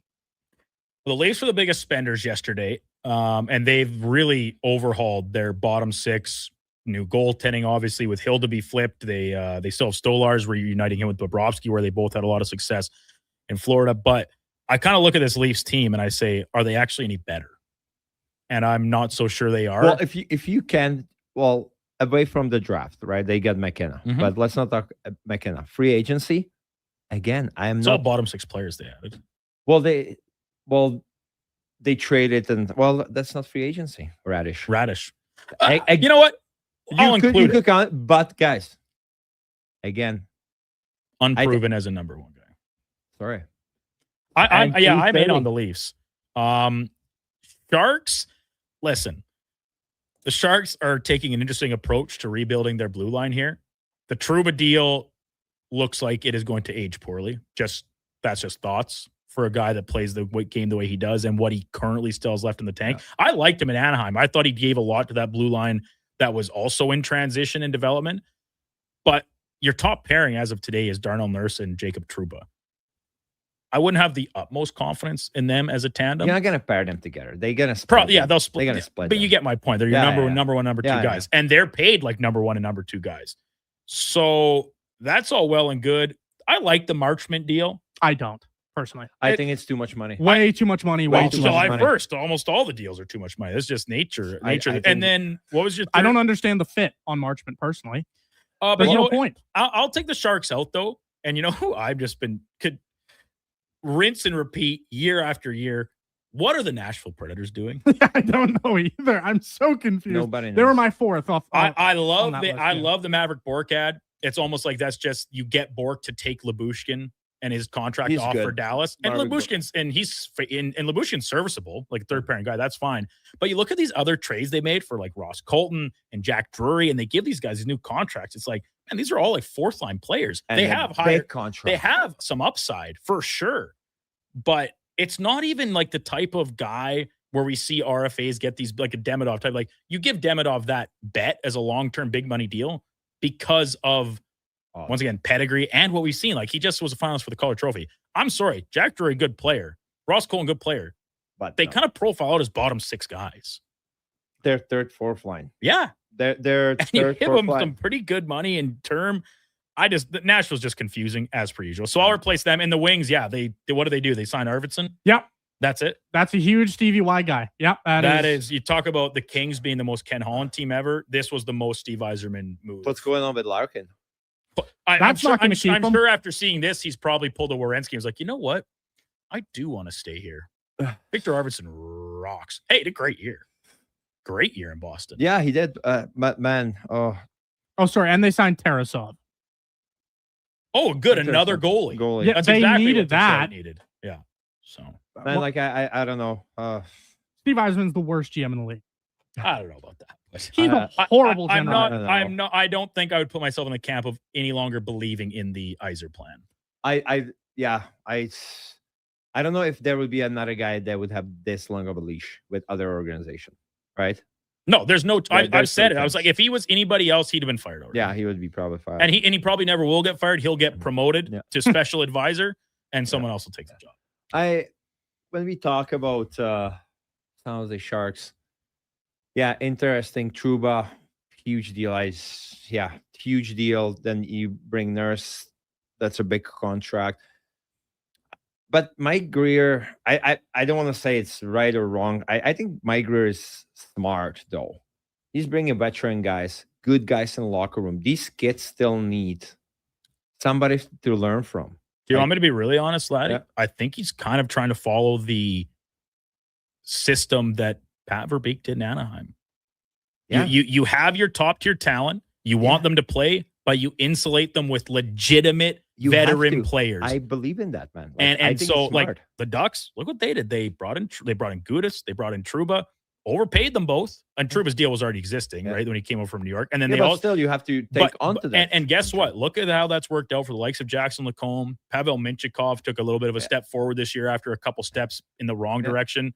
And they've still got more guys on the go. And now Anaheim, they don't have any defensemen to play this year. I might have to suit up the way things are currently trending. Yeah, but like I'm okay But with I that. think Greer is trying to mimic that, because look, Anaheim got back to the playoffs. They win around. San Jose is trying to take that next step. And honestly, hey, maybe Truba and Nurse are declining, but they're still, in my opinion, they're warriors. They're they're NHL defensemen. They're top 4 guys, and they work hard. Yeah. Like, yeah, they're gonna make some mistakes. They work hard. These kids need good to- models. Yeah, like good models, good voices in the locker room. Marchman deal, obviously, he's getting overpaid. I don't mind him though. He's that kind of a little bit of rat. Mm-hmm. You can put him maybe second line on a good day, but third line, he's gonna give you energy.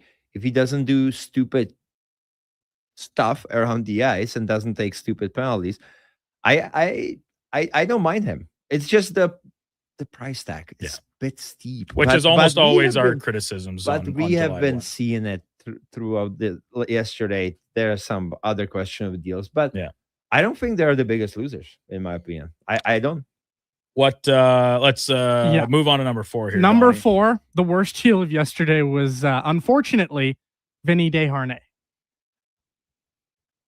It's always tough because we don't know until they play, right? Like maybe Marchman comes out this year and scores 30 goals. I wouldn't bet on it, but like he scored 20 goals before, no? Yeah. But with that price tag, that's 30. It's like, yeah, all of a sudden you need to kind of elevate a little bit. So with Desharnais, when you go from what we know of him and what we've seen, and he played pretty well in San Jose last year after a couple rough little stints there with Vancouver and Pittsburgh, right? Yeah. I liked, like, Desharnais is very serviceable, but he's a third pairing guy. And this is the going rate now, I guess, for a third pairing guy. Because yeah, like $4 million, like because of the way numbers are expected to go. I don't know why you need to give him 4 years at $4 million plus. I don't think you don't have to give him $4 million and 4 years. You can give him like 4 years. I will at 2.5. say I don't want to condemn the guy because good for him for getting paid. And hey, it's the same thing we always say. They offered it to me. What, you're going to turn it down? He's like, I'd actually like to take less money. I will say this is the deal that most raised my eyebrows yesterday. It was the most surprising to me. That's what I'll say. I agree. I don't like to say the worst deal of the day. Like They haven't played yet. That's degrading the player. Hey, Donnie. I thought it was a typo. I'll be honest. I thought it was a typo. I honestly thought like me too. But I like Vinny Desharnais. Like Quality player. you know exactly what you're gonna get from him. But I wouldn't call it the worst deal of the day. But that price tag is very, very steep. Very steep. Mm-hmm. But I like him as a player. But he's a third line, third D pair guy. Yeah. Third D pair guy, 5'6'7". 5'6'7". That's just who he is. We'll wrap this one up quickly here because, oh boy, are we cutting it close.